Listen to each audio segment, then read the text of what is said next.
Hello there, everybody, and welcome back to the North American Strikers League. We are 2 weeks left to go before the regular season concludes. I'm actually joining the pre-show for once, joined by Fudgy, Vaughn, and Barcode. Fudgy, how we doing this morning? Woke up bright and early. I'm probably going to need to try to change the schedule next week because we keep playing early, and Snake's not been happy about that. So hopefully we'll be able to move ourselves down. I won't be here because I'll be sleeping or something. But I haven't been on the show in like a really long time, so I'm happy. I'm happy to be here. Happy to see your smiling face, Fudgy. Feel like we haven't seen that in a while. Vaughn, of course, your smiling face is always around. How are you doing? Yeah, we're better for worse. I literally in the casting call went around, I was like, if you can get anyone else, try, and then Lara was like, well, does you already lose want to? I'm like, no, he hates this. And then she's like, well, does Kaiden want to? I'm just like, no, he hates it too. Oh, well, we had belts last time. So here I am again, disheveled, hungry, ready to win. So I'm here to take care of business and then yap. Of course, which is my favorite. All right, thing to do. Excellent. And rounding out our big 3 team representation, Barcode on the end. How we doing? Pretty good today. Woke up at like 9 a.m., worked out, worked on my stock portfolio a little bit, and ready to lock in today for my 9 to 5. It's him. It's the real Barcode. That's the real Barcode, everybody. Well, might be having some jokes and some whimsy on the pre-show, but you know what is not whimsical? The current standings in the league. The tightest the league has ever been, with 8 teams either at 4-3 or 3-4 heading into the final 2 weeks of play. Vaughn, I imagine you've got to be feeling pretty happy right now because the only team that is a lock for playoffs is Hungry Like Nephew. Yeah. All other 9 teams have scenarios where they can make it, but all of the scenarios in all of the multiverse includes Hungry Like Nephew. I imagine that's going to be a sigh of relief right now, looking at the way this season is shaken out. K-Bot, after the last season and the season before that, where we went up into the last week, like straddling the 6th seed, 7th seed line, it is such... I mean, it's been a while. It's been a while. I think it's been since season 4 or something since we've had it like locked down. Feels really good. Still have important games coming up, but knowing that like we're like safe at first base, we just got to run the other bases now to score the home run. Baseball reference. So I'm feeling good. I'm looking forward to the rest of the games today, though. Of course, your opponent is Showtime. Barcode sitting at the top of the tiebreaker right now as the 2nd place overall in the league. Showtime's odds have got to be looking pretty good, yeah?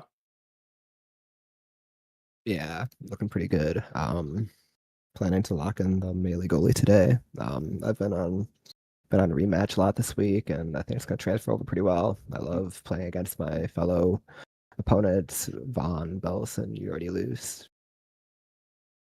Some former teammates on that side as well. So that'll be fun, of course, to watch. And then there's the other team. Fudgy. Demons Raw currently sitting at the bottom of the list of the 3 and 4 teams based on current regular season tiebreakers. How are we feeling with the last couple matches left? Of course, today you all are going up against the Bozo Bunch. Next week, it'll be the Bun Bun Bonanza. Do you all think you've got what it takes to squeak into playoffs?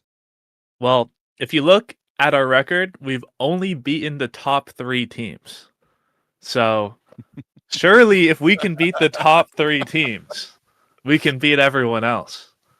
So, but yeah, I feel like we've been pretty. We really want to make playoffs, so we've been grinding pretty hard. We've been playing a lot more scrims than earlier in the season, and actually prepping and stuff. So feeling good for these next 2 weeks.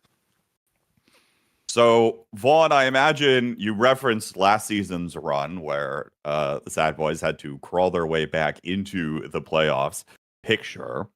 So you know what they were too about the last handful of matches being such high importance on the team Do you have any advice to share for teams who are looking to make their spot secure in the next 2 weeks here as they look for their playoffs runs? I looked up.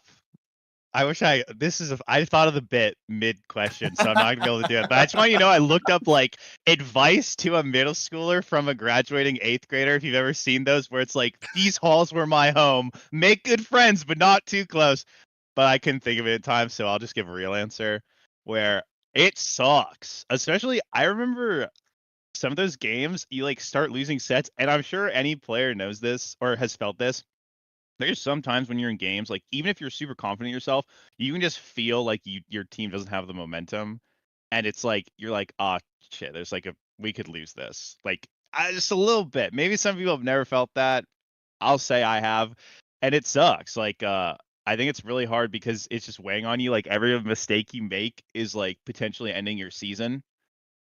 So just gotta lock in. You just gotta lock in. There's nothing more to really be said other than the fact that like when you're, I guess, straddling that playoff line, it does mean that you like any team deserves to make it. So like, why not you? Which is kind of like always my thing. It's like, why not me? So just kind of remind yourself, like, hey, it's chill. And then if you don't make it, like, hey, whatever. You know what I mean? It's Omega Strikers. Like, it's gonna suck, and then in a week, you're like, all right, that sucked. The sun is still shining. So That's right. my advice is just like keep the faith and ask yourself, why not me? That's usually what I think. All right. Sounds good. Well, we'll see who's able to come out on top and fully lock in for their last 2 matches of the season. Of course, the most notable thing that happened last week, hashtag Brawler patch, ended up getting B patched. So that tells you how bad the patch was. Mag Souls has gone from 14% speed to 18% speed over slightly less time, 1.8 down to 1.65 seconds. Siphoning Wand, huge nerf of 7% down to 6% for the extra damage over a longer amount of time, potentially making it easier to combat. And you heal yourself for the same amount. Adrenaline Rush cooldowns are getting reduced now from 1.5 seconds to 1 second. The takedown buff lasts slightly less time, down to 6 seconds instead of 7. And then Spark of Agility, you gain 2% speed instead of just 1% speed, making the Awakening feel much more real, I am sure. Fudgy, reactions here to the B patch coming through. How do you think this is going to change things up? And most notably, are we going to see more things other than just double siphoning wand? Guys, I think damage is dead. Everyone today should just lock in Atlas now. You can totally survive, guys. I promise you, your lack of range will not just absolutely destroy you. But I definitely think it's not like must pick. Probably there's probably spots for non-damage people can find. But we'll see. It depends on. I'm sure everyone's scrims have been going a little bit differently, so it'll be interesting to see if anyone has different takes on the patch, because it'll be pretty evident, I think, depending on how drafts are going today. Barcode, how we feeling? Of course, known for the melee goalies, Iron Wall, but that has to be difficult in the damage meta. How have scrims been going this week? I think with the current patch, our playstyle is looking really good again. They made Adrenaline Rush really bad, actually, with this last patch. I know we scrimmed the team. We scrimmed Eris Kitten Club and absolutely shat on their faces with my amazing Atlas and Mako. Yeah, I think that you should just lock in melee goalie like Fudgy Waffle said and not ban Vice or Imi because they both are really bad. Ruth Nuke. Okay. Vaughn, your reactions to the patch, how have scrims changed? Hey, all I know is we're joking about Atlas now. All I know is I played a scrim versus someone on the desk, and we played Atlas now, and we 3-0'd them. Don't ask who was playing in it. Don't ask any context. All you need to know is I played now, and my goalie played Atlas, and it was 3-0. So maybe there is some, Maybe. Who could say? Oh wait, sorry, it wasn't Barcode. It was some random. It was like Soren or something. Hey, bot. So they're not actually on the desk, Yeah. but it was someone that like probably is. Yeah, you know what I'm saying. I know what you Only mean. thing I'll add is like low key like midfielders out there. You got to lace up your Nikes, like slick kicks. I'm telling you, like it's real. I don't know. I think it's legit. I think everyone. There's some games where everyone's on siphoning and like you're already dying. Like unironically, like okay, your team has a lot of damage. You're already dying. Hey, Sonic, lace up the Nikes and fly, right? Like it's fine. Everyone's gonna die anyway. Like you can be like oh my god, what is his name? Dawson from oh my god. No, this is killing me. It's the movie where it's the medic who won't like fire the gun, but he like runs through it and saves everyone. Please, someone save me. Anyone. no It, idea. it came out I see recently. it on TikTok. Wait, recently? Yeah, like edit. Well, okay, it lasts like 4 years. It's got yeah, Spider-Man's Yeah, in and it. it's Yeah, all the time. Spider-Man. Yeah. Yeah, with Andrew Garfield. No one's gonna know, but that's you. No guns. Get in there and play the core. So, The Hacksaw oh Ridge. my God. Hacksaw Ridge. Yeah. Hacksaw Ridge. It's Hacksaw Ridge, and you are Dawson. Okay, so like say a little prayer to the Lord. Boom, beeline in there and like save the dead people, aka like play core control. So maybe Slicks could be the wave. Who knows? That's all I got though. Okay. All right. Interesting. We'll see what, in fact, is the wave as we get into our matches today. And in fact, as a result, because we're close to getting into matches, we're going to go ahead and start predictions. That's right, folks. We're starting predictions before 2 o'clock, so we don't have to rush through them as quickly as we normally do. Whoa! Amazing! Whoa. Demons Raw versus the Bozo Bunch is our second match out of the day. These are 2, 3, and 4 teams. And if you're a 3 and 4 team, it is absolutely critical to win your next 2 games in order to continue to have some level of control over your own destiny and ability to actually make playoffs. Fudgy, how do you like your team's odds faring against the Bozo Bunch this week? You mentioned, of course, you're able to beat the teams at the top of the standings, but these other teams have been a little bit of a struggle. What's going on here? Well, a common pattern between these teams that are at the top is that they win S tiers, and Bozo has Streak, who is also known S tier winner. So as long as Streak's in today, I think we've got a pretty good shot of taking it. I'm going to give it to us this time for Demons Raw. Demons Raw win. Okay. Vaughn, a little birdie told me that Rightfully Fresh is likely back in it today as well. Sounds like Gooby is on a little vacation of his own. So Fresh is in the box. What do you think about Fresh and Demons Raws? Demons Raws. Wow. I'm so off my game. I haven't done this in so long. Yikes. 2 out of 3 of the wins have been with Fresh. Are they going to repeat it here today? So my problem with Fudgy's prediction was they were talking about like S tiers and stuff. Something that is a cause for concern for me is actually Demons Raw is stacked with S tier wins. You have Snake, I think still the winningest S tier player. I think still. I don't think anyone has more. And then you have Frightfully Fresh, who is an S tier winner, lest we forget. Play Better Win More 3. Boom, no asterisk there. And then Fudgy MF Waffles was a part of a dynasty for Sad Boys in Season 3, subbing in for critical games. So that makes me nervous. Don't watch the games. Don't watch the games. Absolutely critical games.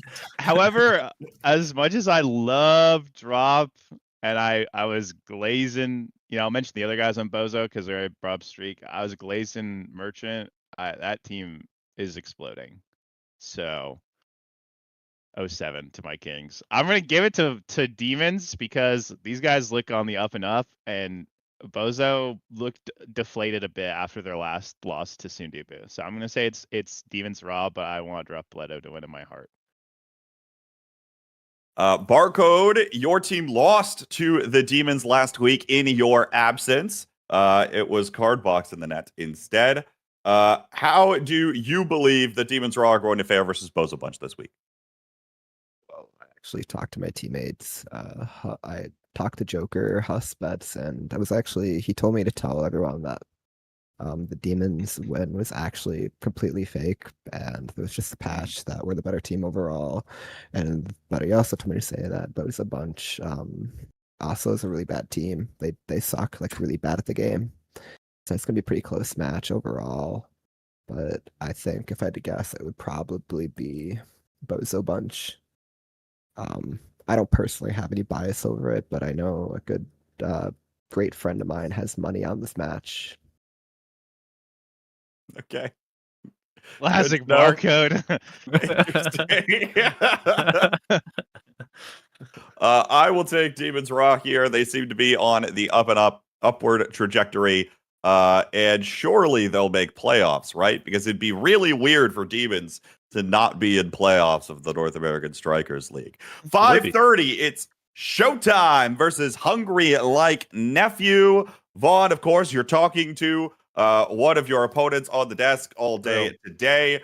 How are you feeling heading into this one? Honestly, we'll see. We've never lost to Show in the regular season, but we've also never played them in the regular season with their starting roster. Or their roster now. Season 4 it was Megaverse. Season 5 they had Fiery. So this is gonna be the first time we've played their starting roster in regular season, and we have not actually beaten them in a best of 3. We've taken games and we've scrimmed them a lot in the past, but we've never actually beaten them in a BO3. I think that's gonna change today. I feel confident. I know my picks fit what is the perceived meta of this patch better. I feel confident in my team.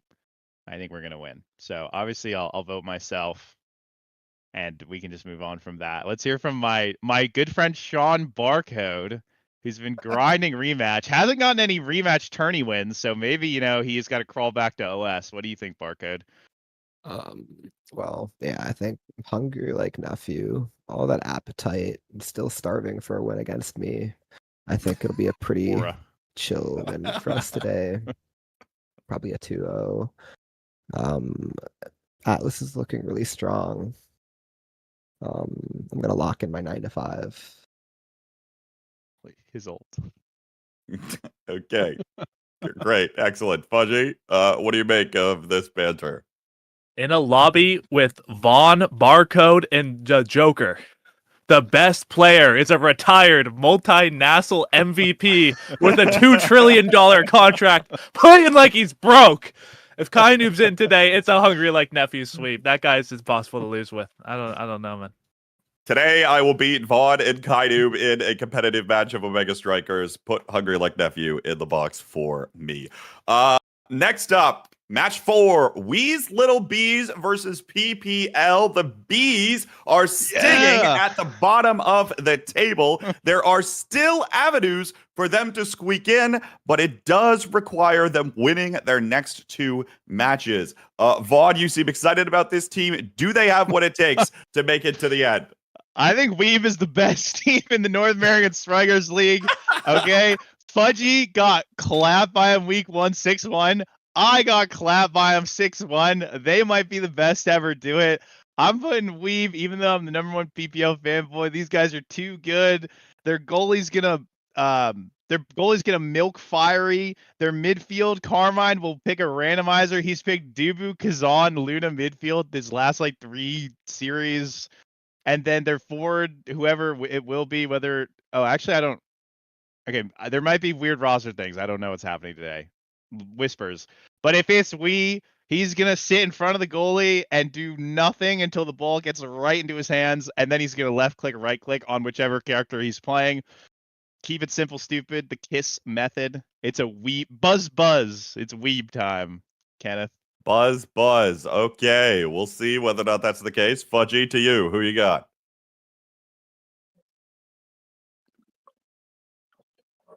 The suspense.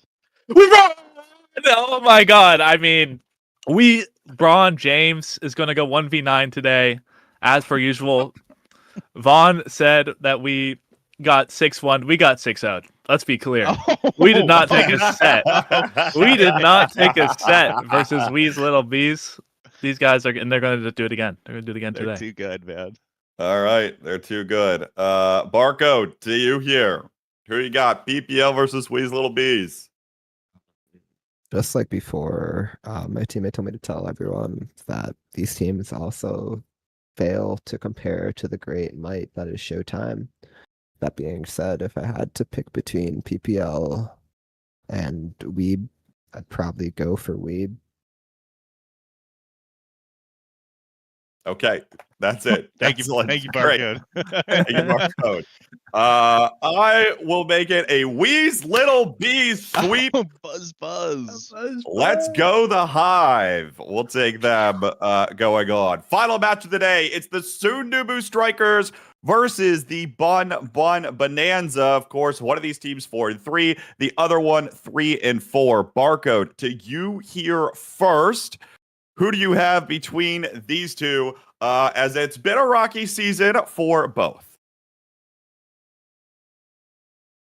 I can answer for Barcode if he wants. Sure.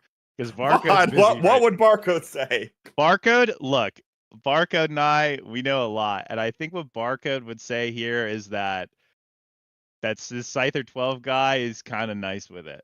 That's normally how I think Scyther 12 looks really good.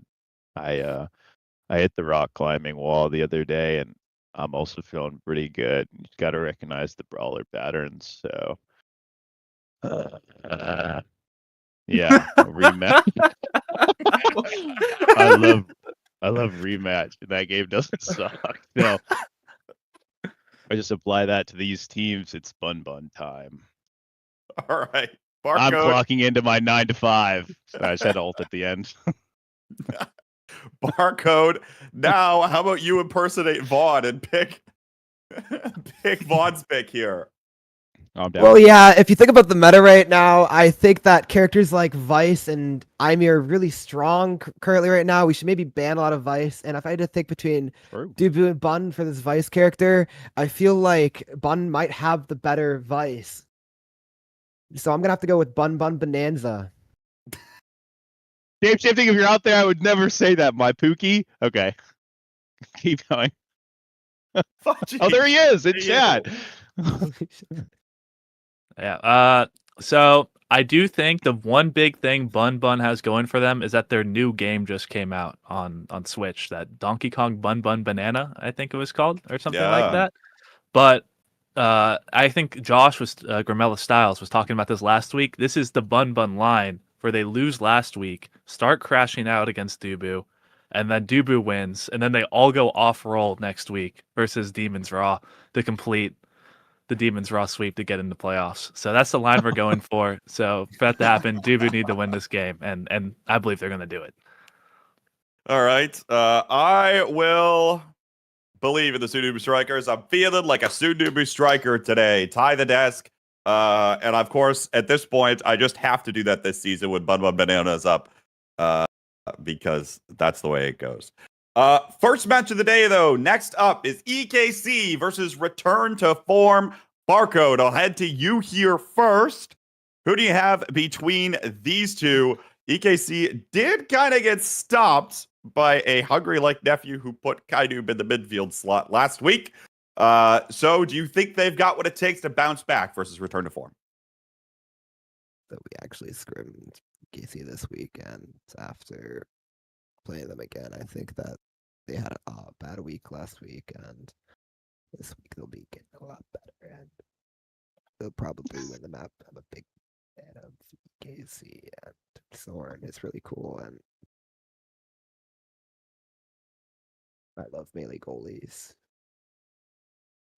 You love melee goalies, but Soren doesn't often play melee goalies. So what's the... Hey, but RTF does. Kind of. Yeah. Kind of. They're not melee goalies, though. Okay. Well. Fudgy, to you here. EKC versus Return to Form. Who you got? Yeah, so I mean, one of these teams is just really renowned for their damage overall, and damage looks pretty strong. So I'm gonna have to give it to the best damage team of the season, RTF. Amen. Just really, Amen. these guys are beasts on the damage. You gotta you gotta be careful about some of these midfield picks they got. I'm giving it to RTF. Amen. All right, Vaughn, to you. I better double check that fact by looking at the nasl season 6 stat sheet. Check the top damage team per TED just to make sure. But I do agree, RTF is a great damage team. Also, I've said this for like 6 weeks, like kind of as a bit, but also I mean it, where I legit the whole season I've been like, this is the best team. When they have all their starters, they look so good. And I think they have all their starters. Finally. It's been like 3 weeks.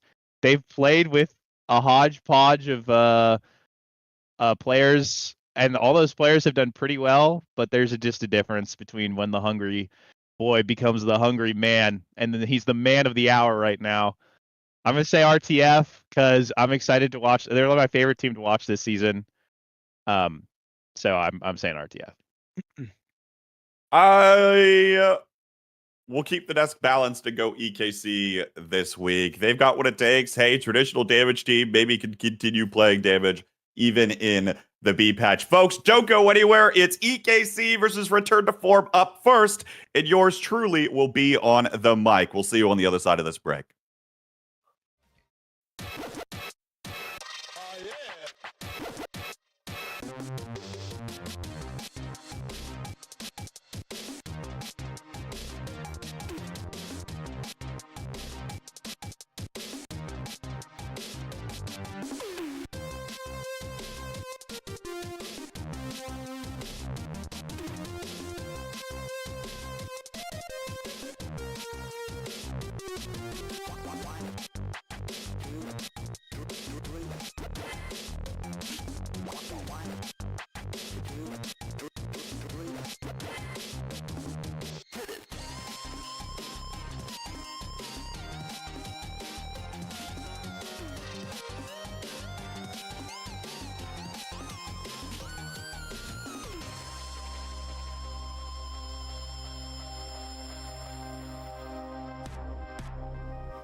Welcome back, everybody, to the North American Strikers League Season 6. The playoffs race is heating up, and I think it's as hot as it has ever been, just like the summer. My name is K-Bot, joined by Saya for the first match of the day. Saya, EKC versus Return to Form, 4-3 teams, so they each have the slight edge heading into the week. But obviously, you really don't want to lose anything at this point in the season. Yeah, it is getting really, really close to the playoffs here, and as that race heats up, every match matters most. These two teams are not going to be too happy to face each other. They would have preferred to face a lower record opponent at this stage of the season, and this is really going to decide a lot of things, especially because EKC, they're playing without Katsuna. It's Mirimeg who's in instead. So Mirimeg in for now, and based on the draft I'm seeing on my screen, that makes it 2 brawlers on the EKC side, and in fact 2 brawlers they are running. No, that is not Zentaro goalie. Mirimeg is playing a Zentaro with NXCD on the Juliet. So I was promptly called out on the pre-show after I called EKC a damage team. My bad, they're not a damage team, they're a KO team, and they're looking to replicate it here. Yeah, and a big factor here is that Soren era goalie, right? In the past, we saw a lot of that era double brawler on Night Market in the brief period of time right before we went to Snake Draft and No Mirrors that ruled the world in the Africa Invitational. Right now, though, I'm a little bit concerned because Psycho Temple is not exactly Night Market, and of course, Leo Leon on the X, it's going to be a nightmare if he can get up close.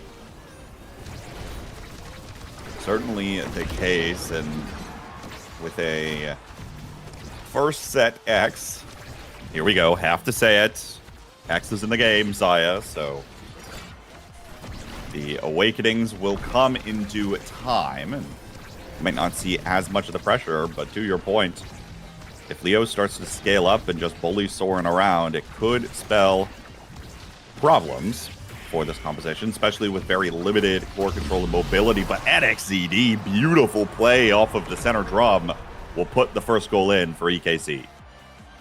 And a little bit of an uncharacteristic goal against Return to Form as well. Moffin's usually a robot, right? Who, no matter how you try to mix him up, if it's within the range of abilities, it will be a save. But that time, NXCD getting just enough mix on the mix-up to get it through here. But Leo Leon on the other end, putting on the pressure, forcing out a defensive flip here, but getting taken out is Leo, and a barrier falls as well to the core speed. It's looking pretty good for EKC in these early points. Despite saying they're not a damage team, they're putting on the damage right now.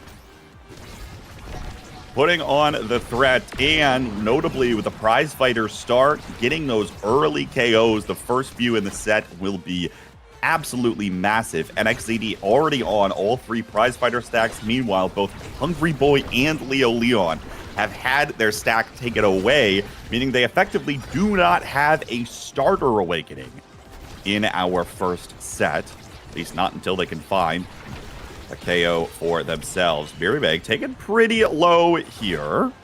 Does have the siphoning one, so we'll have just a little bit of healing, but if Leo Leon's able to wait around for those cooldowns to come back online, could be seeing a potential KO there. Good evade from Miri. And it looks like that KO will not come through, meaning, once again, 2 starter awakenings out of 3 are effectively meaningless at the moment. Energy bursts, both used for EKC. Leo Leon taken off the pitch once more. That's going to be a 4th prize fighter stack for NXCD. Might be looking for yet another KO. There it is, coming through. Double power play opportunity here. Still can't find this last barrier is EKC. Soren not able to move up very far forward at all. And able to find the gap there through the bottom side. NXCD, another KO. There's the Juliet that feels like we've been missing. NXCD hasn't played this character a lot, but every time he's played it, he looks incredibly solid on it so far this season. And despite the fact that we're outside of Where the brawler patch got toned down a little bit in terms of damage, but this Juliet character has remained strong virtually all season. Oni's Blade sends a core an inopportune direction. Leo Leon can't capitalize, but Hungry Boy is there on the Cybersway. When I was watching that point, there was only one player I was watching. It was Muffin Koei. After the first point, he's all warmed up. He is in robot mode. He is not letting anything go past him. That barrier survived so many good EKC attempts, and those were good attempts. Like, those were nasl level attempts at the barrier, and this one is as well. But Muffin, I mean, that guy, when he's locked in, you just can't strike it past him. You know, you wouldn't think as Rasmus being a melee goalie, but Muffin making him look like one that can hold the iron wall up strong. Is going to let one barrier fall, but even still going to have the ability to prevent the second one from going up. And you can get all the KOs you want, TKC, but if you can't find the barriers, you're not going to be able to score the goal. Barriers will open up here. EKC potential opportunity. X Maximus popped out of Leo Leon, but NXCD 6 KO streak already. We're on the third goal of the game. Goes off the north corner. Can't come through. And not just yet. Here's the Maelstrom, maybe looking for NXCD. Does have an energy burst here as well. Soren's got one to work with. We'll use it here for the Firewall. Sentry just is able to pull it through himself. Sends it straight through everything and everyone. And NXCD used his to stun Muffin. And that's really, really important. That's going to be the key to EKC's scoring during this game. You need to hit stun Muffin, or else your offense is just too inconsistent to get past RTF enough to win the game. Right now, though, their damage is looking extremely consistent. Of course, it's double brawler with Era, and Leo Leon is taking the brunt of the beating right now. Not long for this world with only 0 evades remaining at the moment. 0 evades, and with a number of KOs that have been picked up so far, Soren even continues to bully Leo with a Maelstrom, and there's the KO finally found. Energy burst online here for Hungry Boy, though. Miri Meg will find the denial. NXE covering the top side of the pitch. Brawlers passing back and forth. Here's the Oni split in the corner. Muffin does have the energy burst. Maelstrom still able to keep this one away. How? That was just witchcraft that I saw. What is going on out of Muffin? Somebody had their Wheaties this morning. Witchcraft is just Muffin. Whether on Kazan, whether on Rasmus, if either of those picks are open, he will get it done, and continuing to make sure the barrier does not fall. Leo Leon trying to replicate NXZD in a tricky play off the center drum, but so far Soren holding, but not quite getting the strikes to get it out of the corner here. And Muffin, somehow the barrier's still alive. Maybe caught a lucky break there. Finally, it will fall. Oni's Blade out here. Miri Meg can't quite pick up the core. Hungry Boy looking to pop Miri Meg off the map. Low on damage, but NXZD going to collect with the Fiery Flurry. That'll be the first set on the board for EKC. Probably expected here right off the bat, but we'll see how this Awakenings carousel begins to change things. It is Soren with his pick of the litter here, and a couple of interesting options, especially namely in the speed category, that can really help him out. Yeah, especially in the speed category is correct. Stacks on Stacks is the first pick, and of course with Soren not being very damaged at all this game, that makes a lot of sense. Same with the bulk up to deny away the stagger from the opposing team. And it is a scary draft if you're looking at it from an EKC perspective, in the sense that there is no survivability really that was able to be taken by Return to Form. But Return to Form are continuing to scale, and with how well Muffin was defending, if Hungry Boy and Leo can get a little bit of power on themselves, I think that could be very, very good, and we're seeing that right here. Stacks have been reset, remember, as well, with a prize fighter starting Awakening, where 5 of the players on the pitch took it off rip. It means that every set is a new opportunity, and the snowball can begin to turn the opposite direction. See whether or not that ends up happening, because and maybe that is part of the game plan too with Return to Form, is the amount of damage that was picked up in the last one with heavy impact from Muffin, with Stinger is the pickup on the IME, which I feel like you don't often see, but also it can't be too bad. having those opportunities for KOs is going to be important. They find one KO, they find one goal, and it feels like the momentum is starting to go to their side. Yep. We'll see how it goes here. But yeah, like I was mentioning earlier, it's so important that Hungry Boy and Leo Leon pick up a little bit more power, and that is really the tipping point here. But with the damage going in, oh, they managed to blow up Mirimeg just in time to prevent the power play. Soren playing in the midfield very well, but Leo Leon burning the flip here. And that was a crucial KO to prevent the EKC offense from getting overwhelming there.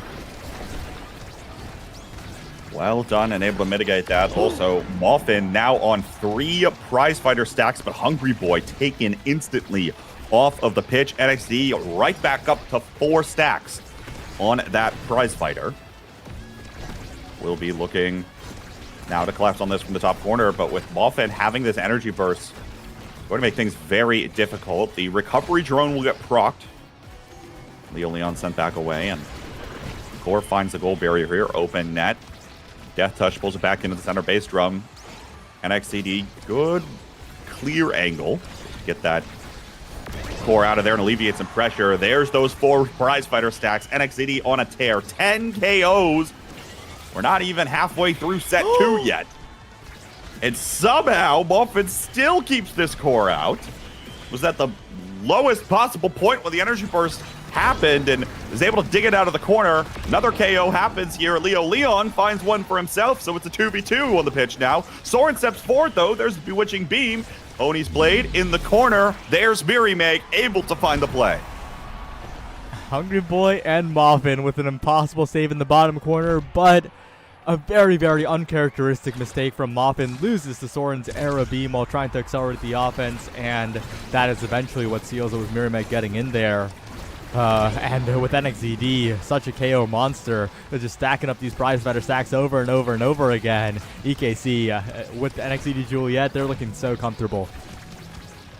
4 stacks for both prizefighter awakenings on both brawlers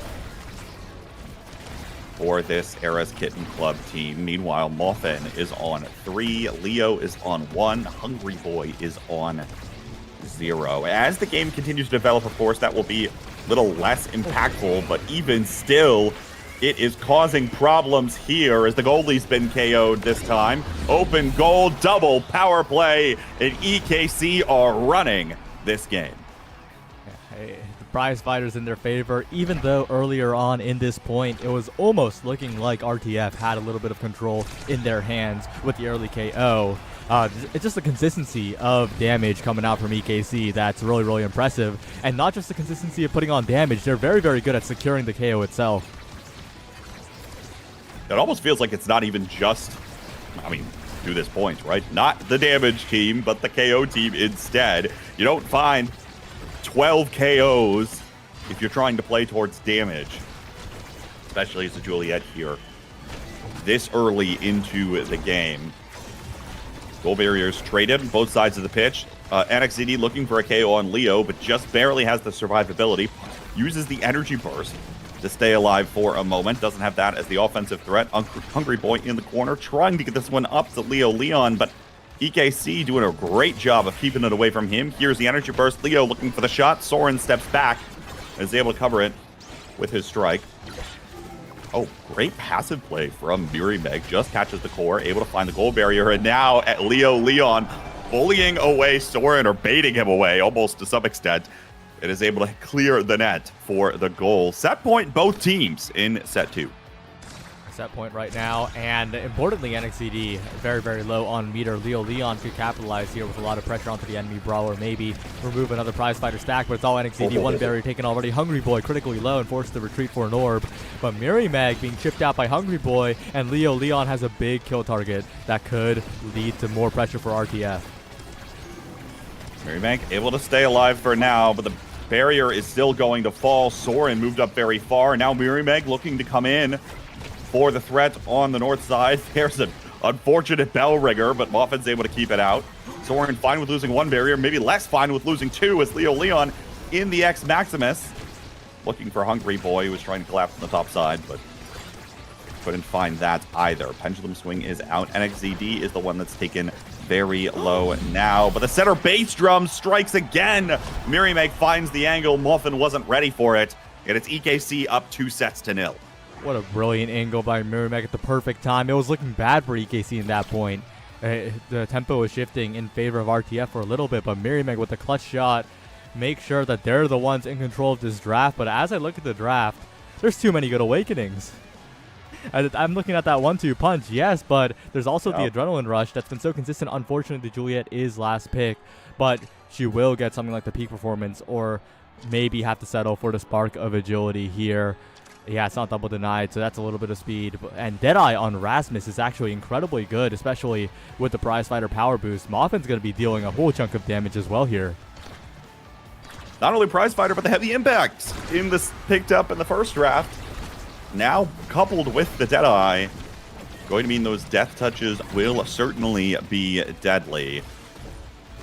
See how this one continues to play out. Of course, Leo Leon did pick up that extra damage as well. And it's Mirimeg popped off of the map first. Sent packing in the center bass drum, and now it's overwhelming in the corner here. Soren can't hold on. Hungry Boy is there, and the Cyber Swipe comes through. Return to form rather quick. First goal here. Yeah, and this is exactly what they can do now that they've scaled a little bit more, taken some stagger on Hungry Boy. Leo and Hungry Boy are both pretty tanky at the moment, and that stagger advantage, especially against Mirimeg, means that they can focus down this Intaro pretty reliably and try to start a power play. And despite the adrenaline rush falling, and, well, forget about all of that, because if NXZD finds dash punch angles, you don't have to worry about the damage. They're a KO team. KO team has found yet another. Soren trying to get this one up to NXCD. Able to do so. Mirimeg making an appearance. Muffin sends it down to the bottom side. Finding the clear. Push pop is out. Looking for the score, and Leo Leon in the X Maximus as well. Does have that 1-2 punch, but not able to find a lot of value on the ult that time. Great strike from Leo, actually, keeping possession. Having a dribble, but now carried away in the Maelstrom is Hungry Boy. Double energy burst committed for the play as the KO is found and the goal goes in once more. Very, very well played by Mirimeg and NXZD. They saw an angle to KO. They saw the power play that Soren created with the Maelstrom. And then now they're in a very, very commanding spot here, right? With the Prizefighter stacks, with the pressure, if they can find these early barriers and make it so that Moffin's life is a little bit harder, that's going to be really good for them. But forced to burn a flip early is Soren. The other thing too, right, is X will continue to be a threat the longer the game goes on. So if VKC doesn't win this one in 3 sets, they're providing more opportunities for Leo Leon to get more. They're providing more opportunities for Hungry Boy to get more damage as well. And we find another KO here. Open goal gates for return to form. In the power play opportunity, great pass, and now beautiful play back and forth. Right back over to Hungry Boy, who puts it away. Yeah, and I really like what Soren did there. Although it was unsuccessful on the defense, went down to try and fake out Leo Leon to try and get the shot to the top side, and ended up winning the mind game. Ended up getting in a strike war with Hungry Boy. Lost the strike war in the end, but those are the types of goalie mind games you have to do. You have to win on era, and if Soren can even get that kind of robbery once, not that kind of robbery of his own barrier, then it's going to be really valuable for EKC. I mean, when you're playing a character like Era in the goal box, you just have so much limitation in the way that you're able to play. Going for those kinds of mind games in 50-50s is almost what you have to do. And you have to rely on your team to find those kinds of plays where they find the barriers. But oh no, Soren moved up very far and the core goes rocketing past its return to form. Picking up the set. The extra power from Muffin, of course, going to help out. Muffin didn't even do a lot in the goal box, it felt like. But even still, pick of the litter here up first and potential denials on this board. Yeah, it's a little bit of an awkward draft here. I think it's going to be the Might of the Colossus for Muffin. And yeah, that is indeed the case. Additional size, additional power, so valuable on that Rasmus goalie that already has Deadeye and the Prizefighter as well. But my eyes are on that Juliet because Demolitionist it's just additional size, right? And this X only left with a spark of leadership. The NXZD is going to be in a lot of control of this game in this next set here. But you always have to watch out for Muffin. That guy's dealing more and more damage as the game progresses. Absolutely. I haven't seen a lot of incredible death touch plays, but even still, with the amount of power that Muffin has, the core goes skyrocketing off of a pendulum swing or something of the like. Oh! And it has been enough multiple times, but the Maelstrom is going to catch Muffin at an inopportune time. 2v2 on the pitch now. Leo playing with Soren here. Can't do a lot from this position, except continue to try to check the barrier. Soren is still back. And will play a little more defensively this time. NXZD rockets one off of the center bass drum. Now beautiful pass. Muffin's ready for it, but then the stun comes through from Miri. First goal on the board again goes to EKC. Very, very well played by Mirimeg, who's just capitalizing on a lot of these plays. This EKC comp really depends on Mirimeg to be that second force on the offense, and so far has been doing quite well. But perfect timing by return to form out of Theoni's blade. They punish Mirimeg for doing what's usually a pretty safe ability. Soren getting a little fancy with the flick, ends up losing a barrier here, almost two. NXZD helping defend and forced to flip it out of there. Muffin with the save, Muffin with the crazy bounce. Muffin losing a barrier in the end. Looking a little bit like Soren there, I gotta say, but we'll still get it out of the corner. Able to at least keep the core out for now, but even still, you've got two brawlers in pursuit of the core. NXZD starting to become threats on the top side here. Now there's the fiery flurry, and that'll be enough to put the goal away. It's game point for EKC. Game point. That team is looking very, very, very solid at the moment. They have exactly what they need. They have the prize fighter stacks, and they are continuing to snowball this final set. Mirimeg, solo offense in the corner, backed up by the NATO, incredibly low, but still surviving, and that's a barrier taken. It's a countdown till the end of the game for EKC if they can keep this up.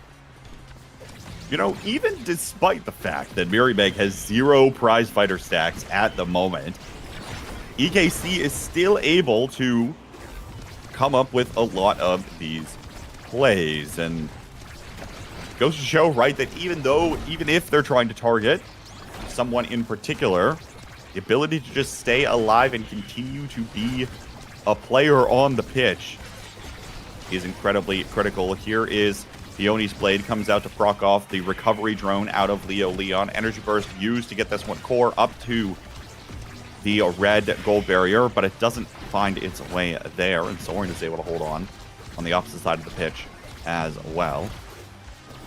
Off of the side drum, there's the gold barrier going down. Here's the energy burst. Taking a shot is NXZD.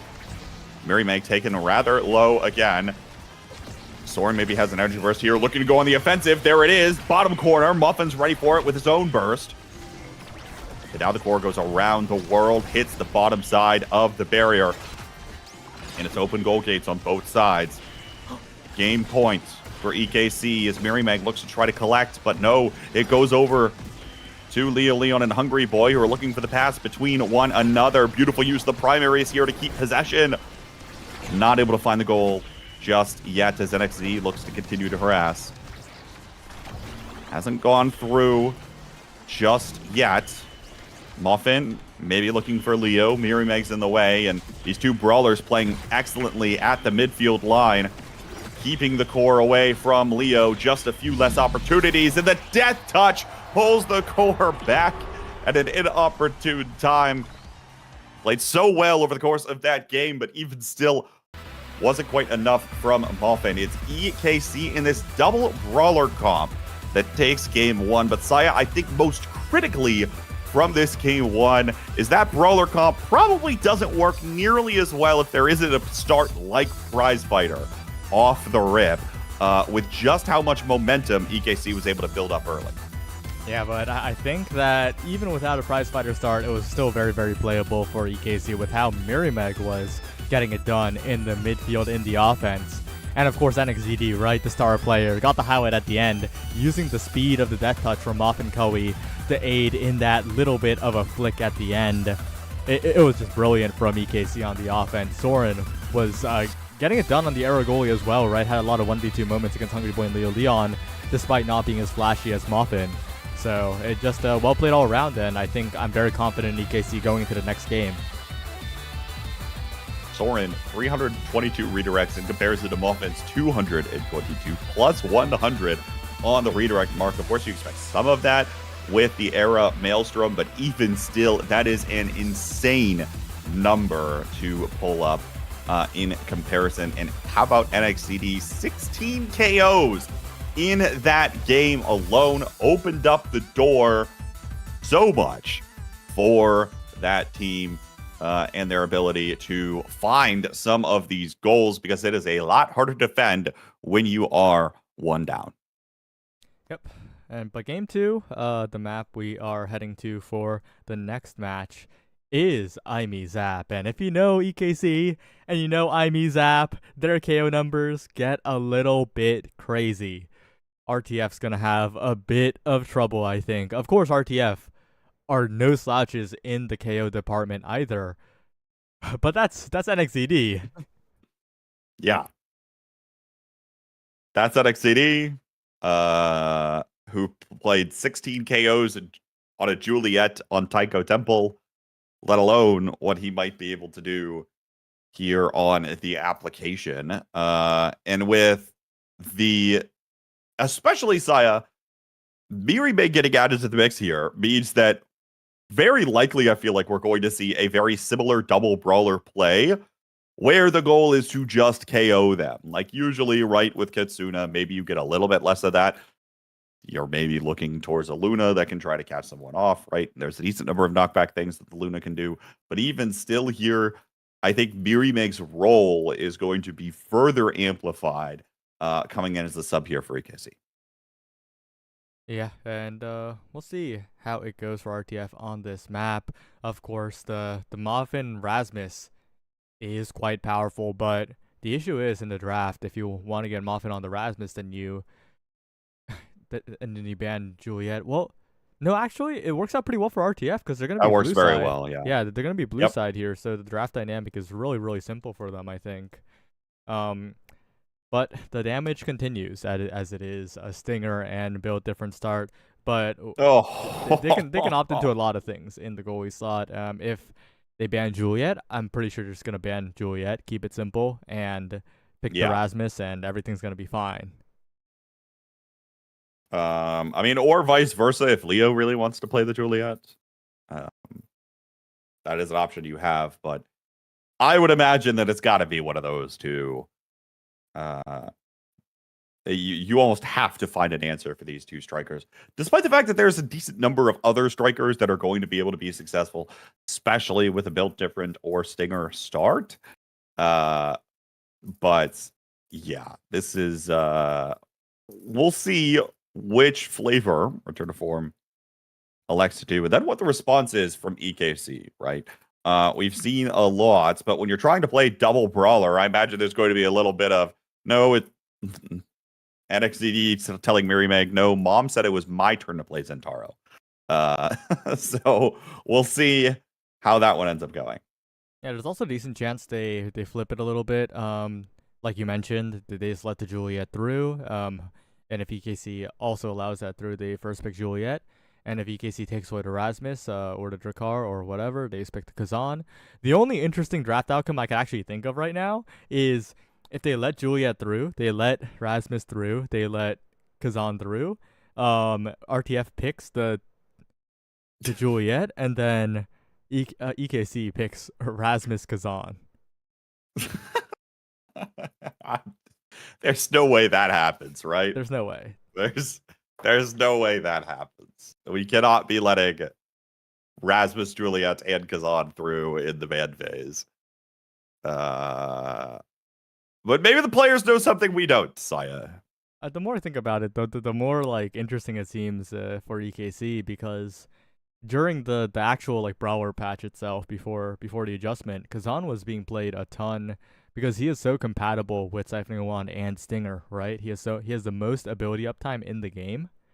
To no one's surprise, he has 2 forms, and he will be able to just chip people down with this awakening. But instead, it is the simple outcome. It is just a Juliet ban.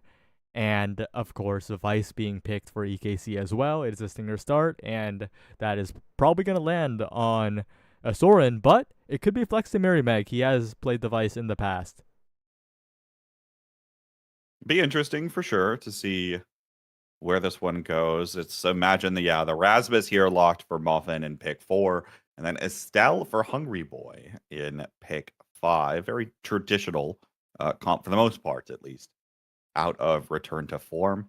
And EKC here, last pick that is yet to appear on my screen. Not me stalling, waiting to see what it is. I'm sure Saya could just blurt it out the second that he sees it. It is the Kazan, Okay. and well, the Kazan does go to EKC, not in the way that I expected. But this is going to be an interesting game. The damage output is really scary from EKC. Yeah. I'm a little bit worried. Of course, the damage is still there from Return to Form in a very sizable way, but I'm a little scared because this KO potential is kind of real coming out of EKC. It looks very real to me, especially on a built different Stinger start. And in a world where we're playing a lot of Siphoning Wand plus Stinger is going to be very dangerous, especially if it's opted into multiple times. Now, maybe a little less dangerous, of course, if the Vice is ending up to go goalie, but even still, it's going to be something that you're not just going to be able to easily get around. And so, and the other thing too is that there are, no Atlas in this draft either at all. So that damage is going to stick around for a little bit. You know, as Vaughn would say, Kenneth, we're not going to see an hour in Atlas. That's just the reality of it. I thought it was strong. I thought that was strong. But yeah, Showtime comp, all good. We might see it from Showtime, but only Showtime. But as we let into the game, we're seeing a very, very different reality here. As Hungry Boy on this Estelle will need to be consistent. Leo Leon will need to survive as they're already chucking abilities at Leo Leon. That guy's dead. Well, sure does look like it here early. Goal barrier going to go down here as Return to Form is scrambling on the back end. Meanwhile, Mirimeg also taken rather low. Here's the Oni's Blade. There is the first KO of the pitch. And it's actually against EKC rather than for EKC. Interestingly enough, it's NXZD on the Vice here, Saya, rather than Soren. Because I know NXZD, of course, historically has played an IME in the Brawler slot very consistently. Now, of course, when you're playing a second Brawler, that would be a more traditional comp, all told. And then Soren, of course, no stranger to a Vice. But actually, sticking with the IME here for the gold box, I suppose there's a lot of different permutations for a comp like this. But interesting to see the way that this one's played out. EKC thinking that this gives them their best chance. Yeah, it's definitely very interesting. Of course, with the damage so high on this start, everyone needs to watch out, not just Leo Leon. But yeah, like you mentioned, this NXZD Vice is going to be interesting because the Vice lacks the immediate mobility that a lot of NXZD's other picks have. It's a pick that, of course, does have a lot of damage, a lot of kill potential, but it doesn't feel NXZD-esque, I gotta say. The Thunderstruck doesn't quite hit the same as a Cyber Swipe, right? Not an instant blink, but rather a cast-recast blink to location. Mirimeg, though, still able to get the job done here on very low stagger. Puts it through, and we'll see where the rest of this continues to go. But already the damage trading begins. Mirimeg, Hungry Boy in the sights, evades the crooked leverage, and Hungry Boy will live for now. But if one full combo of the Kazan can do that, imagine seeing multiple KOs happen out of that Kazan. All right, Meg now with a lot of meter available. Accidentally lets go of the core. Oh no, that could have been a huge offense for EKC, but now Soren and Meg are caught in a difficult defense and they're going to get chipped down so much here, but barely getting the KO is huge. The power play now in the favor of EKC, completely reversed by Moff and Koei. What a clutch pendulum swing. Everyone gets a turn in the penalty box. We've seen about 4 KOs traded in the last 20 seconds. Welcome to hashtag Brawler Patch. It's still there, and the damage is still happening. Damage is still damaging, and Vice gets KO'd here. NXED taken off the pitch this time. Leon almost in position. Does have to try to evade, and Meg will pull back with a crooked leverage. Beautiful pop-up to find the goal barrier on the other side of the pitch. Now power play opportunity. Maybe it's a quick breakaway. Thunderstruck setup. Able to get saved away. Power cord comes out. NXED looking for Meg, but can't find that passing lane yet. Firewall Sentry is out. Maddening Descent potential here. Doesn't find it just yet. The Supernova already used out of NXED. Meg has to evade the Oni's blade, and now chipped down, almost KO'd. There's the Whiplash to take out the Kazan. Power play opportunity here. Beautiful pass back and forth, and Hungry Boy uses the Crystal Thorns for good measure, barely finding that south side of the goal. Yeah, and you gotta watch out because Leon Hungry Boy in particular, it goes for a lot of those angles when you think it's safe. I think Soren also thought, okay, they're just going to pass back and forth a little bit longer, but there was just enough space left on the bottom side of the net to finish off that goal here. Not even using the flip, but if you have a full flip, you got to watch out as well, right? You can't really evade as much. You only get 1 evade instead of the potential 3.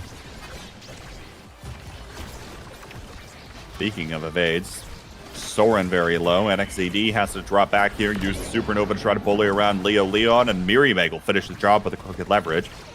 Now Meg goes up in the air for a moment to escape as NXED makes an attempt at stepping forward. Stinger will stagger Meg. Looks like doesn't matter much at the moment. Power play goes wide, and oh no. Moffin can't quite find it. Good coverage from the power cord out of NXED, and it's a set point that can go both ways.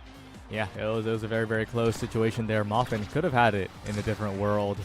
But it does mean that EKC now have a huge chance to step up their damage game at the moment. But as we mentioned a little bit, like RTF is very, very proficient at playing damage themselves. And they find a barrier despite Leon getting staggered, getting taken out. And Moffin barely misses the angle. Oh, that could have been so good for RTF, but instead they need to pray for a miracle in these defensive situations here. And NXED will find the pocket on the bottom side, mirroring what Hungry Boy did previously. Able to get this one through, and it's EKC once more going up in the first set. Soren, pick of the litter here up first. The Adrenaline Rush is going to be highly contested. Heavy Impact is up there as well. And even the Hot Shot here could send the core skyrocketing. Yeah, the Heavy Impact, of course, the pick, but Adrenaline Rush is just there. And of course, it'll be taken if it's left up. That is going to be huge for Moffin. Not as strong as the Brawler patch, of course. That thing was the best awakening in the game for a short period of time, but still very, very solid. And with Stagger being picked up for EKC, I think they'll survive a little bit longer. We'll see if they're able to do just that. Now, getting into this Hungry Boy, taken down to half. Now batting descent. Hungry Boy's stagger bars almost disappeared completely. But who's going to disappear first but Meg? Death touch, pullback. And now Moffin might be on the offensive here with the slight burst of speed out of the Adrenaline Rush. Coming up to the midfield line. Little passing play and return to form. Everyone gets involved in the first goal in set 2. Leon perfectly slotted into the top corner there. And importantly, right, builds up so much meter as this Centauro will have a flip ready. Might need to spend it on evades first, though, because if you have a full flip in this economy, you're not long for this world. Not long for this world at all. I don't think anyone on the pitch actually right now is long for this world, Saya, with an amount of damage that's able to come through, and the fact that you can get KO'd through the center as well. As this time it is Leo finding himself sent to the penalty box. NXZD might be soon to follow here. Does have 2 evades at the ready. As Leo Leon in pursuit to the goal. Soren able to keep it out for now, but Leo is still there and nobody was covering him. It's 2 quick goals here for return to form. We're really seeing them start to scale here. Muffin, if he's able to secure a KO, the Adrenaline Rush proc is so valuable for this Rasmus. It's just a huge swing in damage in terms of core control as well. And that's a KO for EKC, but they lose a barrier in the process. Hungry Boy has a flip available. Difficult defense for Soren as Hungry Boy stays alive. NXCD can't confirm the KO either. And Muffin with the flip available here, but it's another power play for EKC. Power play here yet again. Let's see if they're able to get the job done here. Leo Leon very low on energy.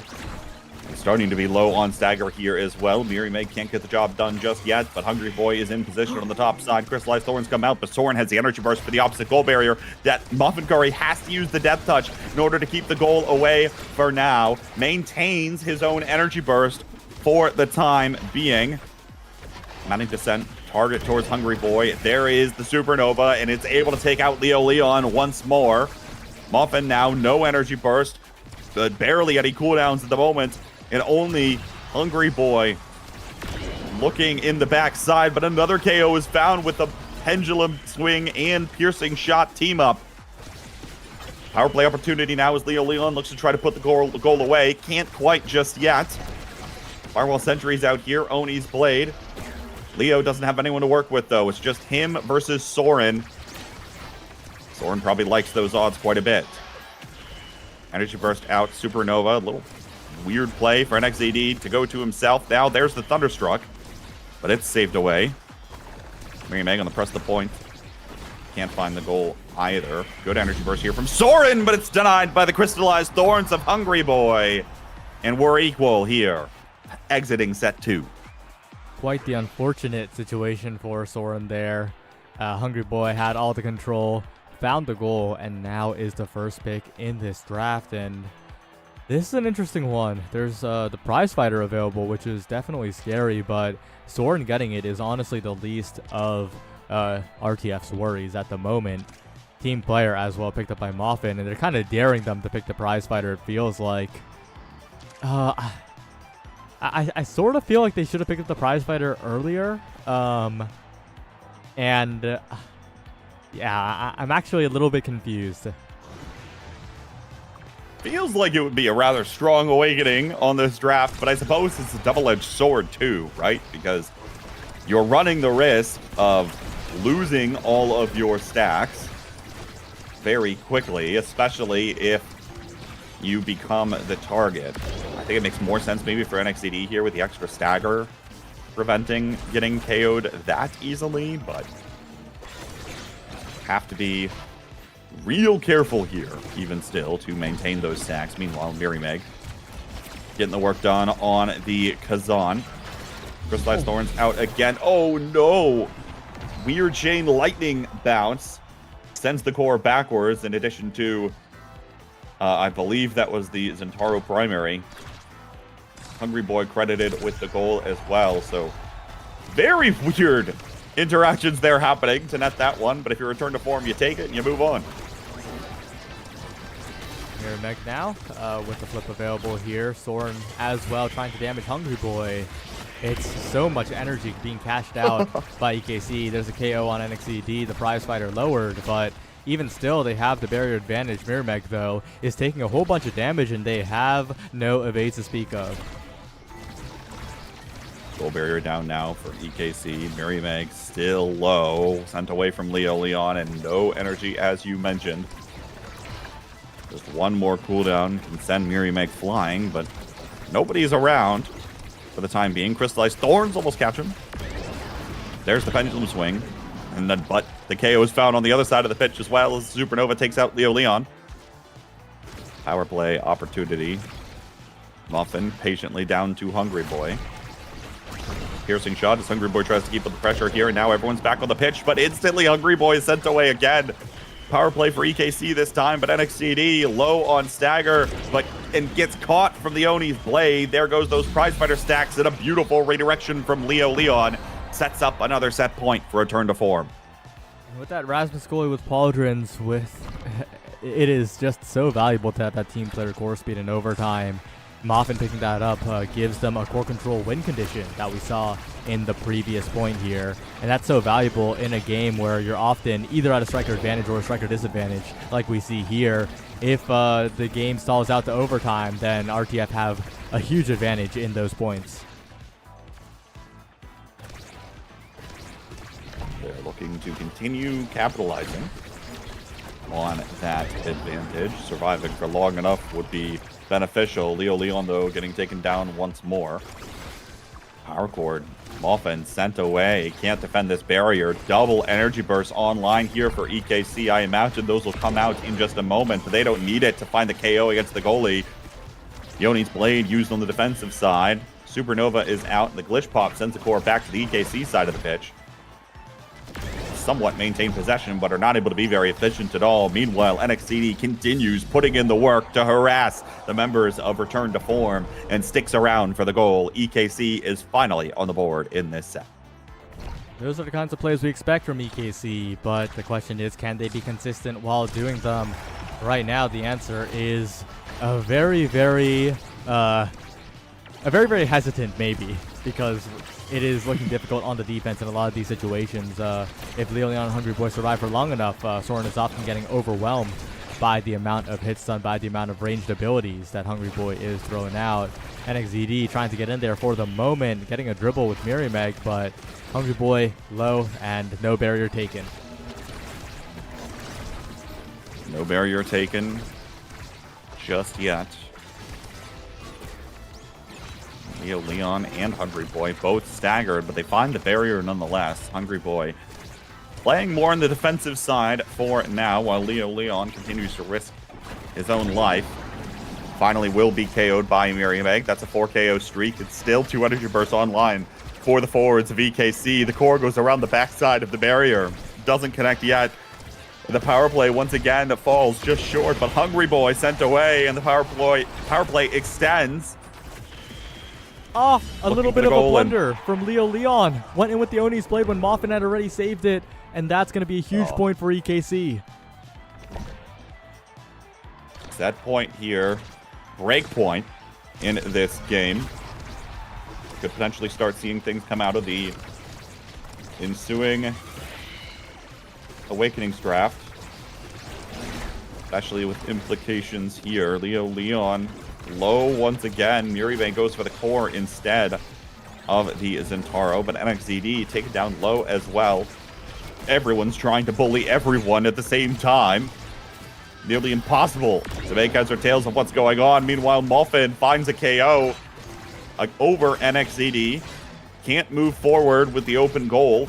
And Mirimeg slips forward to steal the goal away. EKC now with the advantage.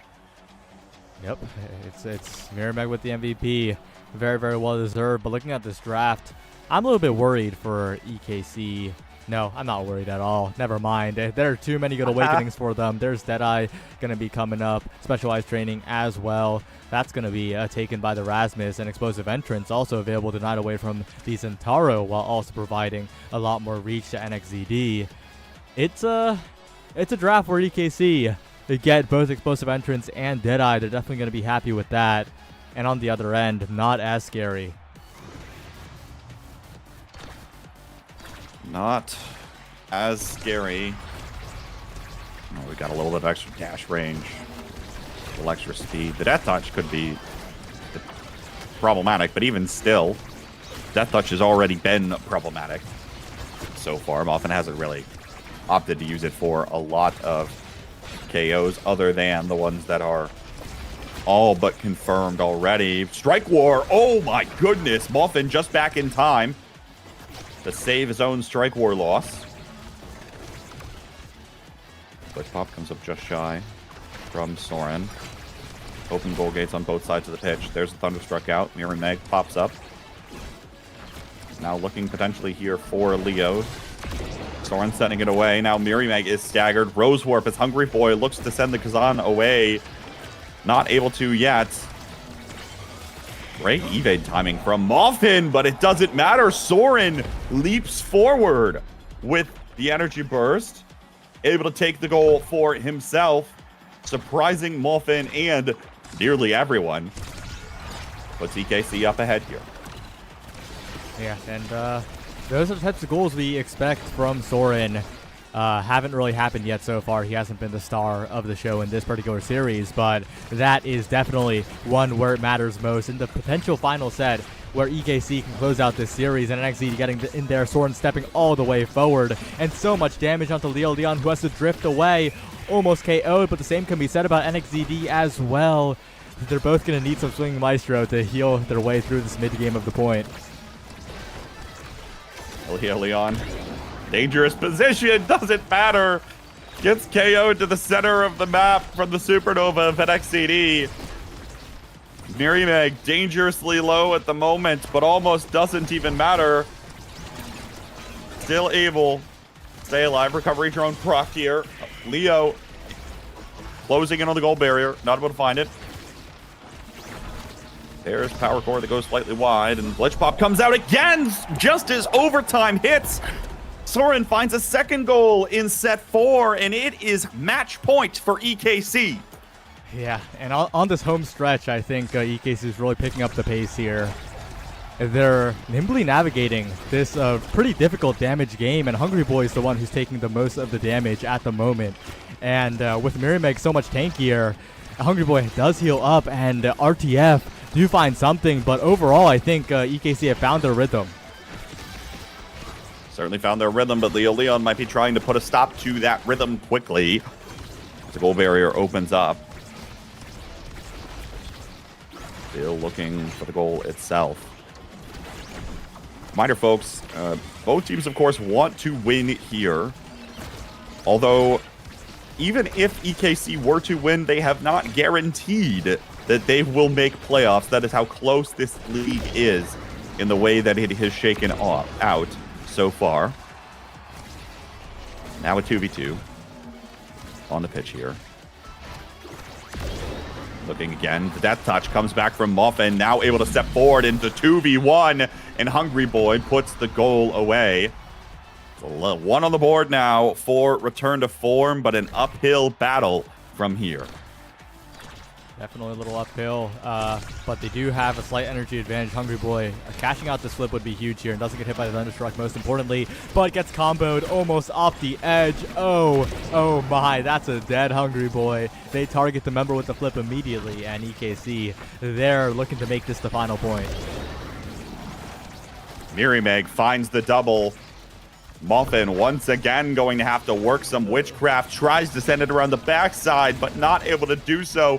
Whiplash will stall out for a moment, but even still, Mirimeg and NXCD both in position. Now their target is Muffin, but Hungry Boy goes down additionally. Oni's blade from Leo Leon trying to do everything in his power to keep this one alive. But the Supernova clears the space. Muffin taken off of the pitch once more, and it's a simple goal from Mirimeg, taking 2 KOs for the road as well. EKC have nearly secured playoffs, but not quite yet. Even still, setting themselves up incredibly well for even a spot on the winner's side with a win here. The damage team does... Sorry, the KO team does it again. Almost even KOs across the 2 forwards. It was a dominant performance in the KO department from EKC. It's a KO team, everybody. And boy, did they deliver. 13 for Mirimeg, 12 for NXZD, 2 for Soren, 27 as a team is light work, so it seems, for this roster.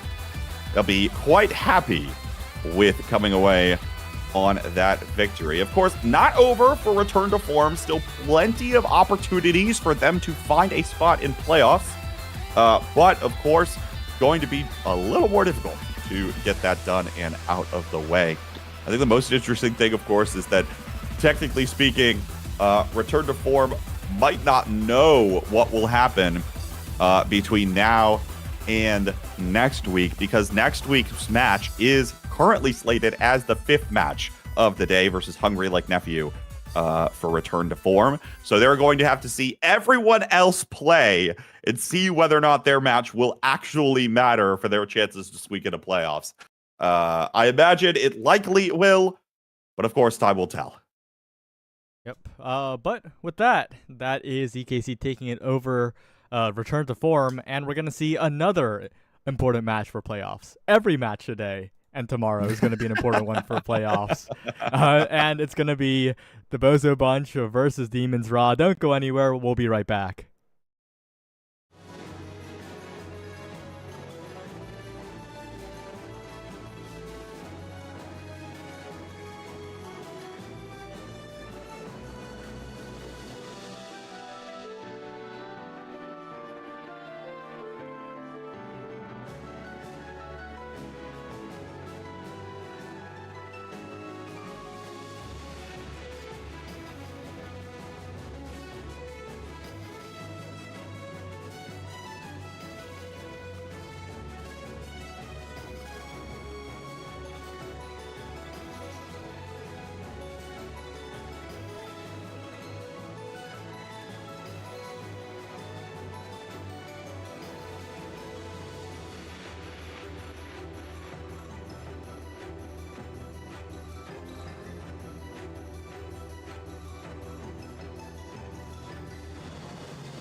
Welcome back, everybody, to the North American Strikers League Season 6. It is Week 8, meaning that the race is still heating up for playoffs, but even after the first 2 matches of the day, we will not truly understand our playoffs picture any better than where we started it. That's right, folks. For both of the teams we're about to watch, they can still miss out on playoffs with a win or lose out on playoffs, with a win, or actually make it to playoffs with a loss here. So there are scenarios where everything happens. Nobody really knows who's going to beat who as we head down to the wire here. But of course, winning betters your odds and keeps things further in your own destiny, which is exactly what both these teams will try to do here, Saya. Yep. And we'll see how it goes here. We're headed on to Night Market, then Gates, then Taiko Temple if it does occur. And on this Night Market game, we already have the draft. It's a Monumentalist bulk up start. And taking a look at that Monumentalist in particular, my eyes are peeled specifically for that Fini that has been picked up. And that is a pretty impactful pick, I gotta say. I mean, damage meta Fini, never going to be weak, and it's paired up here with a Zentaro and an Aimi. Now, the question, of course, becomes whether or not the Fini, most likely, I imagine, or actually, I don't really know. I haven't watched a lot of Bozo Bunch's games this season, Saya. I don't know why, but I've just missed it. So you're going to, as a #1 Bozo Bunch fan for all of eternity, you're going to have to help me out here. Where do you expect to see that Fini going? Because I suppose, most of the time, of course, we expect to see Fini goalie, but the Ivy here, obviously those two can get flexed around. It's almost certainly a goalie. I would not expect a streak to be picking this up. The crazy answer is that it's going to be landing on Dropletto, but it's not happening. No, that's not happening. You don't. We can exclude that option from the potential running completely. Meanwhile, of course, very standard picks, I suppose, for the most part on Demon's Raw. Snake, of course, picking up the Juliet, KO meta. There we go. Fudgy gets a Luna, probably going to be able to further help that out. And then Fresh with the Rasmus, which is the pick that he's most known for. And in fact, you are correct, Saya. It is Streak playing the Aimi midfield with Merchant playing the Fini in the goal box here. But most interesting, I think, is gear selection. Streak has elected for Bubblers, and Snake has elected for Vambrace. Yeah, the survivability going to be big here for Snake against this very heavy damage composition from the Bozo Bunch. Last week, though, we did see that Bozo struggled quite a bit with confirming KOs in particular. They were doing a lot of damage last week, but they just couldn't get those confirmed. So we'll see if that changes this game, but right now with the Juliet, Snake's going to be the one confirming quite reliably, I think, and Rightfully Fresh, of course, undefeated in nasl this season. We're going to be looking to continue that, but with Fudgy Waffles going down and Dropletto taking a barrier, we might be seeing some Dropletto Centauro magic. See whether or not he can make that count. But of course, as you mentioned, Fresh has subbed in for 2 games in Demon's Raw, has won both with the team. And first start here, first goal going to go towards the Bozo Bunch. A lot of time left to play, but Fudgy zooming past the core there. Quite unfortunate. Energy Burst and Energy Economy here heavily favoring Bozo Bunch as well. So not only do they get the first goal, but picking up the advantage here in the energy as well. Yeah, and they're putting on the pressure onto Snake, but with that Vambrace, Snake is going to be so tanky, and I think they're going to have to refocus on Fudgy here as the main target of the damage. Perfectly flipped by Snake. Not quite enough to get the barrier, though, and Dropletto using the core speed. An amazing pass from Merchant all the way across the world, and the triple take will save it for a little while longer, but the core is still in their half, and Rightfully Fresh getting it forward so reliably on this pick. Snake with the strike war win in the midfield, and that's a goal for Demon's Raw. Goal comes through. That's the most important part here, and it appeared as though Merchant didn't have a cooldown, especially with the amount of pressure that was there ahead of time. But it'd be interesting to see this game continue to develop, especially the damage potential out of the Bozo Bunch composition is certainly there. Now, we haven't seen it come out in full force just yet, but as soon as a handful of those awakenings get to where they're needed, we will see that come online. And in the interim, Snake, I'm sure, will just keep confirming KOs. The more that comes through. Energy Burst online here for Fudgy. There is the big finish that goes out, preventing a lot of options. And now it's Dropletto looking to make some magic. There's the magic to take both barriers, but gets punished for it. KO'd almost instantly. Snake does have an Energy Burst here. Can't pick up the Speed Gate. And going to be a little less mobile for the moment. Still able to find the barrier, and the possession maintained here for Demons. Streak doing a great job preventing this core from going past the midfield line. Now, though, Snake maybe with a little bit of room to work. No, doesn't have the speed yet as the Juliet, even with the Speed Gate on Night Market. Imagine has Dash Punch up at this point. There it is. Looks for the core. Not able to find it. Even still, Merchant did have the Energy Burst. Streak looking to make a challenge towards Fresh here. Setting up the Firewall Sentry. Not much comes of it. Tony's Blade to the corner. Here's the Energy Burst. Great denial from Snake. Looks for the core again when it slips past him, and Fresh will collect with the Death Touch. Still just seeing a lot of back and forth here. Solid fundamentals, but no real incredibly strong plays towards the net on either side. It's very spread out at this point. But the goals are being saved. Stealing away. There's a... Oh my goal. That's not the outcome the Bozo Bunch wanted. Merchant had flip as well. I don't think Streak should have contested that in the slightest. I think Merchant had it, but a little bit of panic and miscommunication from the Bozo Bunch defensive duo here, as Dropletto just gets blown up as well. And we're starting to see the Bozo Bunch kind of fall apart a little bit. You know, I will say, when the point goes on for that long, it was probably a matter of time before you start getting at least a little bit nervous and somebody makes a mistake. Not, of course, the way that you want to see it happen. And Bozo Bunch not quickly recovering either, with the goal gates opened up. Demons in pursuit of a goal. Snake sticks around here. Big finish, sends it backwards. Glitch Pop will actually find the goal barrier, and now we're at open goal gates again on Night Market. Energy Burst is out. Triple take. Snake waits patiently. Not able to go after the core. Fudgy does have the Energy Burst. Uses it here and just sneaks the core past the Energy Burst of Merchant. Demons find the goals here in the first set to go up. Snake pick the litter in the first draft. Very, very clutch and rewarded with the adrenaline rush. That is the awakening you think of when you think of Juliet with the KOs. They're going to get so much value off of them, and we saw that they damage jump onto Dropletto so reliably here with the Rasmus, the Luna, the Juliet, everything. And on the other end, nothing nearly as good for the Bozo Bunch, right? Pretty disappointing pickups all around. Goes for the Spectrating instead of the Timeless Crater as well on the Aimi. And this is such a doomed draft for the Bozo Bunch, I gotta say. Doesn't feel like a lot. It feels bad when Dropletto's picking up Orb Replicator as the best brawler choice in that draft, I suppose. You know, I was thinking earlier in seeing that draft, well, maybe Orb Replicator could be something you go for, right? For the little bit of extra healing, but obviously not going to be more beneficial than getting more damage on an Aimi or getting extra cooldowns. An ability cast on a Finny that already has very few defensive resources. So certainly makes sense here from the Bozo Bunch, but not exactly what you would have wanted to see. Fudgy flying in on the boost. Triple touch is out.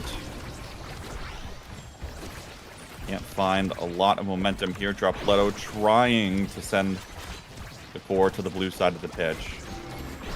Unsuccessful. Snake barely able to find a punch in the barrier along with it. Here's the Energy Burst. Caught out by the misdirection. Fudgy stunned for a moment. Here's Dropletto in the corner. Goes back behind Streak. The big finish is out. Bounces off of the gate. The Fresh has got it covered. Glitch pop. Oh my, great counter on the glitch pop. But she wasn't expecting to see that come out, and then core ends up right in front of Dropletto, who's able to put it away. Yeah, great goal for the Bozo Bunch, but if you're Dropletto, you got to be careful now. No meter available, and definitely going to be the target here, hugging the middle, trying to get the speed and getting away from the crater, even without an evade. Well played by Dropletto on the defense, and Snake's the one who's targeted down here, but it's going to be hard to put damage onto Snake here. Absolutely. And when it's difficult to put damage on the Juliet's going to just feel like she can run wherever she wants to. Dangerously close potentially there to getting KO'd, but slightly outside. It looked like the radius of the big finish, so it wouldn't have been popped off by that. Cora ends up in the middle, bouncing around a bit. Abilities continue to be trade. Snake to himself, just a little bit outside, but the recovery is there. Fresh able to come forward, and Demons keep getting the job done. Yeah, the passing plays and the meter low on Dropletto and Merchant, incredibly high on the side of Demon's Raw as well. And take a look back into history, right?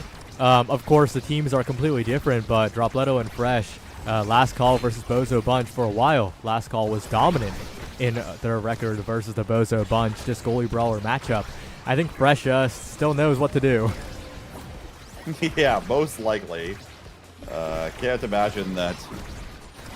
Look, Fresh might be old, but the lucky news for him is that he doesn't have to learn any new tricks. Same players continue to make North American Strikers League the league that it is. Passion for this game continues. Despite all else, beautiful little tech there from Snake. Getting a second barrier, but a double barrier on the other side of the pitch. Core keeps going back and forth. Maybe some momentum on the top side of the pitch for the Bozo Bunch, but not quite. Possession almost maintained. Streak lets it slip away, and Fresh now, maybe getting involved in the offensive side. Fudgy comes in with the boost to find the KO. Power play opportunity. Streak uses it defensively. Pendulum swing up. Trying to give Snake the ability and some room to work, but the thing about this Luna is that you don't have a lot of presence, right? Oh. You have just enough to make some plays like that happen. But even still, you don't have the way to funnel the core to your brawler at all times. And anytime Snake gets the chance, of course, going to look for those kinds of dribbling plays, but not able to come up with as many of them perhaps as he would have liked, at least early in this game. Yeah, but Fudgy Waffle's the playmaker, let's be clear. He doesn't need to make plays with Snake, he can just make plays on his own, and Streak with a dash pop, unable to KO Frightfully Fresh, just barely. That would have been a huge swing for the Bozo Bunch, but instead, they're now truly on the back foot once more. A good Strike War win will save the barrier for Demon's Raw, and once again, this offense is looking just not coordinated enough from Bozo, but maybe a KO will help. KO almost assuredly will help in some form or fashion, but the whammy rocket comes out. Now the big finish doesn't find the core. It gets sent away by the crater. Oni's Blade trying to trap this one in the corner. The Firewall Sentry is out here, but even still, Demon's going to find the hold for so long. Dropletto finds the barrier nonetheless. Streak now pops the energy burst, but even still, they're not able to come away with nearly as much as they would like for the number of resources they committed, and now get KO'd as Fresh sends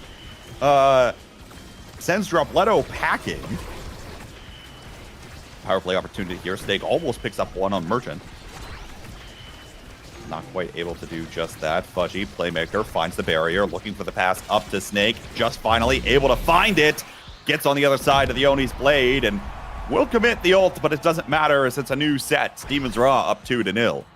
Yeah, Snake has gotten so much value off that Flame Flurry in the enemy box, and importantly, Snake is so healthy. The Vambrace pick, not what we usually see, but is working out quite well for Snake in this one. This draft's interesting. Stinger are going to be taken by Fresh. Make sure the damage is in their control. There were other good awakenings for that Rasmus in the draft. Of course, the hot shot, what I was looking at, but with how much damage the Demons are consistently pumping out, and with how much they're not taking, right?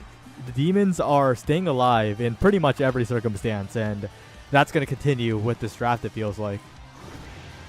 Yeah, I think as Demons here, picking up and denying as many damage awakenings as you can is probably beneficial, because obviously the little extra that you can get from the Vambrace, right, and survivability for Snake is going to be helpful, but only as long as the opposing team is not dealing enough damage. And that appears to be the case so far.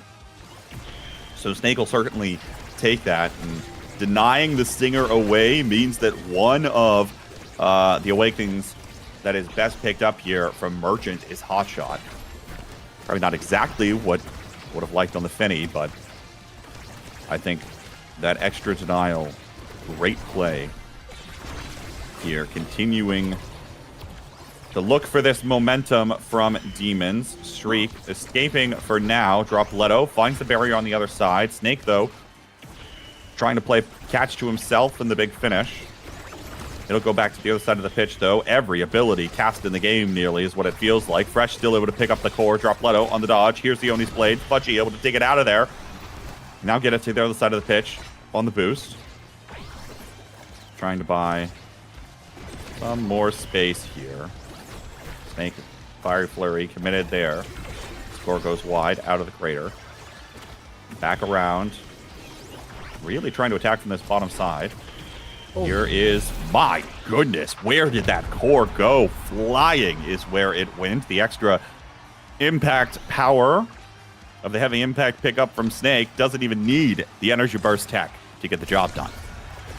Yeah, and when I watch Bozo Bunch in recent times, especially this season, it feels like there's always one player stepping up, right? In that Night Market game where Dropletto did a little bit of Zentaro goalieing, it was Dropletto. And last week, it was Merchant. But it's always just one player. They don't feel like a team. And right now, that's really coming back to bite them, as they just can't mount a solid offense against Rightfully Fresh. Been very difficult to do just that, and now KO'd is Dropletto again. Fresh finds the save for one barrier to keep it alive. Snake, Fiery Flurry. Core gets knocked away for the time being, but with two energy bursts online here and up front for Demon's Raw, it's going to be very difficult to keep the barrier online for so long. Now it's going to be Merchant taken off of the pitch as Snake has the adrenaline rush, and with nobody back, the core will just drift into the net. It's game point for Demon's Raw. It's looking like Demon's Raw have full control of this game. And Fudgy Waffles in particular has really impressed me, right? A lot of these plays are Snake, yes, but when there's one opening, when the core slips away, Fudgy's always on it. There, played some kind of a role, getting the core towards the barrier. Now Snake able to find the second, and the momentum continues here for Demon's Raw. Could make it a very quick 3-0 in game one. Passed around here. Streak looking for Dropletto. There's a glitch pop again. It will get forward. Fresh can't find the primary to save the first barrier. Here's another one. My goodness. Beautiful energy burst out of Dropletto right after the goal barrier gets hit. Some signs of life here for the Bozo Bunch, but even still, upward battle, especially with Snake having an energy burst here. One goal barrier already taken away. Of course, Fresh totally expecting to hold down just one. Oh. KOs. Oh, actually, double KO here. Snake now in the adrenaline rush. Big finish comes out here. Merchant have to make some heroes and is able to do at least somewhat. Still loses the barrier. Streak back online, though. Here's the Oni's blade from Dropletto, trying to buy some space in the midfield line. Fudgy looking for the shot, keeping this one forward. The Waimu rocket goes slightly wide. Here's the Firewall Sentry trying to keep this core away. Snake almost finds it, but comes up just late. And the core drifts back to the blue side of the pitch. Even still, though, the possession has not been maintained for Bozo Bunch for very long at all. Oftentimes, Dropletto will have an opportunity to make a play on the core, but can't really be maintained at the moment. Streak trying to play a little bit more passively, looking for more glitch pop plays and the like. Dropletto, though, taken off the pitch. 6 KO Streak for Fudgy. There's the energy burst. Merchant able to find the clear for now in the block. Fresh gets involved, looking forward. Power play opportunity. Big finish. Tries to rocket it back. Doesn't matter. Dropletto now back. Snake is still in position to make a play towards the core if the core gets back up to him, and it's flying all around the pitch. Dropletto, though, catches Fudgy after the boost. Able to find that KO. Merchant forced to use the energy burst here. Not a good sign right now for the Finny. Trying to keep this game alive for the Bozo Bunch. Snake doesn't have an energy burst here, though. But even still, it's a striker advantage on the pitch. Doesn't matter. Fudgy sends it down to the bottom corner, and it's Demons Raw that take game one. It was just a dominant performance. Even though the last point stretched on for a long, long time, it never felt like Demons Raw lost control of the ball. It was just a delayed end to a game that was just so dominant in terms of just full control.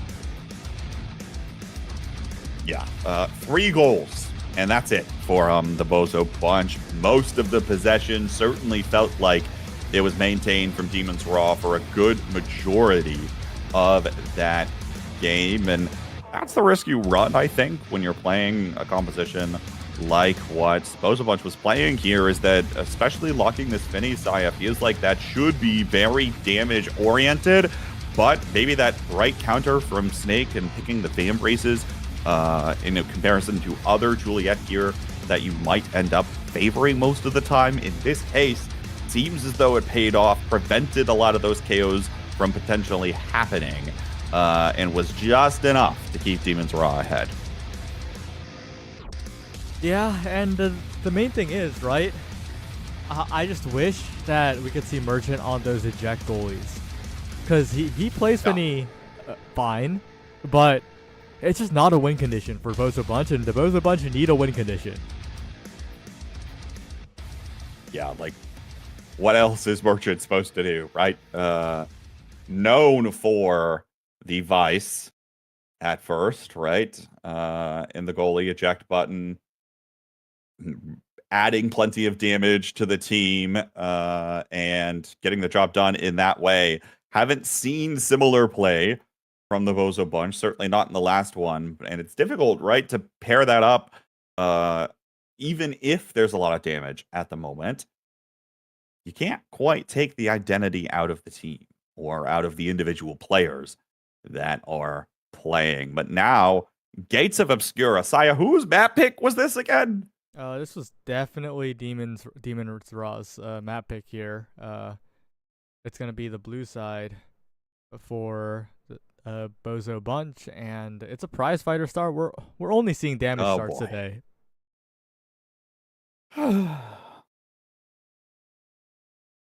Hashtag Brawler Patch.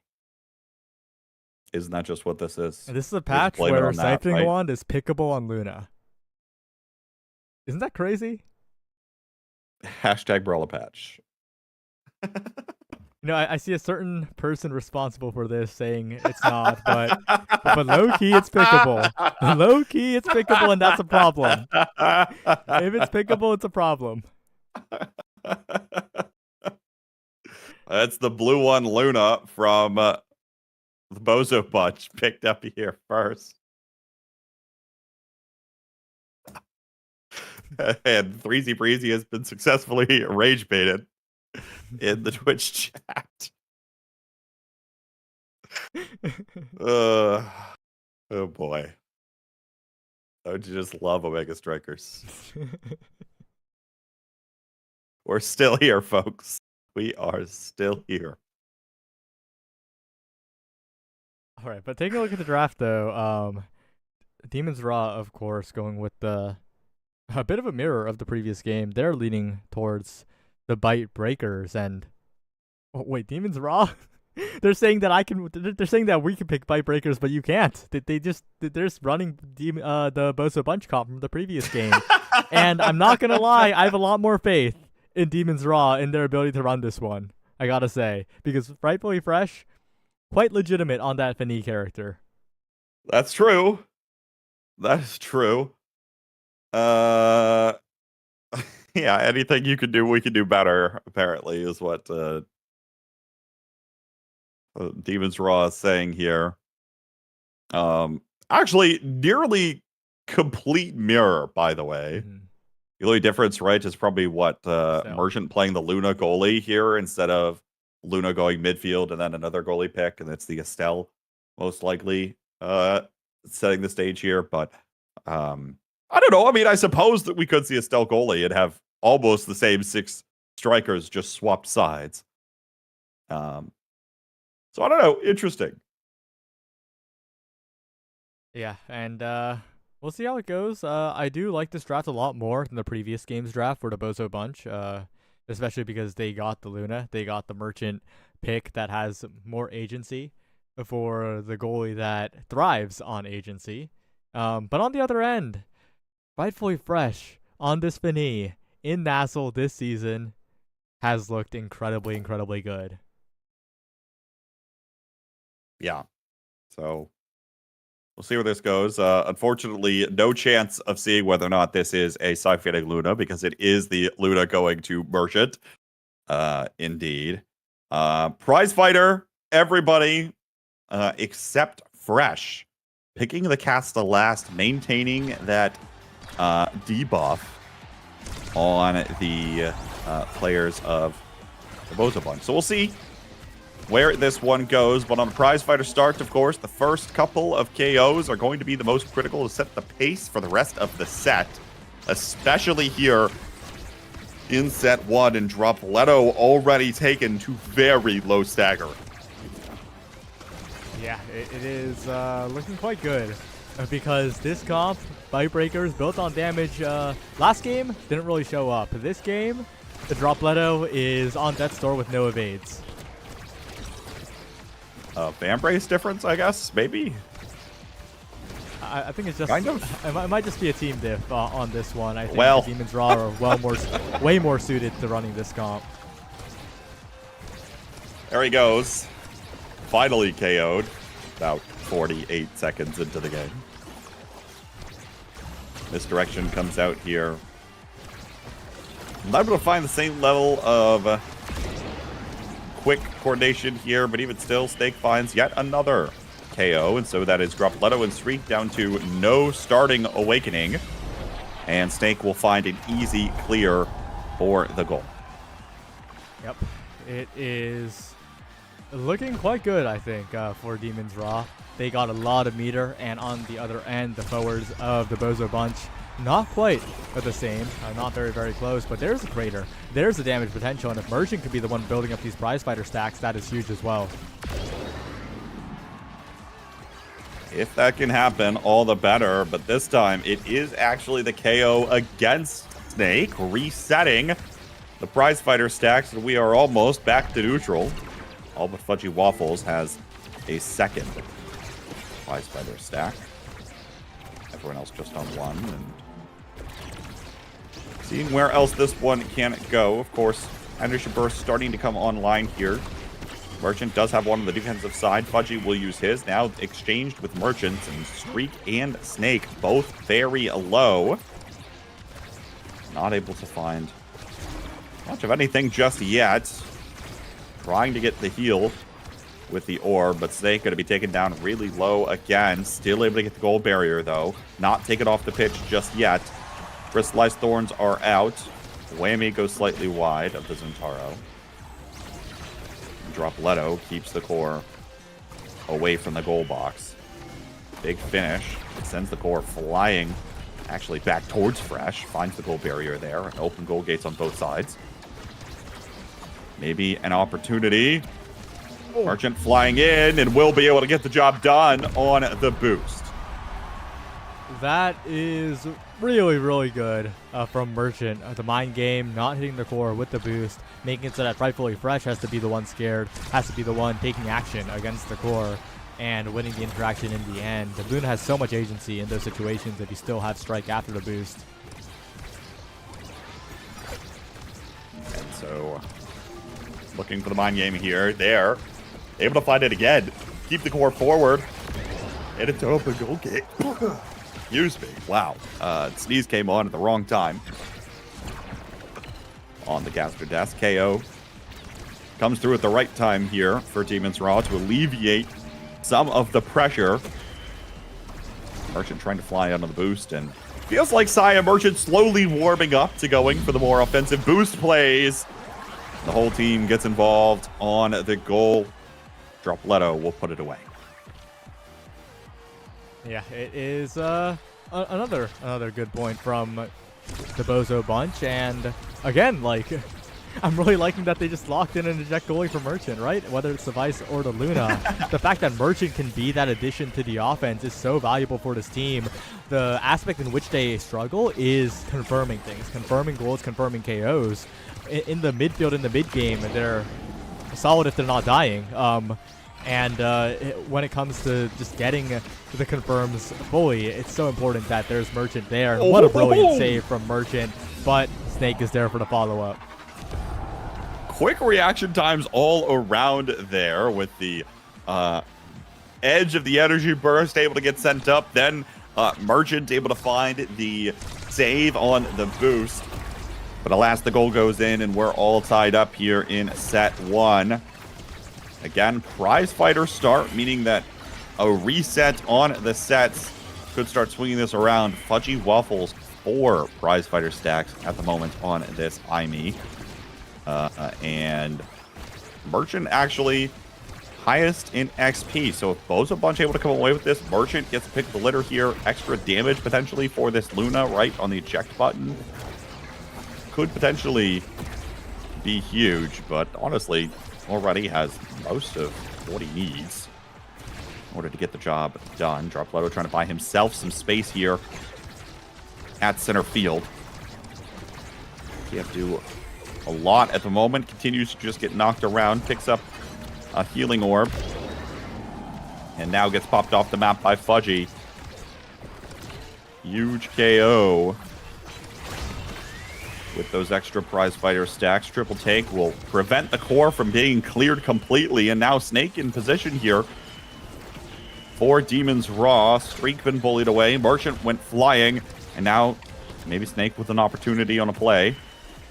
Fudgy down to the bottom side. Loses control of the core. This time, Dropletto. Back on over to Fudgy. And Snake just patiently waiting for the core to come to him, but even still, it's 2 barriers. Doesn't matter. Comes out of the portal, almost able to come away with it. Not quite just yet. And now, oh my goodness, continues to fly through the portals. And it is the Bozo Bunch picking up first here. Merchant already on level 6. Takes first pick in the draft. And that was such an important point to win as well. Dropletto with the perfect core speed through the portal to the bottom side of the net. Rightfully Fresh almost was there in time, but not quite. And that's going to be twin drive. That's going to be even more plays from Merchant. Oh. And if Merchant can create plays, I think the Bozo Bunch have a shot at it. But my eyes are also on that timeless creator. Luna struggles a lot with getting the core out of the big finish from Bini, and Fightfully Fresh has been very good at proactively stepping up to make sure that big finish is used on offense, and that has been the source of a lot of Bozo Bunch troubles. A little bit of extra power for Dropletto here as well. Wonder if that will make a difference. Opting for the spark, but even still, Merchant gets the job done, finds both barriers. Power play for the 2 forwards. They're able to find the connection, and Streak able to slip it in through the big finish. And we're already seeing the power of this team. Hopefully we can see a little bit more of it here, but Demon's Raw, of course, they have the damage, and even in that last point in the previous set that the Bozo Bunch won, the damage pressure was immense. Like, Streak was basically dead, and that's going to happen pretty consistently regardless. Certainly true, and here it is again. Streak almost out of stagger completely. There's the glitch pop to make him staggered. Rose Warp trying to go closer to Fresh, I suppose, make it harder to hit. And now Merchant, never know when the Luna's going to come flying in. Gets the job done there again. Merchant having a field day on this eject pick. Yeah, every single point, it feels like Merchant, just Elite Surger really, when it approaches overtime, gets in there with the boost, puts on the pressure onto Fightfully Fresh, and it is just beautiful to watch. Guys, Bozo, Never take him off an eject goalie, please. Certainly got to be feeling pretty good now for the Bozo Bunch. Merchant, once again, getting at least one barrier. While Fresh was KO'd. Dropletto sent away. Here's Merchant flying in again. There's the twin drive, second cast of it, and Streak will be able to pull off the angle here to throw the goal in. 3-0 in set 2 here for the Bozo Bunch. They have found their footing and are continuing to get the job done. I think like this draft, this is also really good for Bozo. Of course, that stacks on stacks is what I have my eyes on. For Frightfully Fresh, perhaps a lot more agency, but Missile Prob will be denied away, taken by Fresh, taken away from the Luna instead. Stinger, though, and Bulk Up, stagger denied, power gained, damage gained for the Bozo Bunch here.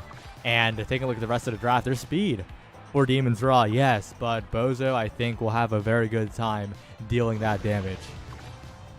I don't think the speed for Demon's Raw is going to be enough to combat the Luna flying in on the rocket. Going to be difficult, certainly, but maybe we'll have some slight bit more agency. Dropletto, though, even still bullied away and now KO'd. Merchant doesn't care. Streak will Rose Warp to save the goal barrier here. It's not enough on the power play. It will still fall. Snake and Fudgy team up for the goal. And high risk, high reward play from Merchant there, sticking around after the eject button option went away. Wasn't able to quite be successful there, but even still, looking for a bit more here are the Demons, and knowing at this point that if they can find those KOs, they certainly will be able to get the ball rolling here, and indeed, they've already found yet another. Streak goes down. Fudgy in position here to team up with Snake, and it's looking like the Demons might have found just what the doctor ordered in a couple more of these KOs. Snake doesn't quite have the same level of presence, but now there's the Oni's Blade. Power play extends, and that is now 3 prizefighter stacks for both forwards on Demon's Raw, 0 for both Streak and Dropletto, and the set is snowballing out of control. Yeah, I think Demon's Raw have really ramped up here, and this is a do-or-die set for them, right? They would like to keep themselves in this game, and they're getting it done. It feels like damage focus, but most importantly, like I mentioned in the draft where time was picked by Fresh, that big finish is proving to just be such an obstacle for Bozo Bunch. Merchant on the Luna, no good tools to deal with that very easily. Now, once again, teaming up for the damage. Dropletto taken down very low. Not going to be able to get the job done in the red goal box. Knocked away again, and there's the KO that has come through. Fudgy Waffles with an energy burst. Merchant with his own to get it out of there, and will use the boost to find 1 goal barrier. But again, still cannot stay alive for the moment. Dropletto take it off the pitch. Streak with the energy burst. Not able to find much of anything. Here's the big finish from Fresh. Moved up very far forward, and even still just lets it stick around for a while. Here's Snake still in position, but they can't find the goal barrier. Finally, it will fall.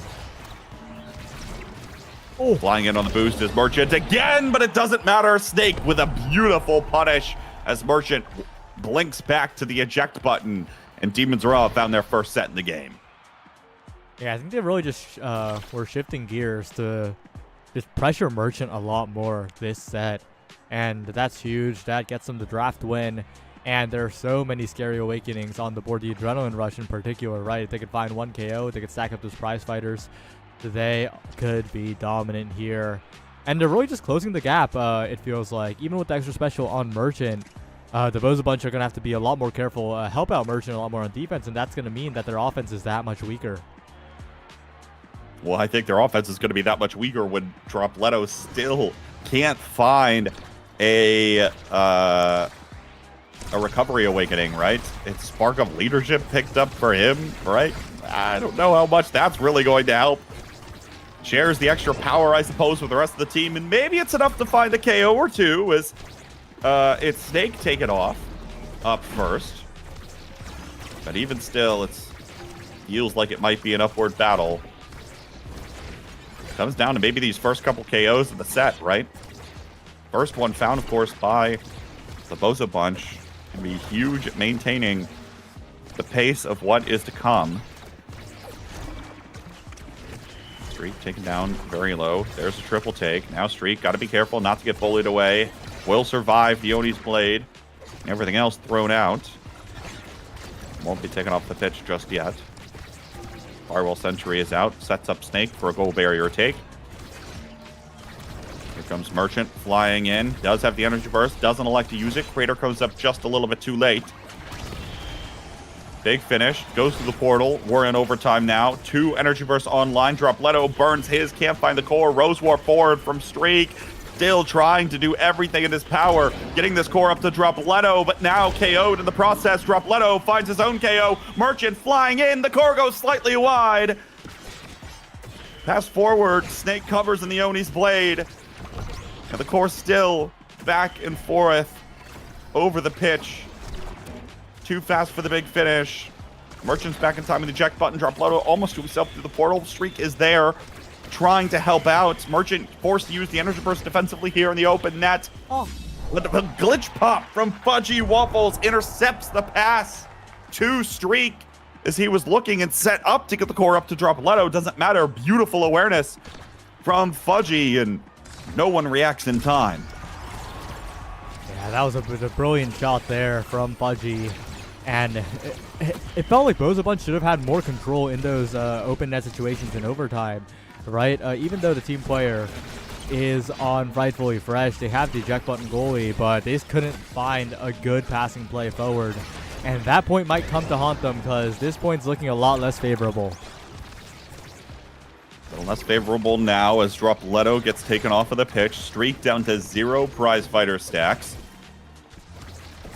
Snake also at 0, so it's Merchant with 2, Dropletto with 1, and Fudgy with 2 as well. Have to be watching that very closely here, as we're still in the first couple of points where KOs have not quite happened, but there's yet another. It's Fudgy now up to 3 this set, and will be able to secure the goal, looking to send Demons Raw to a set 5. Demons Raw, they had a bit of a late start this game, but they focused, they concentrated. They didn't get rushed, and now they're in full control of the game. The damage onto Dropletto instantly killed. Okay, well, that was a crazy corner bounce, but Snake confirms it anyway. Energy Burst takes him off. Snake trying to buy those prize fighter stacks back, and Demons Raw might be trying to send us to this 5th set. Want to end the series in 2 games. We'll see if they're able to do just that. Snake now looking for the triple play against himself. Not able to do that yet. Core goes slightly wide in front of him. Oni's blade now, maybe another opportunity. Uses the passive of the strike, but Merchant has the energy burst to keep it away. Here's the boost from Merchant, turning around on the offensive. Streak's got the Crystal Thorns. The Crater comes out, and the goal barrier is down through the portal. Streak, Dropletto, slight miscommunication. It goes over to Snake, who has maybe a play. Merchant able to find the save on the boost. Keeps the core out for now. Lets it hit the Firewall Sentry before hitting it out, giving his forwards time to reposition. And Streak trying to fight through this corner. Big finish is out, turns it right around. It's back over to Snake. Merchant guesses wrong, and we're on to a set 5. Merchant can't do it all. He tried so hard. He did so much, but in the end, like, there's so much that this Luna has to do. The playmaking just isn't there from the Bozo Bunch. And heading onto this draft as well, things are not up. The Deadeye denied, and the draft after the Deadeye's gone is not nearly as good for the Luna, right? We'll pick up the Orb Replicator for some energy for the team, and 1-2 punch as well, but it is just a terrifying, monumentalist, timeless Spinny goalie that Rightfully Fresh has. I think this is the home stretch. It's the home stretch, but there wasn't a lot of extra damage picked up from Demons Raw. Meanwhile, Dropletto picks up 1-2 punch. Streak picks up heavy impact here as well.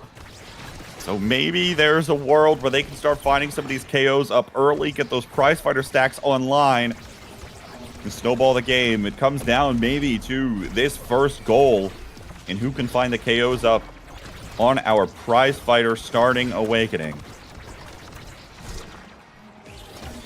Now through the portal, up to the top corner. Snake looking very low. Drop low, trying to get in position here, but the Fiery Flurry doesn't quite connect. Finds the escape through the portal. And will get away from Dropletto, who now has an energy burst. But even still, Snake is very low, dodging and weaving through all of the primaries possible. And still able to live, at least for now. There's that big finish. It's out beyond the range of, or the radius of, an energy burst. Merchant, now, here's an opportunity. Both energy bursts committed, and it's the Bozo Bunch getting the first goal in set 5. That's big. Getting the KO as well is huge, right? For that prize fighter stacked up on multiple members. This could be the snowball, but the one weakness of the Bozo Bunch, it doesn't feel like they're prepared to pass in a lot of these situations, and they're depending a lot on Merchant. If Merchant gets shut down by the big finish, by the pressure, it's going to be dangerous, but I think the prize fighters are enough. It seems to be the case for now as Dropletto takes Snake off the pitch. 0 prize fighter stacks for both members of Demon's Raw, picking up that awakening. And now it's all Bozo Bunch here. The energy burst is used. It goes around the big finish to the goal. Game point for the Bozo Bunch. Merchant's doing it again. The prize fighter is activated for the Bozo Bunch. The snowball's here, but it all depends on whether they can close it out. But okay, I think they close it out. They're closing it out, Saya. Dropletto sends Snake packing once more. Crater comes up just short. Even still, great position in the corner to be in, especially with Fudgy very low. Merchant flying in again, but still not able to find a play towards the goal. Okay. Demon's Raw able to find both goal barriers, but even still, they have no stagger to their name. Taken off the pitch, it's a double KO. Dropletto looking for Fudgy here as well, and maybe they're trying to stall out to see if they can get that last one. Comes back to bite them for a moment. Merchant guesses the clear angle from Fresh, wrong. Energy burst, pass, Dropletto just shy. There's another KO as Streak sends Fudgy off of the pitch finally. There's the goal, and there's the game. We're heading to a third on Taiko Temple. That was just so good. So good from the Bozo Bunch in that last set. That's exactly what the comp needs to do. I thought it was doomed when Frightfully Fresh got the Monumentalist with the time waste on the Fini. I thought the defense would be too difficult, but you know, sometimes you don't need to play defense if you're permanently on the offense. They got the KOs early on. They got those prize fighter stacks, and they won the game through that. And I really just like how productive their plan was in this game. Just lock in the eject button goalie for Merchant. If they don't, next game, I'm leaving. I'm gone. Like, it's over. There's more than one eject button goalie, so it cannot possibly be all banned away in this third game. KO numbers for both teams looking relatively healthy. Look at save numbers. Save numbers going crazy right now. Merchant at 106, 2 goals, 3 assists. Was everywhere on the map, all at once.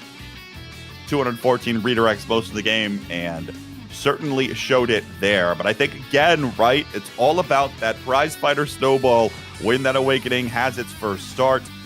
We saw the teams able to capitalize off of some early KOs and really take it to the bank. Yeah, and I know who I'm remembering on my ballots for All Pro. This Merchant guy, this Merchant guy is definitely going to be there, no matter what. Because when he gets his pick, magic happens. Every single time, without fail. Yeah. Definitely able to put in a very large amount of impact on that last game. We will see how this one continues to develop as we head into game 3. It is on Taiko Temple. Don't know what that means. Who's excited? Is there anyone that's particularly excited? I mean, obviously, right, it was the last neutral map, so theoretically both teams are pretty okay with it. But it doesn't feel like it's a KO-heavy map either. Yeah, I just need the Bozo Bunch to not let Merchant down. Sometimes the scoreline's like Merchant got 106 saves, scored 7 goals, got 27 KOs, And they boosted lost. perfectly 10 times as the Bozo Bunch fell to Sundubu Strikers 3-1. Well, Oh surely my not God! this time. What is Oh, this draft? no! Oh no! Oh. Demons were listening to you, Saya. They said, wait, we can ban eject button goalies. I mean, in fairness, Luna would have been picked away from Fudgy. Oh, Saya's gone. All right, well. Guess I'm solo casting this one, folks.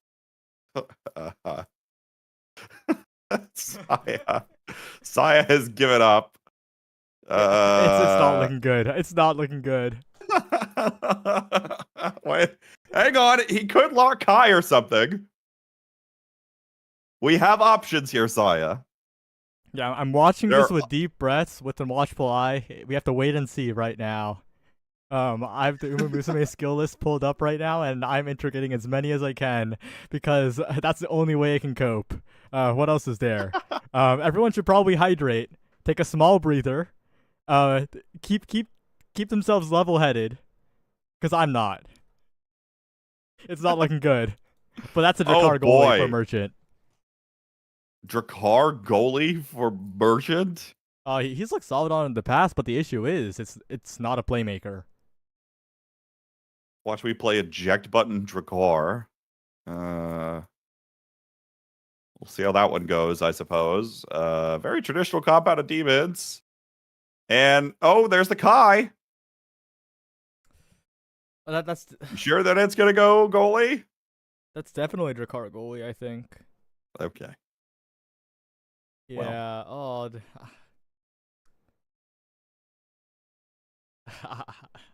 I'm just not confident. I think Demons Raw have a far superior composition here. I think they're gonna get it done. Frightfully Fresh always looks good on that Fini, and they don't have that Merchant X Factor, so I'm scared. Well, he didn't look as good in game 2, given by the fact that they lost. I mean, Fresh looked fine. Yeah, Fresh looked fine. Just the team overall was. Fresh looked fine. It was just that struggling Merchant to get looked the job better. You know, it's that kind of That's thing. true. Yeah. Not to mention the prize fighter snowballs and all of that. But surely we will have a good, honest game of Omega Strikers coming up next. Seeing where this one ends up going. Remember, folks, it is the Drakkar goalie. Strike shot is the pickup there. Don't have the eject button for Merchant. Recall, folks, that even if, or no matter who wins this, they do not lock playoffs, and no matter who loses this, they are not out of playoffs, the playoffs race. There is still a lot more Omega Strikers to be played, but our multiverse is collapsing. 512 scenarios remain after this. What, it's 256, right?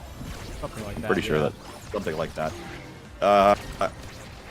So plenty of Omega Strikers left to be played as these teams try to vie for the best odds of making playoffs. Every time a game is played, I believe the scenarios get cut in half.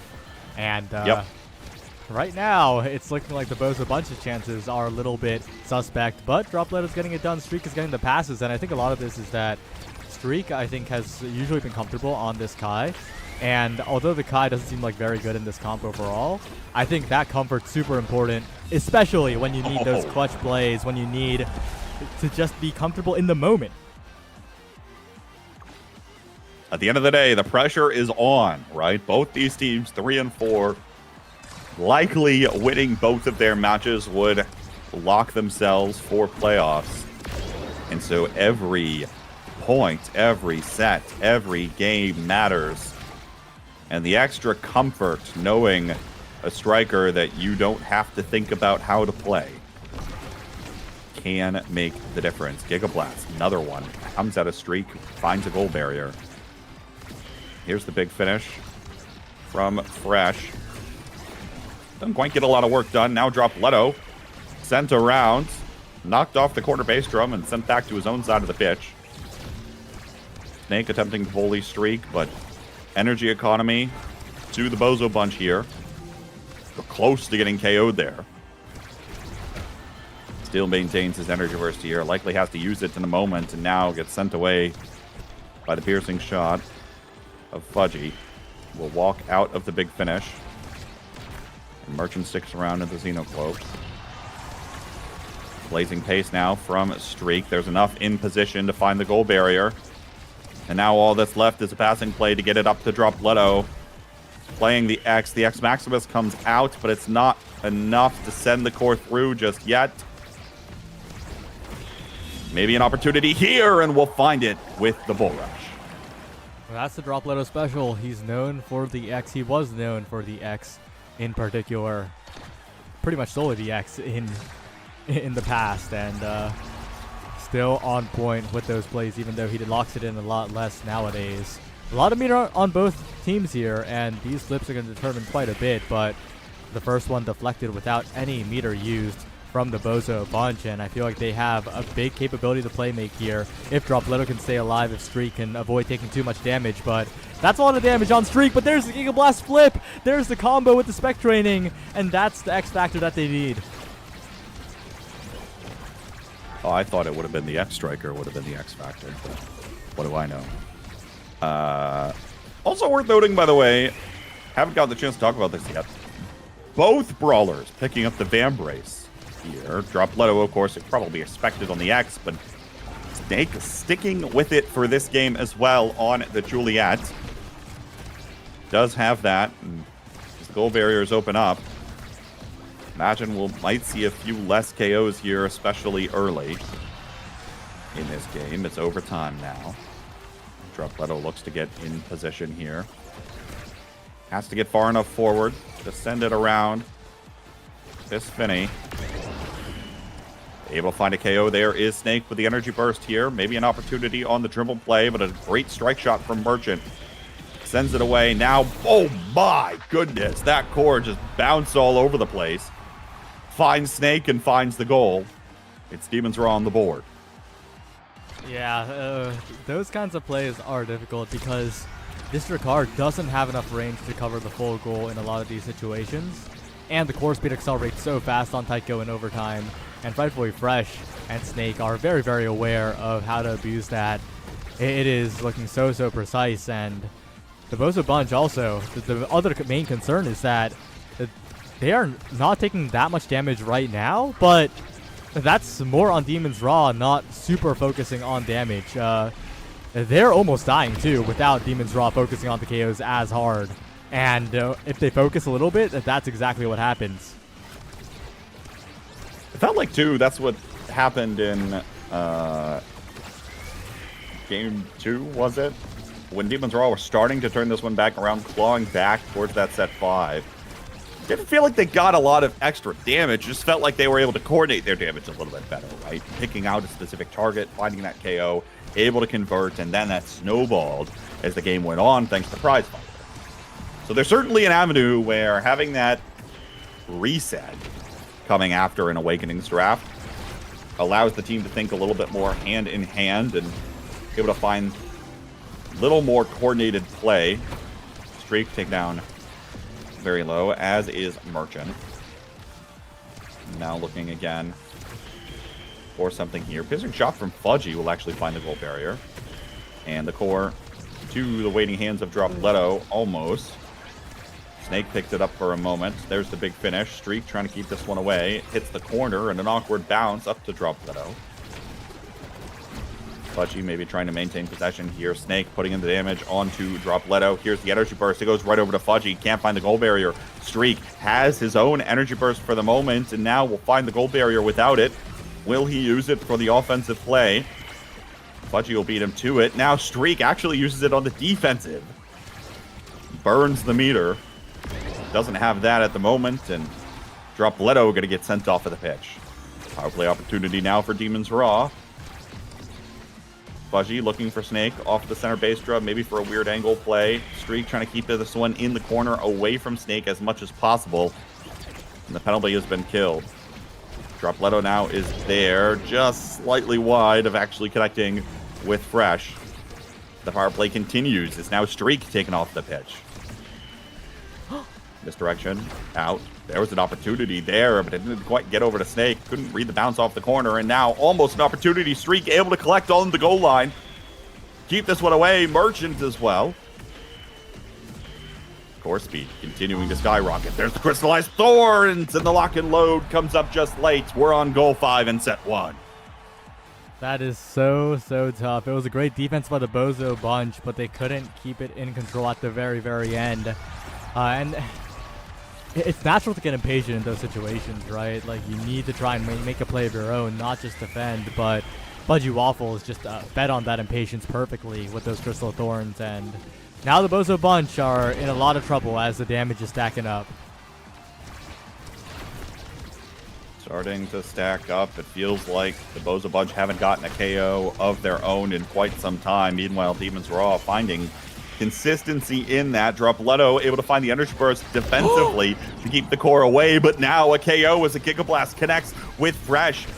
Great power play opportunity here for the Bozo bunch, but they can't quite keep possession of the core. Dropletto in position, will be able to find the goal barrier. Strike shot, up the Streak, over to Dropletto, gets sent away. Fresh patiently waiting.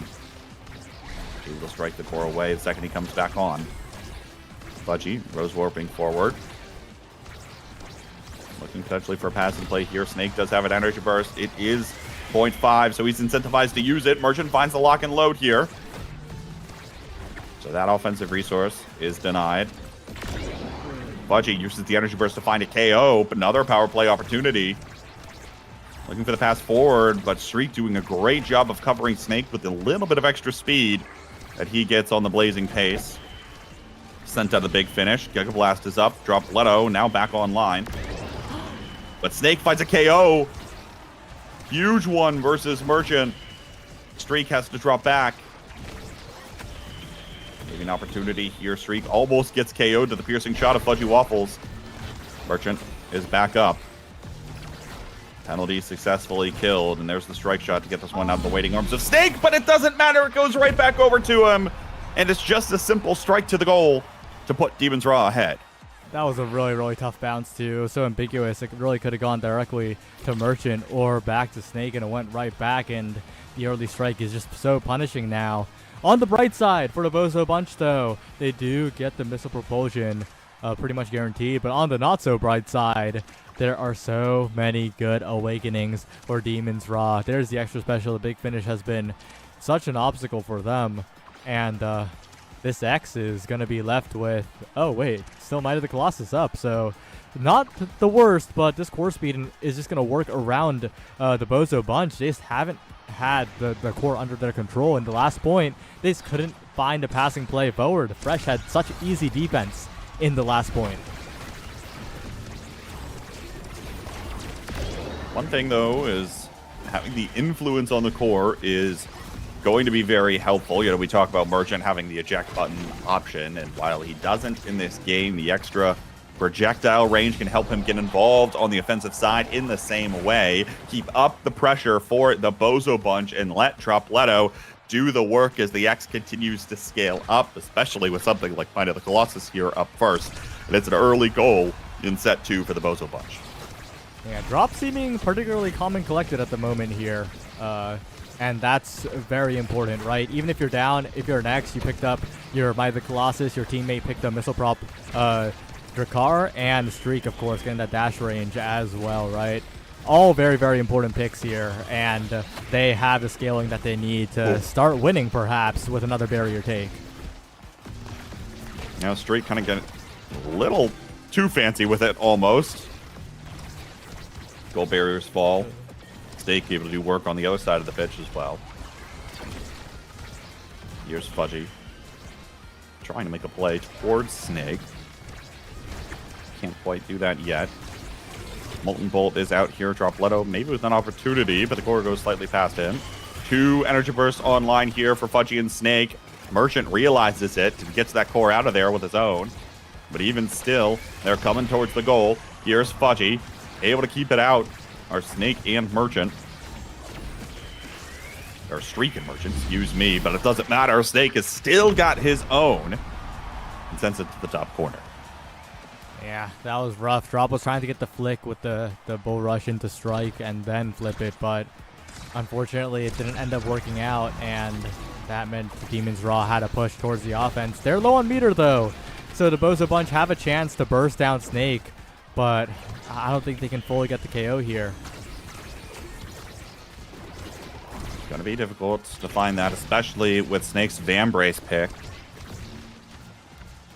Healed right on back up to full with popping his ultimate. Dropletto in the X Maximus, dealing a little bit of damage. Fresh taken down pretty low. Doesn't have the ability to finish him off though. And Fresh especially won't be able to get taken down. Walking up to the midfield line and taking that orb. Barrage is out of Streak, who gets sent away. Doesn't quite have the same level of pressure here, but Merchant actually walking up to the midfield line. Streak now in the blazing pace, and what hit him? He's got hit. Like what? He's got range ability, you know? It was just a snipe. It was just a snipe. All good. It was impressive how Streak was surviving against Snake, and then he ran right into, I believe, the piercing shot from Pudgy and just blew up. Well, you know, even the best of the game can walk into an ability now and again right on the edge of the map. All good though. Goal barriers taken here early, one on each side of the pitch. Merchant trying to keep the core forward here, and there is Dropletto in the X Maximus, finds a KO this time. Power play opportunity. Bull Rush is used. Streak looking to keep this one in the corner. Even still, Fresh able to hold on for a decent while longer. Molten Bolt comes out, limits mobility. Goal barrier is taken in the process. Dropletto forced to retreat. Low on Stagger. And now Merchant maybe in pursuit to the goal, but Snake able to KO the goalie on the other side. Here's Streak, low on Stagger, finds the barrage to keep the goal barrier alive. Now able to get it around Snake there as well. Fiery Flurry comes out, Snake in complete control here, and the core's gonna find the net. Oh, and that might have been Merchant, actually, with the shotgun Yeah. trying to help out. It was a good try from the Bozo Bunch, but Snake just so proactive, right? Even when they were in a slight disadvantage, he found the dash punch KO, he found the power play, he found the pressure with the Flame Flurry. And Snake, of course, a well-deserved MVP here. It is going to be the bulk up. It's going to be that additional power. It's going to be the Stagger to stay alive even more reliably. And the Bozo Bunch now, it's looking dangerous for them, as Monumentalist could be going on the Finny here. There is the Monu for the Finny. Deadeye picked up here. Mostly probably it's a denial from Fudgy. And Streak deciding for the survivability awakening of recovery drone in some form or fashion. But I suppose maybe you're thinking here the extra core speed, extra survivability from Dropletto. This will be a good look in some way. But even still, Streak with not much stagger at all is going to be forced to pop this recovery drone potentially very early. But a KO could change the tide of battle here. Snake taken down early. Streak to the corner, looking for Dropletto here. Still doesn't want to commit the energy burst to find the barrier. Giga Blast up. Looking for the core again. This time it's Snake. Now potentially here, looking for Streak, running around to the blazing pace. They gonna be patient, low, awaiting his food, and will proc the recovery drone in the first goal of the game. Meanwhile, Dropletto finds the goal barriers on the other side of the pitch. Snake looking for the KO. Dropletto stays alive. Goal barrier popped with a big finish. And Snake's got an energy burst here to put the goal away. Uses it here. Merchant steps forward, able to find the save. Tries to clear it with his own goal energy burst. And now pass back and forth, looking for the play. Dropletto takes the shot. And enough chaos was happening there with the core in overtime. So the core finds the net. Yeah, not enough space for Frightfully Fresh to work the Finny magic in the bottom side of the net.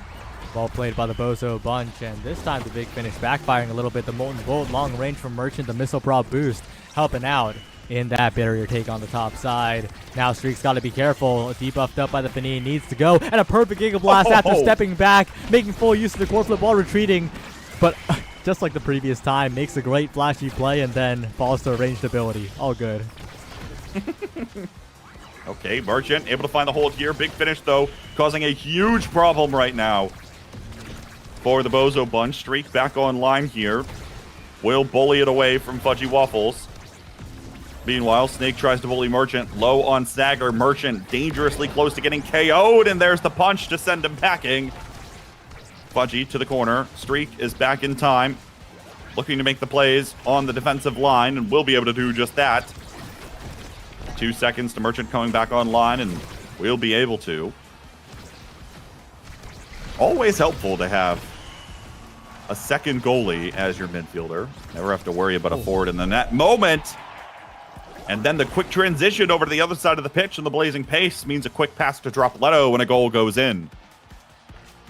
They find their passing play. They find what they need, but the Bozo Bunch still needs to secure a set win. It has eluded them so far in this game. It eluded them for a while in the late game of the previous game. But if they can find consistency in just 1 point here, they can continue this series, find a way into playoffs perhaps, but Frightfully Fresh, the Professor of Curvature with the big finish. And now another KO, this time onto Streak. It is looking so good for Demon's Raw at this point as Fudgy Waffle sends the flip out. There's a hit stun from Snake. Gets the goal, and Demon's Raw, they can still win it here. And likely would rather, given by the fact that there's an X and a Kai on the other side of the pitch as their opponents. Oh no, Dropletto instantly sent away with the misdirection and opens up an early power play opportunity. There's a big finish, beautiful position, crystallized thorns, every ability used to perfection here from Demon's Raw to find the goal barriers, but they're not able to put away the core just yet. Streak trying to transition back to the other side of the pitch on the blazing pace. A blazing fast transition, but it won't find both goal barriers. Not as successful as what the Demons were able to do a moment ago. Crystallized Thorns come out now, looking to Snake. Can't quite find it. There's Streak again. Very low on Stagger. Energy Burst comes out. Power play opportunity. Big finish is there. Just got to be a matter of getting this on the right side. But Merchant's got the Energy Burst to scoop it away. There's another opportunity from Snake, but it is sent away. Streak instantly pops the blazing pace, getting back into the play. Dropletto trying to find a way towards this barrier, but there are so many members of Demon's Raw in the way. Here's the X Maximus as he tries to bully them away, but even still, the cores back away from him. It's over to the waiting hands of Snake, and here's the Energy Burst. Merchant's got it in the Xeno Cloak. Giga Blast comes out, and there's another perfect position. Dropletto finds the Energy Burst he needs, and it's a set for the Bozo Bunch. He accelerates forward, he finds the flip, and what an angle before that to get around Frightfully Fresh. Now the Bozo Bunch, I think, have a very real chance, but there are also Scary Awakenings still remaining. That Timeless Creator is going to be so good because it's just going to fall down to the Fini. Yeah, there's no one else that can really take that Timeless Creator unless we're seeing another Timeless Creator Juliet, but no, just goes for the heavy impact anyway. It's double Damage Awakenings here early, and then we imagine that Timeless or something of the sort here. No, Siege Machine for the longer range projectile. Same thing. Of same the thing. misdirection. Still going to be incredibly impactful, but a lot of Damage Awakenings picked up in that last draft, Saya, and so we might see them fly off the pitch even faster. Yeah, the Bozo Bunch just needs to get something done before they go down. They don't have that sustain to speak of. They don't really have the mobility, at least on Dropletto's end, and same with Merchant, right? They don't really have the ability to get away from the goal box, away from the enemy forward as much. They got to rely on hit stunning them away and maybe, just maybe, surviving a little while longer. But right now, Snake is just getting in there, fearless, and both barriers are already down here. Both barriers down. Looking potentially dangerous here. Fiery Flurry out of Snake. Looking towards Streak, but he's got the evade. Great job of getting the core out of the corner here, but now Streak tries to make a play happen. The recovery drone will get procced pretty quickly. And here's the second Energy Burst out of Snake. Merchant sends it away, has the energy burst again to combat the big finish. Giga Blast comes out, Fresh uses his own, Streak low on stagger already. After what looked like almost only one dash punch, Fire Flurry is out again here. Every ability coming for Streak, but he lives for the moment. No real healing to his name at the moment. Just gotta wait as long as he can. And now there's the punch to send him packing again. Goal gates opening up here for the Bozo Bunch and an opportunity, but it's going to be difficult in the power play, and Fudgy's got the piercing shot to put it home. It's just overwhelming pressure from Demon's Raw in the damage department. Even though Bozo Bunch gets something done on the barrier takes, they're still permanently in that power play that's favoring Demon's Raw. And they need to do something to prevent that staggering lead in the KO department. Well, there's something they can do. Dropletto finds a KO, but even still, Snake finds both goal barriers on the other side. Without the X Maximus here, I imagine it's going to be slightly more difficult for Dropletto to score. Does have the energy burst, uses it here, finds the goal barrier for it, but can't secure the goal just yet. Now open gates on both sides. Giga Blast comes out. Dropletto does not have the speed at all to get back up there in time. Fire Flurry out of Snake. Streak staying alive pretty well this time. There's the triple take, used towards the core rather than towards another player. Big Finish is out. Takes a shot towards Merchant again. Molten Bolt gets around the Crystallized Thorns. Dropletto maybe with an opportunity. Here's another X Maximus from him. Streak is low. Can't get the core up to the X. There it is, though. Finally, the passing play comes through. And the Bozo Bunch have another on the board.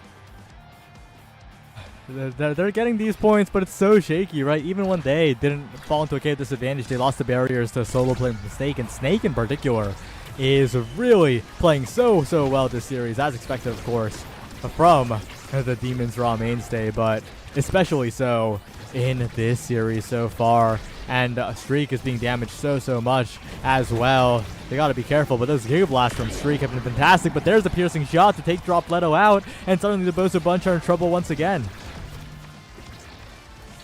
Big Finish used on the goal barrier once again. Merchant's got the energy burst to send it away here, and actually doing a great job of keeping it out for the moment.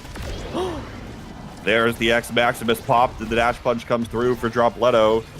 Snake bullies Dropletto away, so he can't be that much more impactful, but the core goes flying towards the barrier, and it's open now for the Bozo Bunch to put their second goal in set 4 up.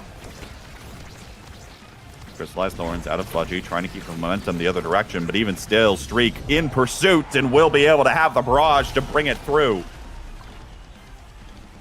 Yeah, and this corner offense, I mean, the Bozo Bunch definitely corner adepts here, as once again, we see shades of the old Bozo Bunch and how they powered it. But the question is, can they keep up this consistency? Because right now, they're relying a lot on these flashy momentary plays. Right now, though, they maintain possession, but no, it slips away for just a moment. Goes to Dropletto again, and Dropletto with the X Maximus strike reset. Both barriers down and a flip available. Has this flip available. If they can find the passing play to make it work, they will. Big Finish comes out to just barely deny the energy burst, slipping through. Oh, Streak able to find it, able to get KO'd by Snake, I should say, using the energy burst of his own, and now Goldbeer is taken on the other side in this power play. Snake with an opportunity, trying to walk it in with the Fiery Flurry. Can't quite do it. This Merchant disappears for the moment. Big Finish is out. Dropletto with an opportunity, and it crosses the goal line. It's a decisive set 5 coming next. It's Dropletto. When you need him most, he levels up.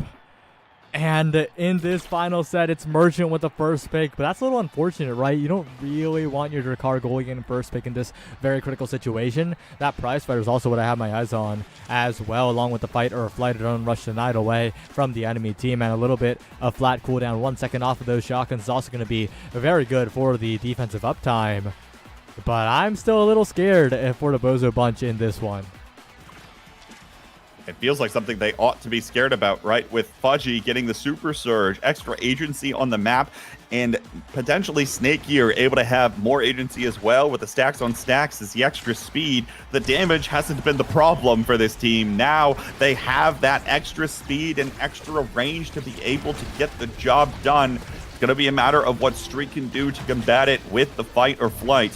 And he's certainly been liking the extra speed when it gets used, especially on the blazing pace. But will it be enough here? It looks like it could just be, as now is able to get it back up to Dropletto. Trying to keep this one in the corner, but it does get away from them. And now off the bounce, Snake trying to also keep this one in the red corner at this time. There's Streak once again, very low, only has the survivability of the recovery drone, and that's all. But the gold barrier is lost, and they open up here. Snake with an opportunity, denied by one lock and load shotgun. Fudgy rose warps backwards, able to find the save of that gold barrier while Fresh covers the top side. Dash punch from Snake to get the core away. Here's Streak, maybe looking to walk the core in. No, never mind. And beautiful shot placement from Snake. Hits the post and goes in. Oh my, Snake. Despite it all, and he just finds a calm play, right? No impatience, just sitting there waiting for an opportunity, and that strike core win was everything. And Snake with another dash punch. It was an early lead for Demons Raw in this final push for Bozo Bunch. They made it all the way to set 5, but right now it's looking like Demons Raw can close it out here. Still the possibility of anything happening, though, and already Dropletto comes back alive, and all three members of Demons Raw focusing him down. Streak's recovery drone going to get popped already in this set. And Dropletto sent packing back to the other side of the pitch. He's low, able to dodge, at least for now, but knocked around even still. And there's the triple take that lands on him. That debuff will be able to pick up the orb. Trying to just stay alive for as long as possible, but it's so difficult with just how mobile the members of Demons Raw are right now. Look at Fresh moving all the way forward here, even still. Snake gonna find the KO versus Dropletto, and there's the energy burst, but it comes out just late from Merchant. Snake sliding in, can't find the goal just yet. Molten Bolt's out here. There's the energy burst. The KO comes through from the misdirection out of Fresh. Streak is back in the box, though. Dropletto trying to buy some space. Here's the energy burst, patiently waiting, killing a couple of seconds off of the clock, waiting for the goalie to come back on. Streak will be successful in doing so. Throws out the Giga Blast. Can't find the quick transition that has been successful for the Bozo Bunch so far. Still annoying are the members of Demons Raw at this point. Always somewhere, and Streak gets sent flying again. Power play opportunity. Dropletto in position here, lined up with the piercing shot and the energy burst. And it's match point for Demons Raw. It's a match point, and the KOs are really coming into play for Demons Raw at the moment. They need to find a way, Bozo Bunch need to find a way to keep these barriers up even while they get KO'd, because it's an impossible defense. And once again, the big finish, it is looking so difficult as Snake has flipped. There's a flip here for Snake. Use in evade, or trying to actually find the KO, I think, versus Merchant. Not able to do just that. Dropletto maybe with an opportunity here. Doesn't have the support of the team. Streak doesn't have any stagger to his name. There, uses it for the goal barrier, trying to keep the game alive for the Bozo Bunch right now, but the big finish comes out. Dropletto will be able to strike for it through the crystallized thorns. Doesn't have the speed to keep up, and now the wombo combo. Snake takes him out. Streak maybe looking for a goal here, patiently waiting, and outplays two members of Demons Raw. Trying to do everything in his power to keep Bozo Bunch in this game. Back in the day, Streak was a contender for the best player in the game. It's been a while since he's been active, but he's still showing that he's got it.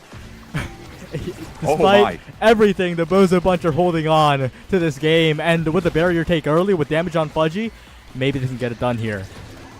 It feels so hard for them to be able to hold on, with Streak having virtually no survivability after that recovery drone gets procced, and Dropletto being so limited in his mobility.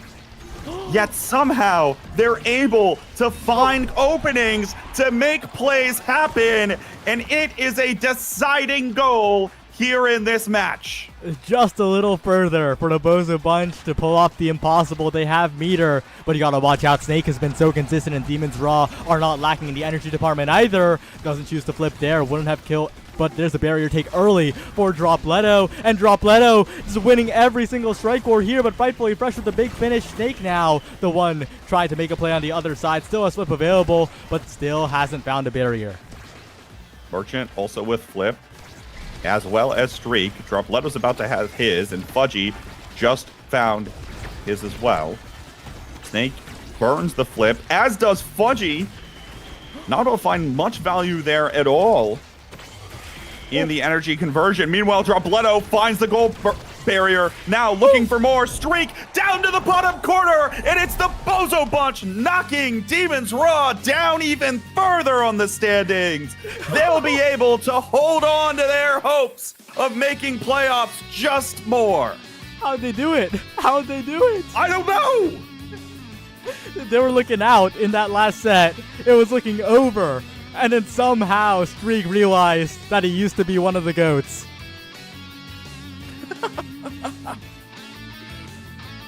That game felt impossible to play, and yet Dropletto finds a way. 8 goals, 2 assists, 69,000 damage.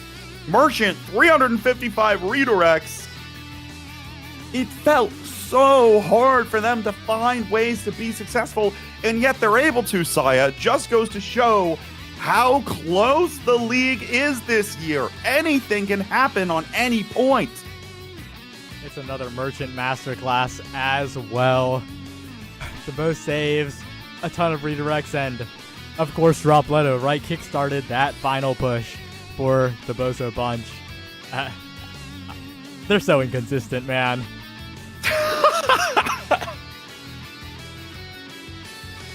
Well, we'll see whether or not the inconsistent team has what it takes to get it done. Bozo Bunch, of course, going up against Showtime in Week 9. In Demons Raw playing against Bun Bun Bonanza. Now, recall what I said at the beginning of this game was that neither team is eliminated from playoffs with wins or losses here. Even still, the chances for the Bozo Bunch look much better given their win in that game. And Demons Raw going to be that much more difficult in order to squeak in. But where there's a will, there's a way. Yep. Not impossible for any of these teams to make playoffs, but the Bozo Bunch just a little bit easier of a road there with that win. Oh wait, in Week 9 they face Showtime. Well, we'll see if the magic continues. But for now, we're going to go to a quick break before we come back for a very, very important matchup. It's Showtime versus Hungry Like Nephew right after this break.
Hello, everybody. We're back with the North Americans Strikers League. We've got a bit of a showcase, a highlight matchup.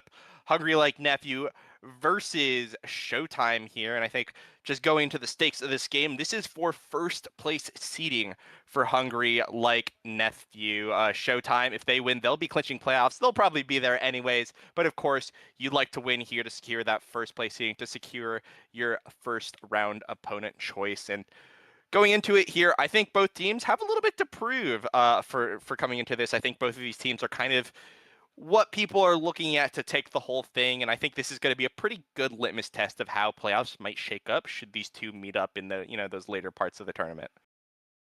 Yeah, absolutely. And I mean, come on, these are two of the front runner teams right now. They're absolutely going to have a big shot at coming up in the playoffs together. Even grand finals. I would not be surprised at all to see these two teams going head to head in grand finals. But we are jumping in here. We've got a Mom Boots Luna for our Vaughn, and then Bells is rocking Pummeler's Prize Fighter Direct, the only one to pick Prize Fighter out of the bunch. Everyone else rocking that peak performance. And Brickbat, let me tell you, it is good to see some Mag Souls back on the field. Yeah, it is. A brief moment of tyranny of siphoning Wand. Still going to be here. Still absolutely something that can happen, but when it comes down to it, obviously Showtime is a team that never really wants to go damage too much. It's not really their style. It's not really their forte, right? What we like to see from this team is exactly what we're seeing right now, though, from Shianzu. These 1v2, 1v3 core plays, a double barrier literally secured against Hungry Like Nephew by himself, and already we've got an open net here for the side of Hungry Like Nephew. Yeah, crazy impressive stuff. As always, Shianzu just dribbling circles around everybody that he interacts with. I honestly, I don't know how he cooks it up consistently. A nice flip by Barcode there, but Kainu calls it out. We'll take the second barrier. Now it's both goalies with open nets here. Of course, Shianzu and Joker have a slight speed advantage with the Joker rocking those slip kicks, but if Bells can sneak another KO or if Kainu can find one for him, the Pummeler's speed will kick in. We have two flips on the side of Hungry Like Nephew, and with Barcode running out of some cooldowns in the back of the net, it's only a matter of time before something crazy has to happen here. Yeah, agree. The back and forth is going on right now. Bells on the Shakar looking to maybe find a goal, but I think the bigger thing right now is that Prize Fighter stack flip's going to be exchanged between Shianzu and Vaughn right now. It's a little bit more volatility now as we approach the end of the point. The Joker now rotating back to get a little bit of help on defense here, but Barcode is going to be holding fast for now. Shianzu a teleport forward to get the core forward, but it's immediately going to be sent back by Kainu. Glitch Pop sends a shot in. It's going to be Bells finding the KO on Barcode that he's been looking for the entire point. Now Bells an opportunity to score. Strike Shotgun's going to do it. The dribble is going to be there, and that is the first point of this series going the way to Hungry Like Nephew. Yeah, I have to wonder if that Prize Fighter stack gave the extra bit of power needed to get the red core there, as well as stun Shianzu long enough to fully secure that point. Certainly that extra Prize Fighter stack is a massive boon for the play style that Hungry Like Nephew are angling for. But, I mean, once more, the core control is out of control for Joker and Shianzu. They're going absolutely ballistic on these plays and already cracking open the net. And Vaughn doesn't have a strike to catch that, which means it will be a tied set 1-1. Yeah, Curse of Juno Blob. You think you're going to get the strike reset off of the Blob, and it does not happen. You're just left sitting there watching that bit of a slow roller core go in. And it happens, and that means it's going to even it up here against Showtime. Neither team really wanting to cede any ground in this situation right now. Revive comes through for Barcode, not needed, but saw the vision. It was good preemptively there. And as we get farther in, right, the eyes is going to be on the sole Prize Fighter on Bells. With a peak performance start, if you're not finding those KOs, you're going to be at a persistent movement speed disadvantage. And things like the stacks, things like fight or flight, anything that boosts mobility or survivability kind of gets magnified because peak performance helps you so much defensively, letting you get move speed for dodging, letting you get health for when you don't dodge, right? Everything you kind of need. So things could quickly get out of control for Bells, I think, should he not find the snowball early on into this game or early on into the sets. So a little bit worried right now as Shianzu going to get a flip, but it's a crazy defensive situation right now. And certainly with these double healers, I mean, we just saw Joker almost get down to stagger there, and then we just have Shianzu popping in with the lifeline there to bring him all the way back up to full. And now we got Barcode. As soon as Joker's down to half, Barcode pops the Atlas ult. It is going to be really hard for Bells and kind of to find these kills through any other route except knockback. But like I said, Shianzu is dead. A nice goal line save there. Joker flipped it up to the top, but Vaughn was able to catch it with that flip. Still one barrier on the side of Showtime. Barcode holding strong. Shianzu there to help out as well. Almost they get the barrier there, but not quite. Yeah. This is going to be a tough one. I feel like we've got the kind of like the best defensive team, obviously, I think currently in the league in Showtime. But on top of that, you've got potentially the best defensive team that isn't Shianzu or Barcode in Vaughn and Kainu, while those two have historically not been on the same team, right? Demon's Raw, and back when they were Sad Boys, right? That long-standing rivalry. Now that they are on the same team, both of these are players who play goalie very proficiently. Both of these play midfield very proficiently, and both of them are known for being amazing second goalies in the net. So this is a very scary, this is a very interesting situation, very scary for both teams, as they feel like Joker and Bells, obviously veterans in their own right, some of the best scores that the game has ever seen. They have probably like the biggest iron walls to crack right now in the league's history. So I expect an incredibly long game, an incredibly close back and forth the entire time, and especially with Joker, who I think historically likes to play very aggressive on the enemy side of the field. The fact that he's rotating and playing defensively on Asher of all characters means that this Iron Wall now has a third member that we haven't seen too much from Showtime before, and that's scary. That's really, really scary to deal with. It is scary, yeah. I mean, we've seen in recent seasons in particular, brawlers coming back on defense has become more and more imperative, right? Having all three of your members of your team there to contribute in some way. Oftentimes the brawler is just kind of hitting people or stunning people off the core, but they're still having to walk back across the midfield line.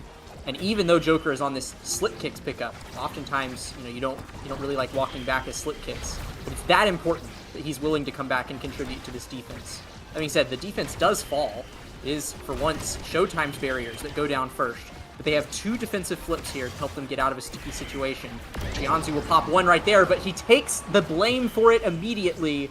Bells finds him there on the wall still and takes him out. That's another prize fighter stack for this Pummeler's Drakkar. Yeah, that's 3 stacks now for this Drakkar. Flip going to come up for Vaughn as well. A reaction check going to be passed here by 2 members of Showtime, the Joker now. Some possession of the core, but it's going to get dribbled around him before too much could be found for it. Barrier beam comes through. Again, no value found. Bells and Kainum now going to be looking like hawks with these flips. That being said, a bit of a reverse play coming through. This defense has to come through for Showtime, though, if they want a chance to win this point. And eventually it does get cleared. And to Shianzu's best ability, the primary does not hit. Now Bells using a flip defensively. Not going to find too much outside of the damage. Flip coming out from Kainub as well. And these are the flips gone from the offensive forwards of Hungry Like Nephew, now completely shut out by Barcode. 0 energy in the side of Hungry Like Nephew, and this might be a Showtime point. There it is. It's a Showtime point. It's a Joker point. It's a Showtime set. They're going to be taking the first set of this series 3-1. Barcode going to be grabbing the MVP. Yeah, a scary last point for them, but Showtime finding their second win here. And they do lose a draft positioning here. Vaughn coming out over top of Shianzu, but of course we get this Atlas as the set MVP. Not too much impressive from Atlas here. He's going to hold on to it for a minute. There's 2 sparks in this draft, but Atlas doesn't really have anything that he cares about too much in particular. That'll be size on this Asher. We're going to go for Siege Machine on the Atlas. That'll be cast to last on Shianzu. Doesn't leave too much for Bells at the back of the draft either. I would say the big winner of this draft was Kainu, getting that Deadeye on Aimi. That is about as good as you can hope for after losing a set, getting to pick up Deadeye on your Aimi, especially when that Aimi is being piloted by one of the best Aimi players. Or who are we even kidding? He's probably the best Aimi player in the game, right? This is Kainu we're talking about. That is a massive win for Hungry Like Nephew, even though they lost a set. Absolutely, couldn't agree with you more right there, and already they're taking a bit of an advantage here at this point. I think the Deadeye could come in at any moment, even despite the double healing that Showtime can provide. The double healing on top of a recovery drone, of course. for the Joker, who is fully itemized here to stay alive and be annoying as long as possible. Already we see some of that. This final barrier goes down to the work of Joker. Xianzhu close to flip, so is Barcode, so is the entirety of Showtime for that part. Bell's potentially an opportunity to score, but already Xianzhu and Barcode are going to be there, but wow, just out of nowhere, the Cyber Swipe comes through, catches Barcode off guard, finds a quick KO, and that's going to be a flip down for both Kainoob, who used it, and Barcode, who's in the net at the time. A big find here from the midfielder of Hungry Like Nephew. Yeah, it's funny, even though we have this pummeler Shrakar right here, it's been Kainoob who's been consistently finding these KOs. Like, I almost wonder if they're regretting not picking Prize Fighter on Kainoob, right? Imagine this dude would have so many stacks at this point. But it is Joker that's staggered in the meantime. Does get healed up by Xianzhu there. Very nice multitasking by Xianzhu, bringing the core up to Joker to influence with the now secondary and heal Joker at the same time. It's, you know, very, very high value there. And Bells and Kainoob both punished here. Incredibly low stagger. Bells having to walk all the way back for an orb. But the barriers of Showtime do fall. The Atlas ult is coming out, and Bells is walking in with this flip. Yeah, and so far, when we've seen this situation before, Bells has found a KO before a goal, but all of a sudden the Joker able to win a critical strike war. Able to find one goalie barrier. The flip is going to be there. Bells just waiting for good measure. Wants to find the shotgun KO. Not going to get it. Going to have his midfielder score for him in that regard before that prize fighter stack can be found. A little bit, a small loss, but obviously you're going to be happy if you are Hungry Like Nephew. They find themselves 1 point away from evening up the game. Yeah, taking the lead here with 2 points early in set 2. But, oh, that lead is going to crumble pretty quickly when Vaughn falls to Joker's dash punch and the barriers soon after. Path Splitter comes in, applying further pressure. But the core does float wide, gives Vaughn some time to respawn here. Bells does a nice stall on the wall there, and Vaughn is back on the board now. So, if a miracle can be pulled out here, it's possible that Hungry Like Nephew could close out the set right here. Yeah. Hungry Like Nephew looking good. The flip's going to be whiffed here by Barcode. This presents an opportunity maybe for Kainoob, but no, has to use it defensively here. Bell's going to have that 1v1 opportunity. A perfectly timed shotgun means that that goalie barrier is going to go down. Shotgun doesn't find the hit sometime that it wants. A scary angle here, going to be bounced off of the bottom side of Showtime's net. Joker an opportunity to score, but the core flip's going to be called out here by Vaughn. The primary is going to be there. Xianzhu with a flip, point blank, and the patience comes through. Calls out Bells and Vaughn's on their prediction. Even though Joker, a little bit of happenstance, lost his recovery drone again. That's just resources traded for a critical goal here. Yeah, critical to keep their set alive here. And, I mean, I'll say it, I think that this double healer with putting Joker up front has been crazy valuable. I mean, they're even finding a KO onto Bells there, removing that prize fighter stack. It is traded, though.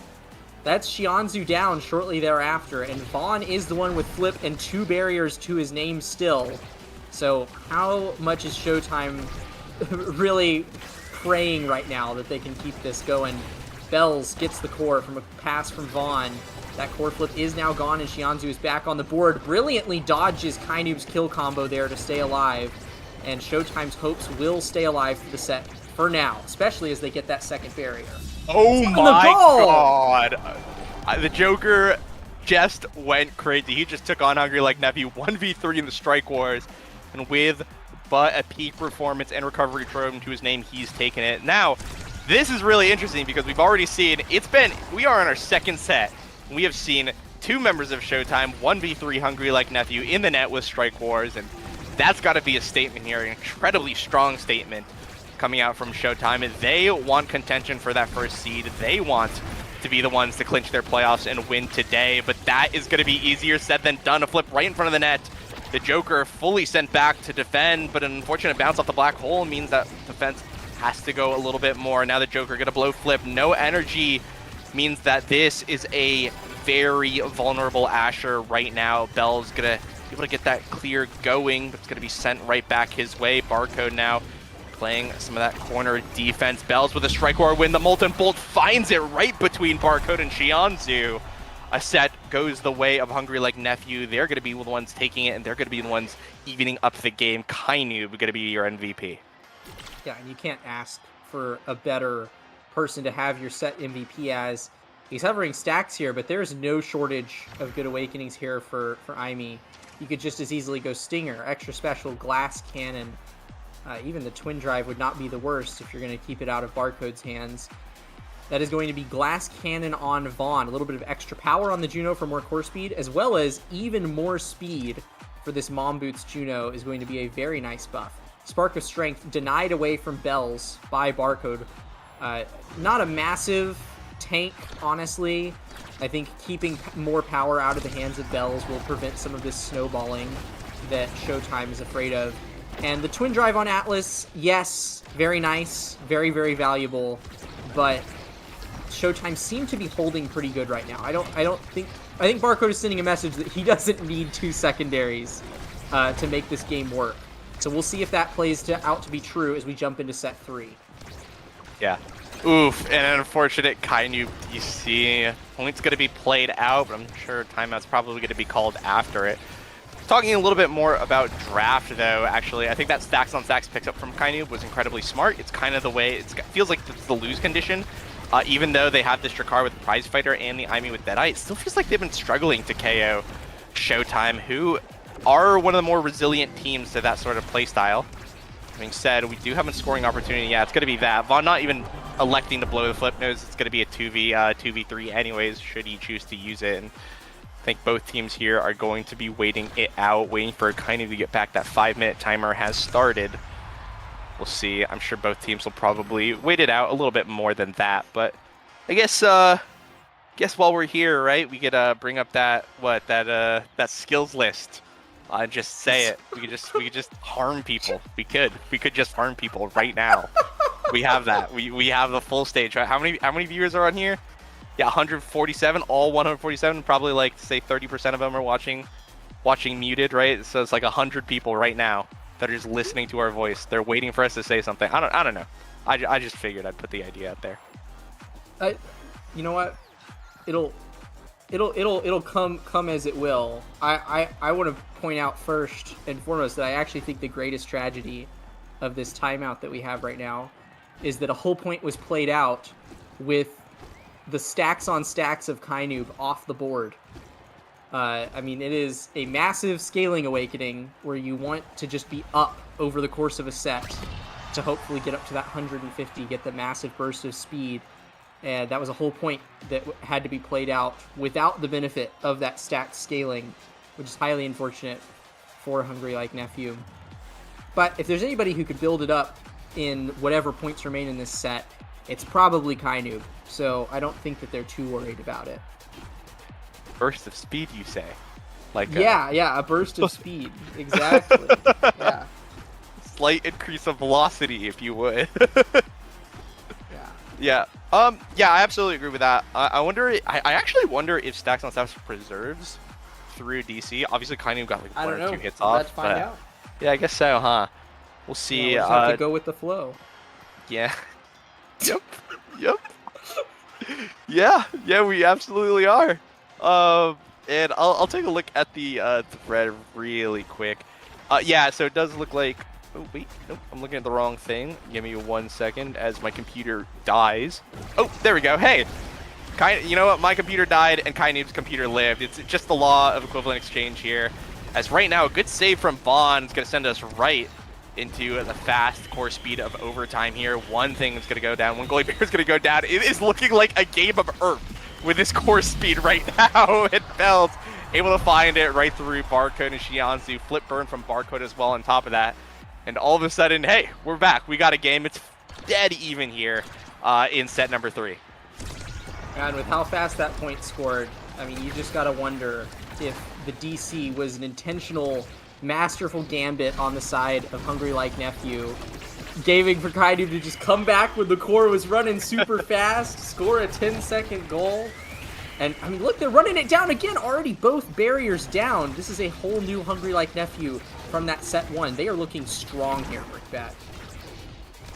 Yeah, absolutely. And Oof, Bells right now, still one prizefighter stack to his name, but that could go either way in these situations. Kainum, though, before even any opportunity for that to happen, just puts it in, does what the midfielder does best, and scores. 74 stacks here coming into point number 4.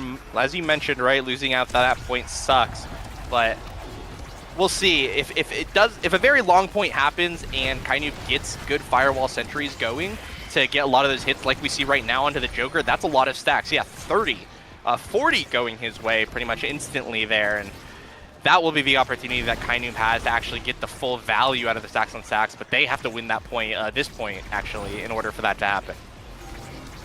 Yeah, those firewall sentries, especially with Joker having 2 Size Awakenings now, it's pretty easy to just get him kind of caught in the loop of the firewall sentry. And Bells finds a KO, but it's traded for a goal there. That's a 2-2, 5th point once more. Yeah, Joker feeling some determination. He wants to win. He wants to be the one to take this game, and that is 2 big clutch plays that have come out from the Joker. So a very starting to become a repeating story here, and if that continues, I think Showtime will be the team with the X factor today. Flip comes through from Joker, going to take 1 goalie barrier here. But as of right now, it's going to be Shianzu and Joker with a KO found to their name. Barcode's going to whip the flip. Black Hole going to be popped, and right now it's going to be up to Von and Kainum to defend. Oh, a sneaky KO found there. Glitch pop into flip from Kainum, who is now rocking those stacks on stacks as well. All the way turned up. Another sneaky little blob on the edge there from Vaughn will actually be the one to bring down the barrier. That is the barrier advantage going the way of Hungry Like Nephew. Nice pass up to Bells, wins the strike war against Shianzu. And that's another set going the way of Hungry Like Nephew. That puts them 1 up in sets. Else here on the Drakkar going to be MVP. There's things like the heavy impact, yeah, the missile propulsion, not only right denying that that Atlas all the way down at the end of draft, but going to be one of Drakkar's best pickups as well. On the flip side, looking down in the middle of the draft, I think is going to be the most interesting though, right? Bulk up, it's going to be actually taken away by the Joker. Kainum going to pick up heavy impacts instead, but all of this cooldown is now flying around, and on top of that, the goalies get prime time and team player, like these notoriously strong awakenings for goalies, and I feel like everyone just got everything that they wanted. It feels like, I don't know, I can't even say if there's a clear victor. It feels like maybe some advantage going to Hungry Like Nephew because they picked up the damage version of the cooldown awakenings, but truthfully spoken, everyone just had a huge power spike. This is about to be an insane set number 4 here. Can I say, I am happy to see Adrenaline Rush float all the way through that draft with no one picking it. It is so nice to be back in a meta where you take a little bit from column A, a little bit from column B. You could play core control, you could play damage. We're seeing kind of both of these teams play out those archetypes right here, right?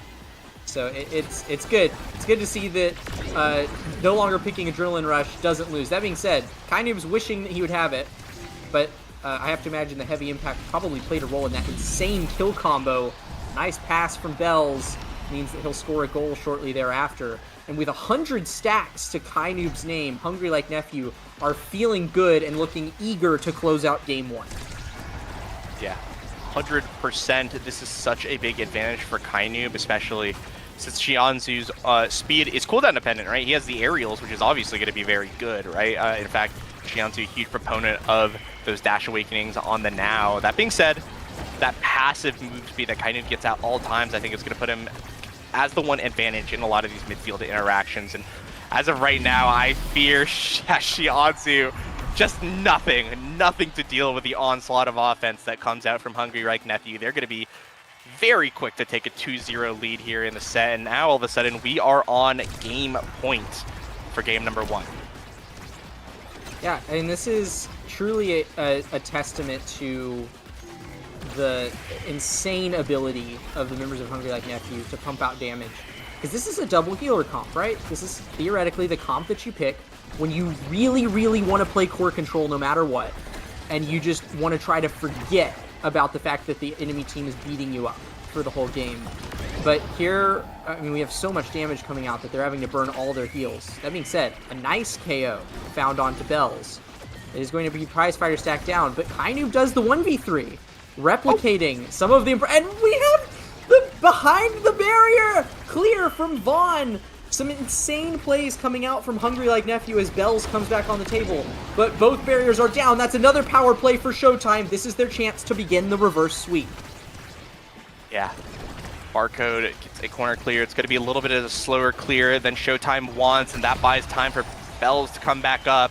The shot's going to be there from the Joker. Doesn't find the strike ward, but it's going to be Bells actually here in overtime. Just takes it with the red core and the shotgun. Doesn't need any power to do so. The missile prop will be just enough. That is going to be Hungry Like Nephew. It looked good there for just a moment, right? Joker and Shianzu making so many good individual plays, but it just wasn't enough. The iron wall of Showtime has been felled here in game number 1. And, well, Showtime, they want to clinch playoffs, but more than that, right? They're probably going to get that in week 9. But more than that, they want to prove that they are...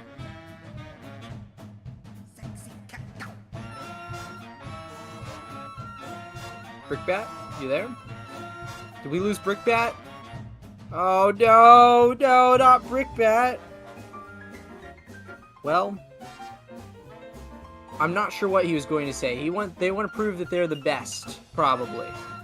But yeah, we'll be jumping into game 2 before long. He's back. Brickbat is back. Brickbat, are you there? Hello? Oh no. Well, anyways, we'll be jumping into game 2. Both teams going into the locker room right now, and in particular, of course, we have Showtime that is going to want to come back with vengeance in game 2. I think that we might have to see a little bit of shifting gears from them, because we just seen Hungry Like Nephew completely bowl through the heavy focus on core control that Showtime have, right? They pumped out the double healer. They thought that they could be able to heal through all the damage, but they were able to just consistently kneecap Shianzu over and over and over again. If you had all 3 members of Hungry Like Nephew hitting Juno Slimes, the shotguns, the glitch pops onto Shianzu, it didn't even matter if they could get the kill. He wasn't able to play the game to the same degree of fidelity that Showtime need to pull this off.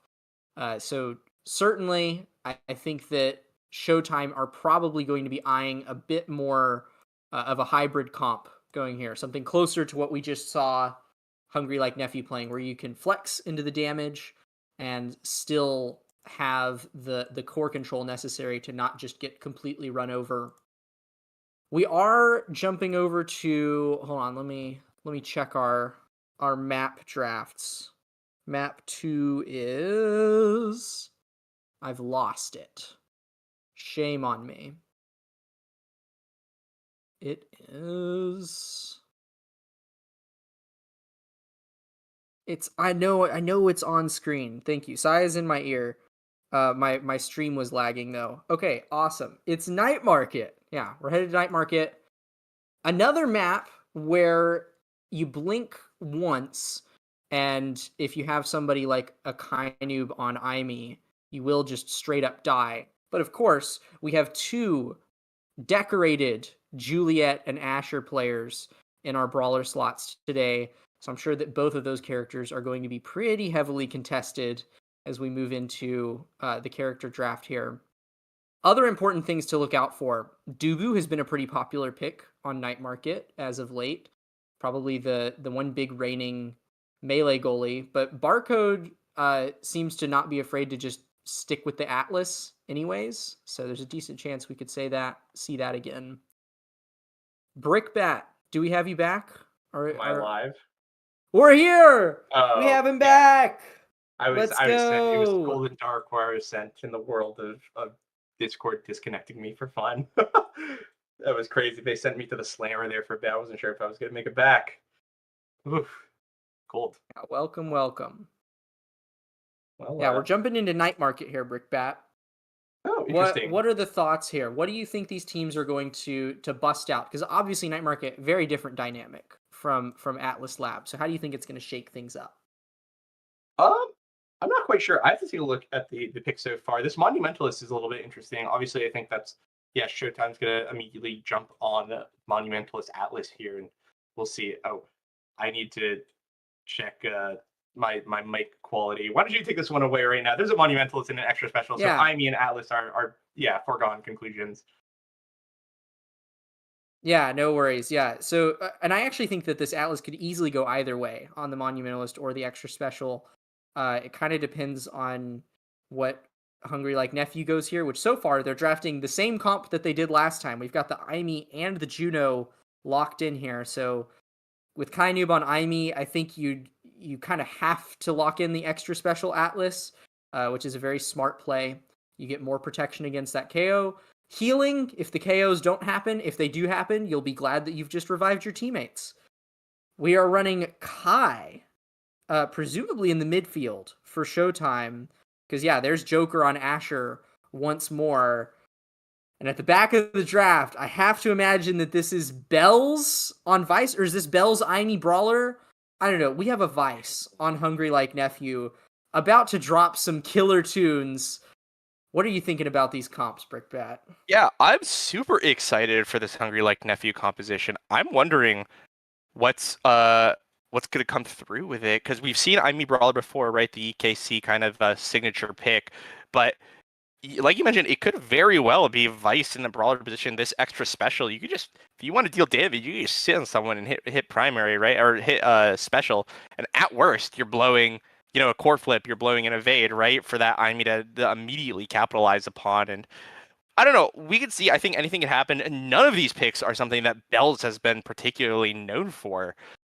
So I'm very, very excited. On the flip side, I think this is mostly a standard comp, but I do want to talk about the Kai. I think Kai's been in a really strange spot these last couple of patches. It really, really never felt like teams could justify picking him, but we just saw an amazing Kai performance in the final set, right? That final set 5 of Bozo Bunch versus Demons Raw, and now we're going to see another performance again. So, very interested to see what's going to go on here. Is I'm super excited to see what goes where here in this Hungry Like Nephew pick, because I can't see their usernames in character select right now. Yeah, we'll see it once they lock in. It is Vaughn on the Vice goalie. This is Bells on Juno, playing Slick Kicks Juno. Opted for Monumentalist, the only Monumentalist out of the bunch. Everyone else is rocking that extra special. And critically, of course, Barcode on that extra special is going to need to really be putting in the hours this game, because this is a heavy, heavy damage comp that Hungry Like Nephew are playing. It's going to be a Juno scorer / brawler as well, with the Slick Kicks, by the way. And what's really interesting to see here is the Slick Kick prevalence. 3 out of 4 of the 4s have picked it up. Kind of the only one with Mag Souls. Really feels like kind of a, I don't know, like a 2-year flashback to what we've seen before we were taken on by the grip of Magnetized Souls. That being said, damage is still coming through, and Barcode's not level 2 yet. The Joker has to just take that one to the chin, and this is potential scorer, immediately found. Wow! What a crazy find from the Kainoob. A bit of a trick shot to start out this game here. Yeah, it's a very auspicious start for Hungry Like Nephew for sure. I do want to talk about this Slick Kicks pick a little bit more, because something that I'm noticing more and more. So there's an interesting dynamic here, right? We talked last game about how Joker and Shianzu both kind of have 1v3 potential. They don't just kind of have 1v3 potential. They're literally pulling off multiple 1v3s a match against Hungry Like Nephew, successfully taking both barriers and then scoring shortly thereafter, right? So Slick Kicks is infamously the kind of 1v3 gear pick for forwards, right? You're saying, I'm going to hold on to the core forever. You're never beating me in a strike war. I'm just going to go until the goal is scored. So I understand the logic behind that. Simultaneously, one thing about Slick Kicks is that if you don't have the core, your movement becomes hyper predictable, right? Because you need the core to start your sort of speed snowball, right? With Slick Kicks. And so I do think it's a risky thing to play, because if your positioning is super predictable and you're playing around the core super consistently, it makes it a lot easier for the enemy team to dish out damage, right? So I think we're already seeing that Shianzu being forced to respond to the core. He had to run down to catch that because Barcode couldn't quite cover the bottom tip of that barrier, and you don't really want your goalie covering that interaction against this many ranged characters either, right? So Xianzhu is forced to run down, and it results in his death. And then Vaughn is able to just apply enough pressure with the help of his team to get a flip in front of the barrier there. I think this is the gameplay loop for Hungry Like Nephew. And unless Xianzhu can find several gigas a point like that, into a dribble like that, what a turnaround from Showtime. Here I am, casters cursing the whole point away. Hey, I feel that. I feel like, again, this is just another time the Joker's just come in clutch up, found the most beautiful shot possible in the situation. I mean, but going back to your analysis, absolutely agreed with what you said. This is a situation, too, where if Showtime do play core control off of each other, they're giving each other those slick kick buffs, right? So there are potential plays where they could just kind of dribble around the enemy team, and with the exception of Kainu, who will have that speed in the midfield line. But if you're in the enemy net, or if you're in your own net, you're going to be fully advantaged, right? And look at that, Xianzhu, a 1v2 strike war win against Vaughn and Kainu, right? But let me repeat that again, a 1v2 strike win against Vaughn and Kainu, right? Some of the biggest defensive legends in the game. They are still winning out. Showtime have a bone to pick. They have something to prove right now. But Hungry Like Nephew also coming out swinging an immediate core flip burst used from Barcode just because of the pressure from Vaughn. Yeah, it looks like Kainu and Vaughn are willing to play this point a little more slowly, dribbling there, and actually managed to catch Xianzhu on the edge for a nice kill. I do think that being willing to play a little bit more of the slow game is going to be pretty critical here for Hungry Like Nephew. Especially because, like, these power plays are really where they shine, right? You take Xianzhu off the field, it's pretty easy to make plays, get Barcode to burn some cooldowns, and the point is soon to come right after. So if Hungry Like Nephew are able to sit back and wait for those KO opportunities to happen, set them up by putting the core in smart places, I think this match should be a breeze for them. Yeah. Interesting to see how this is ramping up. We do have a tied set right now in set number 1. Joker going to be taking some flips, but we do see some weaknesses of Kai coming out, right? So far, Xianzhu has been battered quite a bit, I think, when the core gets in claustrophobic situations. That has been Kai's biggest weakness since time immemorial, but I need to stop talking about Kai's weaknesses. Let's talk about Showtime's strengths. Another 1v2 play here by the Joker, of course, assisted by Flip there, so not from nowhere, but as of right now, he's fully rotated back in defense. Kainu and Bells, it's going to be their time, potentially. But no, clear's going to be found. Now Vaughn here with some killer tunes, as you've mentioned, gets the Joker low. Strike War not going to be one. The Joker looking to just get some orbs in this situation to heal up. Bells here with Flip, looking very scary. A whiff flip from Barcode a little bit too early and means a potential opportunity here. Overtime now hits on the final point of the set. The Joker trying to get the core, but no, Kainu's going to outmaneuver him with a cyber swipe. Pass splitter comes through. Bells is going to be here. The Blobos positioned perfectly. Barcode has to leave the net to step on them. Perfect reaction tech called out now. Or not called out. Bells is going to be finding him. The dribble's going to be there. An amazing Blobo play. But Xianzhu recognized what's going to happen. The flip's there from Kainu 50-50, and it's going to be won by Hungry Like Nephew. They're going to be taking the first set of game number 2 off of an amazing shot from Kainu. Yeah, some beautifully prudent positioning there from the side of Hungry Like Nephew. We'll set up the set passing plays. Kainu, of course, rocking the set MVP once more. We're eyeing that Timeless Creator or Explosive Entrance most likely. Oh, actually just the Recovery Drone. Okay, we don't want Joker to have Recovery Drone again. No more size. If we KO you, you're actually going to die. You don't get a free one. It'll be Hot Shot, denied away by Barcode. Explosive Entrance picked up by Vaughn. It doesn't really leave Bells with too much in the back of the draft. Siege Machine is kind of the consolation prize. And then it'll be Team Player picked up by Xianzhu, which is pretty nice. It'll give some core speed contest to Showtime. So I actually don't think Showtime is too upset with that draft. You get some spark scaling started on the Joker. You get some more cooldown on Barcode and some core speed on Xianzhu. And I don't think Hungry Like Nephew got anything too majorly influential out of that draft. It's actually pretty even. Yeah, I could agree with that much. Right now, though, even though the draft started even, this point certainly isn't absolute domination here. Full aggression coming out from Showtime. Just barrier into score. Bit of a classic Showtime goal coming for that. One thing I think that might be a little bit interesting to watch is this midfielder team player coming out from Shianzu, going to be setting up Joker for very, very quick accelerations on these passes. So I'm interested to see if this is going to be utilized super duper well. It might not. It's going to be very hard to tell. But in the meantime, Vaughn picking up that extra eject button distance, I think it's going to be a pretty scary pickup too. That being said, walking into this one, the pass player just barely going to whiff. Shianzu an opportunity to score, but right now the defensive duo of Hungry Like Nephew stay calm, stay collected, but it's going to be a 1v1 situation. Vaughn calls it out though. And now the Joker going to take so much damage because of it.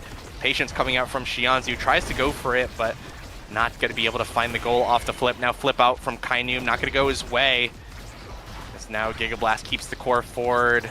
Shianzu winning the midfield interactions, but Kainum going to find possession of the core. The Joker with a shot, not going to find it though.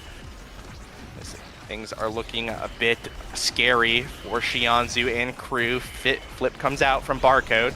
On though, safely able to receive it. Now the special from Vice comes through the Supernova.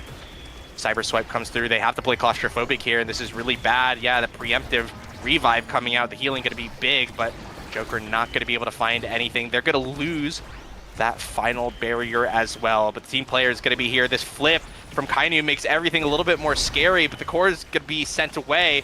Giga Blast as well for good measure. Joker trying to pass up to Shianzu. Shianzu a good Strict War win against Bells mid-leap. Now an opportunity presents themselves from Hungry Like Nephew. The play is going to be found. Power play comes through, and there are so many blobs going to be backed up by the Firewall Sentry. Where do you strike if you're Barcode? That looked brutal. Yeah, and once more we are seeing some fantastic textbook KO comp damage play style from Hungry Like Nephew. They single in on their target early. Shianzu is the chosen one this particular point. He gets taken down early. They burn the Atlas ult, and then they're back on him immediately. And you'll notice that Hungry Like Nephew are sending the core to where Shianzu has to respond to it as much as possible. As much as possible, they are trying to keep the core to where Shianzu wants to interact with it, because that's where it is easiest to hit him with those abilities. That's where his positioning is the most predictable. And as long as they just keep looping like that, eventually some KO is going to be found. The Joker actually just gets taken out by collateral damage here. Even though Shianzu has been the main focus, Joker has been hit by most of the stuff that's been shot at Shianzu. And so yeah, if Hungry Like Nephew just loop that over and over and over again, and the point goes long enough, eventually they'll get the power play that they're looking for.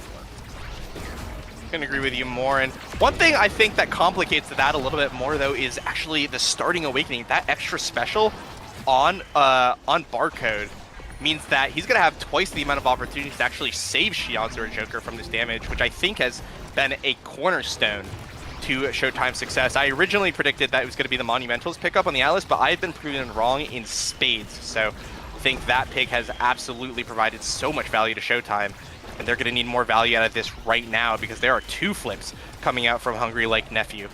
Clear is going to be found though by Shianzu, but it goes right back into the hands of Bells. The pass up to Vaughn is perfect. Sets him up for an advantage. Strike War takes it against Barcode. Hungry Like Nephew now thoroughly advantaged here in this game. They're going to find themselves advantaged for their second set win. Yeah, it's looking pretty likely that they take home the second set here. That being said, I do want to call out, there's a nice tactical tweak that's been made here by Shianzu. Positioning much smarter around, like he has recognized that when he goes near the core, there's going to be stuff shot at him. So you actually see him doubling back a little bit. He's dodged multiple glitch pops at this point and a cyber swipe. And so he's taking significantly less damage. And as a result, we're seeing, his ability to kind of stay calm in a crowd is keeping him more alive. And he's actually allowed to hold on to this flip and force a lot more risky rotations out of Hungry Like Nephew, which might just result in the winning points that Showtime need to keep it alive. Yeah. That being said, a bit unfortunate of an angle. It means that this might be the point in favor of Hungry Like Nephew. Kainu going to get a point bank flip, but it's going to be Shianzu here assisting on that defense, but there are too many slimes. Again, Bells with checkmate all of his pawns in the right place at the right time, and Xianzhu, the king of midfield, going to be knocked over in that situation. Vaughn, though, going to be finding himself with MVP, and I'm eyeing up that heavy impact. Yeah, heavy impact seems by far the choice here. You could also go for specialized training, but it's like, it's more damage, but you don't get that lovely cooldown reduction, right? Oh, he does go for specialized training, though. Yeah, heavy impact actually just floats through this draft, strangely enough. Not picked up by Kainub wanting to deny away that survivability as well as pick up some extra speed in the form of peak performance. Barcode will get stacks on stacks, probably the only one on Showtime who could actually reliably keep those stacks on stacks without dying. And Joker will pick up some size. So this is... That was a very, like, Showtime draft. Not in the sense that I think they won, because I think that Hungry Like Nephew got some fantastic awakenings. But these are like some Showtime signature pickups with Xianzhu grabbing the aerials, Barcode grabbing the stacks. So they're still playing their game. Yeah, 100% agreed. I think if you want to get really drunk one day, you should rewatch Showtime games and drink every time Xianzhu picks up Zadash Awakening. I think that is something that I think would lead to a very enjoyable evening. That being said, what is looking awesome for Hungry Like Nephew is going to be this point. And I actually want to talk about the specialized training. So obviously, me personally, as the challenger midfielder I am, right, I would be clicking heavy impacts every time on the Vice. It's so immediately good for her. It's so easy to proc to cooldown reduction. On top of that, right, all of her abilities are impacts, so it's a damage and a cooldown buff, which seems to be everything that you need on Vice. But I have talked to players who do like hook resets about it, and he actually thinks that spec training is one of Vice's best awakenings because it turns her supernova into essentially a checkmate. Like, you have to evade it, and if you get in a situation where you can just ulti someone who doesn't have evade or they have flip, that's just, it's gone. They have to do it because they could get 100% staggered by that fully charged up supernova. So I think that's why, because of that kind of consistency, I would say that at this level of play, I see why that's so valuable. So we'll see, though, if we ever see that situation come to be. As of right now, Vaughn might not even get the opportunity to do it. His forward's going to be putting a lot of the work in, and when they don't, he's going to be there with the correct strikes off of the eject button to do it. I mean, we saw it right there. That was half charged, and that was 2/3 of Joker's HP. Yeah, it's spooky stuff. And since it's extra special start, once more, he's getting those supernovas up all the time. That's Kainub in the net. That is a 2-point lead in what could very well be the final set of this series. It is looking very scary for Showtime right now. They are going to need to seriously change up their pace if they want to turn this game around. And this is their last opportunity. This is the reigning champions of the North American Strikers League looking to hold on to their brand new found legacy, right? They fought so hard in the previous season to be now the uncontested kings of the North American Strikers League, but it seems like the old Titans have come back and woken up to take that title back yet again. And well, right now it's looking like the olden times. It is such a domineering win here for Hungry Like Nephew. They're looking strong. The flip's coming through. It's going to be the final point, and Bells puts it in with a strike. Takes the strike war against Xianzhu and wins it. A little bit of payback for earlier in the series, and Hungry Like Nephew take game number 2 in a domineering fashion. They're going to be the first seeds coming into playoffs, and they are going to be the team to beat coming into the end of the season. Yeah, absolutely. Coming into playoffs strong and finishing out that series tail held high. They've got Bells on the Juno Brawler, participating in 9 goals there, getting 61 shots. But of course, all eyes are on Kainub, 208 redirects. These are rookie numbers for this guy. And of course, Vaughn in the back dishing out 34,000 damage over the course of that game. So, I mean, again, we can't sell Showtime short. There's a very, very good chance that these are the two teams meeting each other in grand finals of this season. But certainly, I mean, you said it, right? That is absolute domination of that series by Hungry Like Nephew. A seriously impressive performance from them. Yeah, that was a statement game, I feel like, from the side of Hungary. Like Nephew, they looked fantastic all throughout, and hey, I mean, this is basically essentially like the perfect fantasy league team if we had fantasy OS, right? You'd be drafting Bells, Vaughn, and Kainu for a team, and that'd be a team that does it all, right?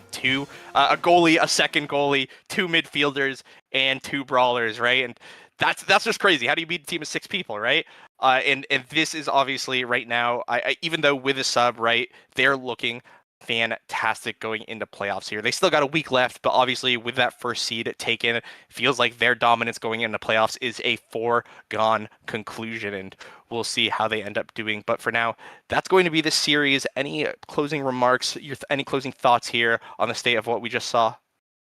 Everything that we just saw has already been said, Brickbat. It was a fantastic series, and it was an absolute pleasure casting it with you. We'll be sending it over to the next pair of casters for our next game in the series, so stay tuned. We'll be back shortly.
We've braved quite a few computer issues, but now we're back. Yoshi and I are here to cast PPL versus Weeb.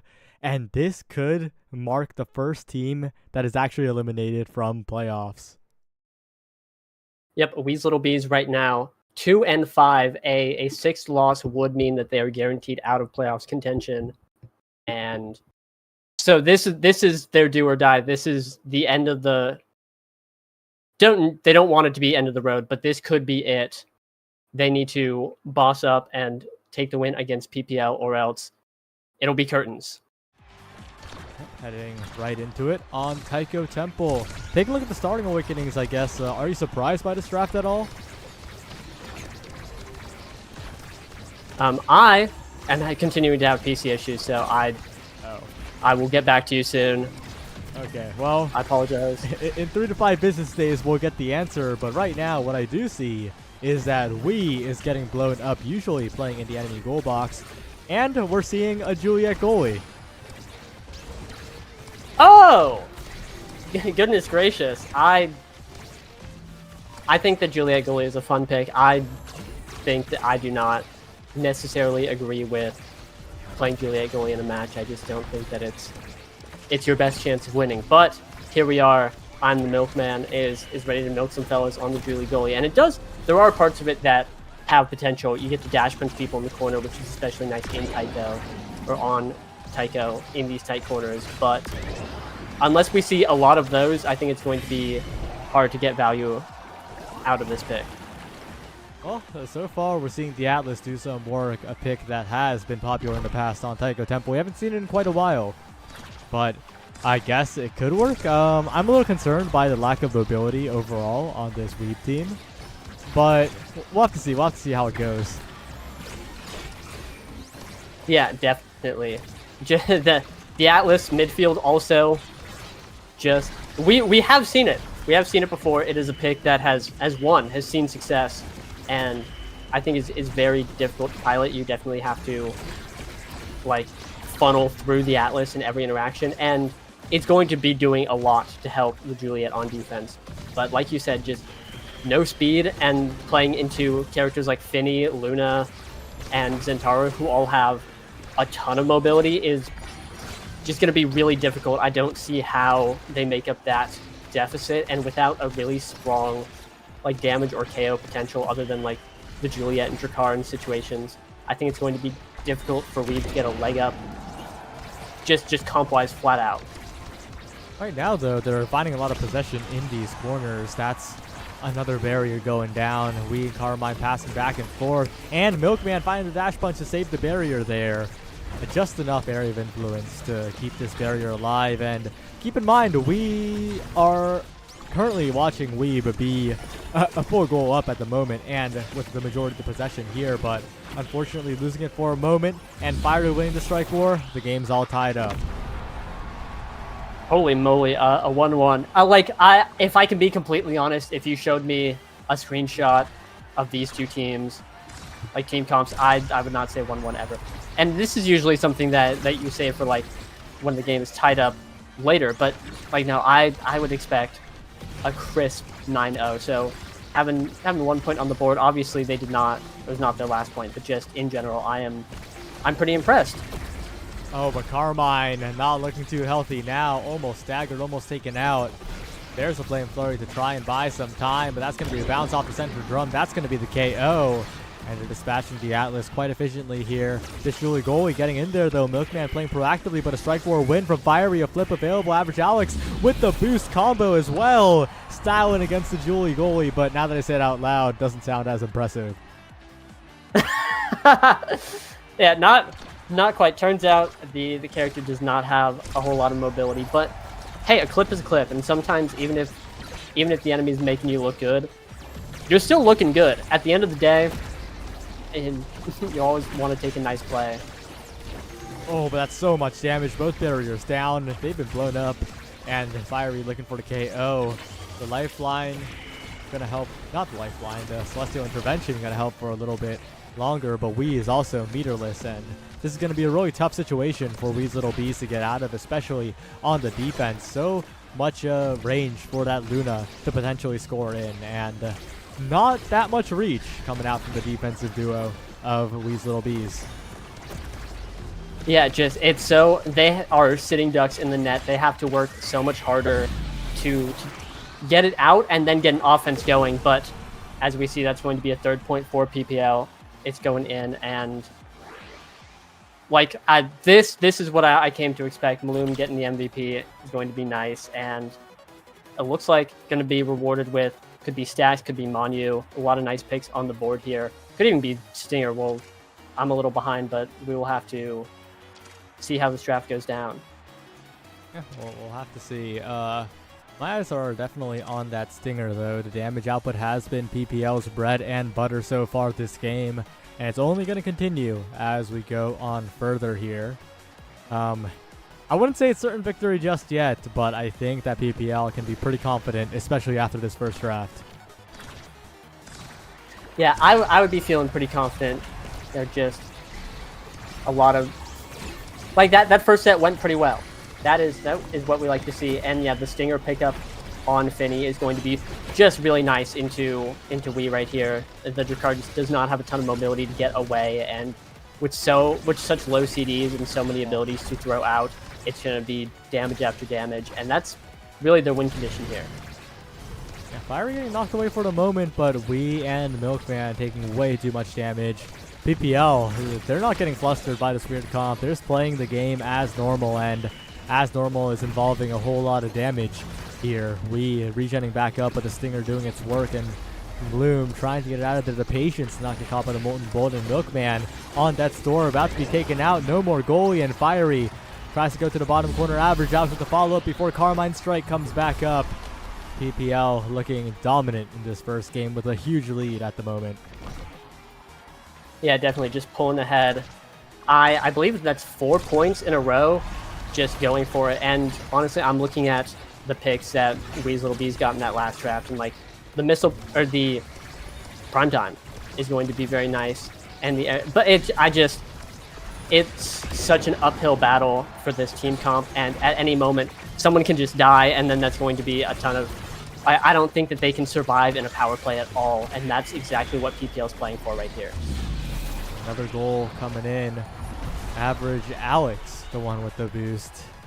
It's another PPL dominant performance at the moment, it seems like. And the question is, can we find any footing?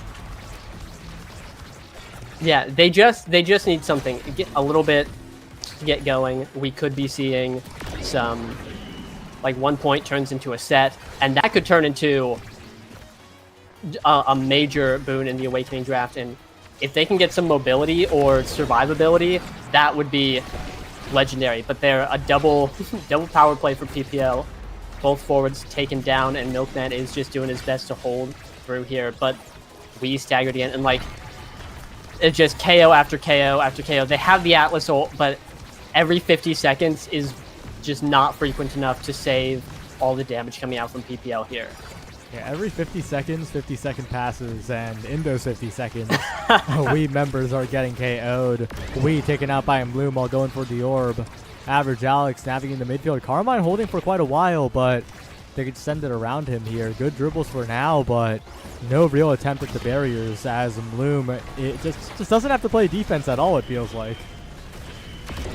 Yeah, and that's exactly where you want your Finny to be, just skating on going forward with these boots, a million abilities to help on offense and overwhelm, again, this low mobility comp. Like, boom, ton of core speed out right there. That's a barrier, and just each individual instance, each opportunity PPL has feels way more valuable than vice versa, because they just have so many more tools to score on the Juliet goalie, you know? Yeah, and now it's going to get even harder. Plenty of damage awakenings on the board here. The question is which one will be taken. I'm looking at the prize fighter, but the spec training is what's opted for. 1-2 punch, not nearly as much of a threat on the goalie Juliet as it is on the forward. Of course, the core speed's nice, but not not a dangerous Awakening really to go up against. 1-2 punch also taken away from the Drakkar, and if you dare to take Prize Fighter here, I feel like Wii is gonna find himself with 0 stacks more often than not. Yeah, just like low key pick up that Super Surge and just be a little bit faster. Like at this point, it is so tough. We saw Wii not walk up on kickoff there, which is very smart. Obviously, anytime that he's outside of his side of the field is just dangerous. But with the nice double barrier, maybe with how Wii's playing, we might see the Prize Fighter stay alive as a KO comes out, and suddenly Weeb is getting exactly what they need with a great dribble and a goal. Things might be turning around. That's +1 stack right now. It's looking quite doable for Wii's Little Bees if they can keep the ball rolling, but it really depends on catching Fiery off guard, finding a big KO. If there's no power play, it's still looking as difficult as ever. Yeah, they just need every inch that they can get, and right now with Carmine and I'm the Milkman taken down to 0, we saw the recovery drone proc, and like they just there's the Atlas ult, but with both barriers down, I don't know if it's going to be enough. That's so many resources spent just staying alive, and now you still don't have the barriers. Yeah, no barriers, no room to breathe. Average Alex flying in there, not even needing the flip. PPL 2 goals away, and the PP Legends really need this win. They're currently sitting at 3 and 4, within striking distance of playoffs, and with with EKC in that week 9. It is not an easy road for them as Wii finds a big KO. That's another Prize Fighter stack. Yep, another Prize Fighter stack, but with Carmine down, that's going to be a barrier right there. And yeah, PPL really want this win. You know, they could make it with a 4-5 record, and so this would be a 4th win. EKC right now, I believe, the 2nd team to be confirmed for playoffs. And you ask me, I don't want to play week 9 against a playoff, like the 2nd qualified team. That sucks. That seems really hard. And so a win here cements that they will still be in the running. It means that their week 9 could go, it's so much more comfortable. They have so much more room to play around with. And really both these teams just want a little bit of room. We see Weeb, again, doesn't have any, but if they're able to bring this game back, then suddenly the landscape changes. We're working with a different situation. They'd be 1 win away from maintaining their position, fighting for playoffs. Yeah, Milkman, with that additional speed, might be able to do a little bit more in the saving department, perhaps. Stacks on stacks stacked up, patrolling the midfield. But that Rocket just getting it past, and Fiery and Average Alex putting on so much damage, forcing the flip out of Wii here. Could be a KO soon, but Milkman also incredibly low. The dash completely ricocheting Fiery off the top wall. Weird knockback end. And that's a snipe onto Wii from Bloom. It's looking good for PPL at this point. Yeah, it's starting to bring it back in this set, which is weird landscape to be, but the Finny debuff, just Bloom has so much room to work with, and that got so much damage onto Carmine. Wii is back. Carmine has a flip and is able to stop Average Alex from rushing in, but is still going to be knocked out right there, and Juliet just doesn't have the tools to handle a flip in a 1v1 situation like that. Yeah, and I think that's a little bit of unfamiliarity from Milkman. Flame Flurry, preemptive, is just asking the opponent to just hit away from you, because Juliet just doesn't move, pretty much. Like, incredibly slow move speed. I think if the Milkman, if Trevor goes back and studies the VODs and reinforces their knowledge of the Juliet goalie pick, they could have a better performance in the future on this interesting goalie. Yeah, interesting indeed. I'm actually, the cogs are working in my brain here, and Julie Fiery Flurry is very similar to Mako secondary. They use self-slow, but holds really well. Like, there are things, you know, moving parts here that make Juliet like valuable tools. Problem is that instead of being every 20 seconds, it's every 35, I believe, and so not quite as reliable as the Fiery Flurry is. Cold, but Average Alex is gonna just dash in, put it in right there. Nothing that Weasel Bees could do, and that's game 1 to PPL. Wow, I didn't even realize the game was over. What? Yeah. I Yeah, forgot to play the outro music. Okay, well there it is. But yeah, that Let's go game. PPL. Wow. That game was a game of all time.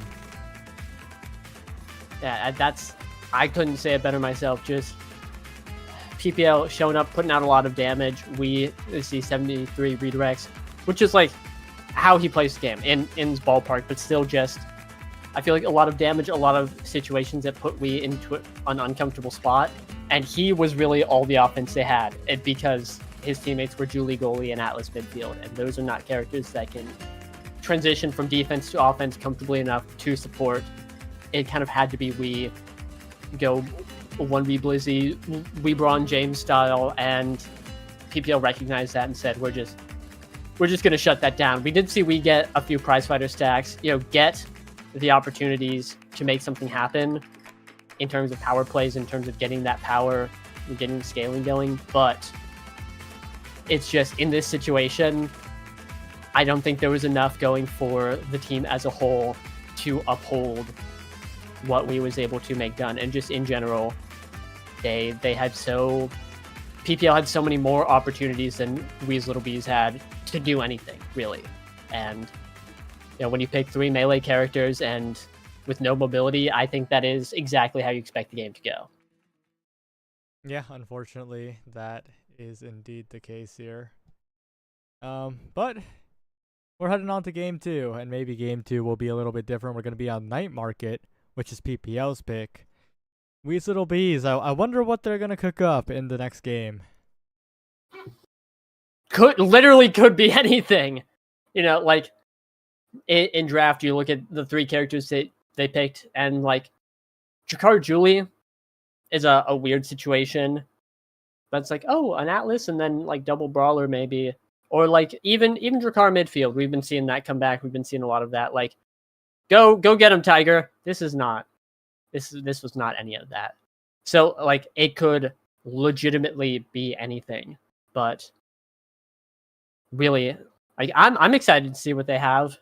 It is a coin flip. They could show up with a more conventional comp and get to work. Try and bring it back in this game deficit here, or maybe we see just a nice fun game going down here. Anything could happen, but I'm very curious to see how, or just like the thought process behind these picks and how they're approaching this series mentally. I think that's a complete enigma. I would love to talk about it. I have no idea. So we're just gonna have to wait and see what's cooking up in the hive for game 2. Yeah, we'll have to see. We're just waiting on side select from We's Little Bees. And other than that, I guess, what else are we thinking of here? Let's see. I am looking at the map select, and we're going to Night Market next. So honestly, hey, wouldn't mind seeing the Julie pick contested by either team. It was PPL's map pick, so we're going to see We's Little Bees on blue side, unless they choose red side. But who could say, really? I wouldn't mind just locking up first pick Julie for my brawler if I'm We's Little Bees. That guy goes crazy on the pick. That's exactly what I would be looking for. And it looks like they are going to go blue side. So locking that in, we could be seeing some Juliet. Always love that. And for PPL, I think they're just going to pick, like, if they could get the same 3 characters in the next draft, I'd be pretty happy if I'm PPL. Like, I like their game plan. I like how they play it. It's looking good. The Finny, the Luna, like, we're just picking a bunch of damage characters and going crazy on it. And what more could you want in this meta? Grab your siphoning wands. It's time to get to work, and getting to work PPL has been doing. Yep, that is indeed the case. We'll see how it goes. The draft is coming up, so we'll have the starting awakenings to talk about as well. And with that, we're seeing yet another damage start in a day of damage starts. Almost entirely Yeah. just damage starts. It is getting violent out here. Spark of Strength and Deadeye. That Luna pick looking mighty nice for PPL right now. Could also be picked by Carmine. We've seen him play it before, or could be. Honestly, this puts Weaselbee's draft in an interesting spot. They could ban Luna, first pick Julie, and then there's still like PPL's still just going to be picking damage characters. Like that's not going to change. But taking the Luna off the board, I've been seeing Average Alex just frag out with it, and especially in that last game, that last point scored by him off a dash, like it's a great pick on Deadeye start. That's the Luna start. Everyone sees Deadeye and says, if the enemy team can pick Luna, we might want to do something about that. But of course, again, I think Weaselbee's picking Juliet first could be great. We are seeing the Luna ban come in, and so yeah, they just not dealing with it. Again, Deadeye start. We're going to be seeing like Finnies and Vices, and at least I would hope. And so, there are plenty of characters that can make use of Deadeye, but I think banning the Average Alex Luna is a pretty good idea. Yeah. That's a big ban coming up. The Finny also taken off the table. I'm a little bit more interested about that ban. I feel like that isn't like the most necessary of bans, especially in this situation. We'll see though. Yeah, we'll have to see. I don't know if I'm the Milkman plays Finny, but I do know someone on that squad who does, and that's Carmine. We've seen the Finny midfield come out, and so I think taking Finny off the board. It could also be a matchup thing. We're seeing first pick Vice. I have not studied up on my goalie matchup charts in a while, not since the beginning of last patch, but I do know that like Vice has there are a lot of situations where you can just checkmate Vice, where Vice like looks great. I think that's a top contender for best character in the game right now.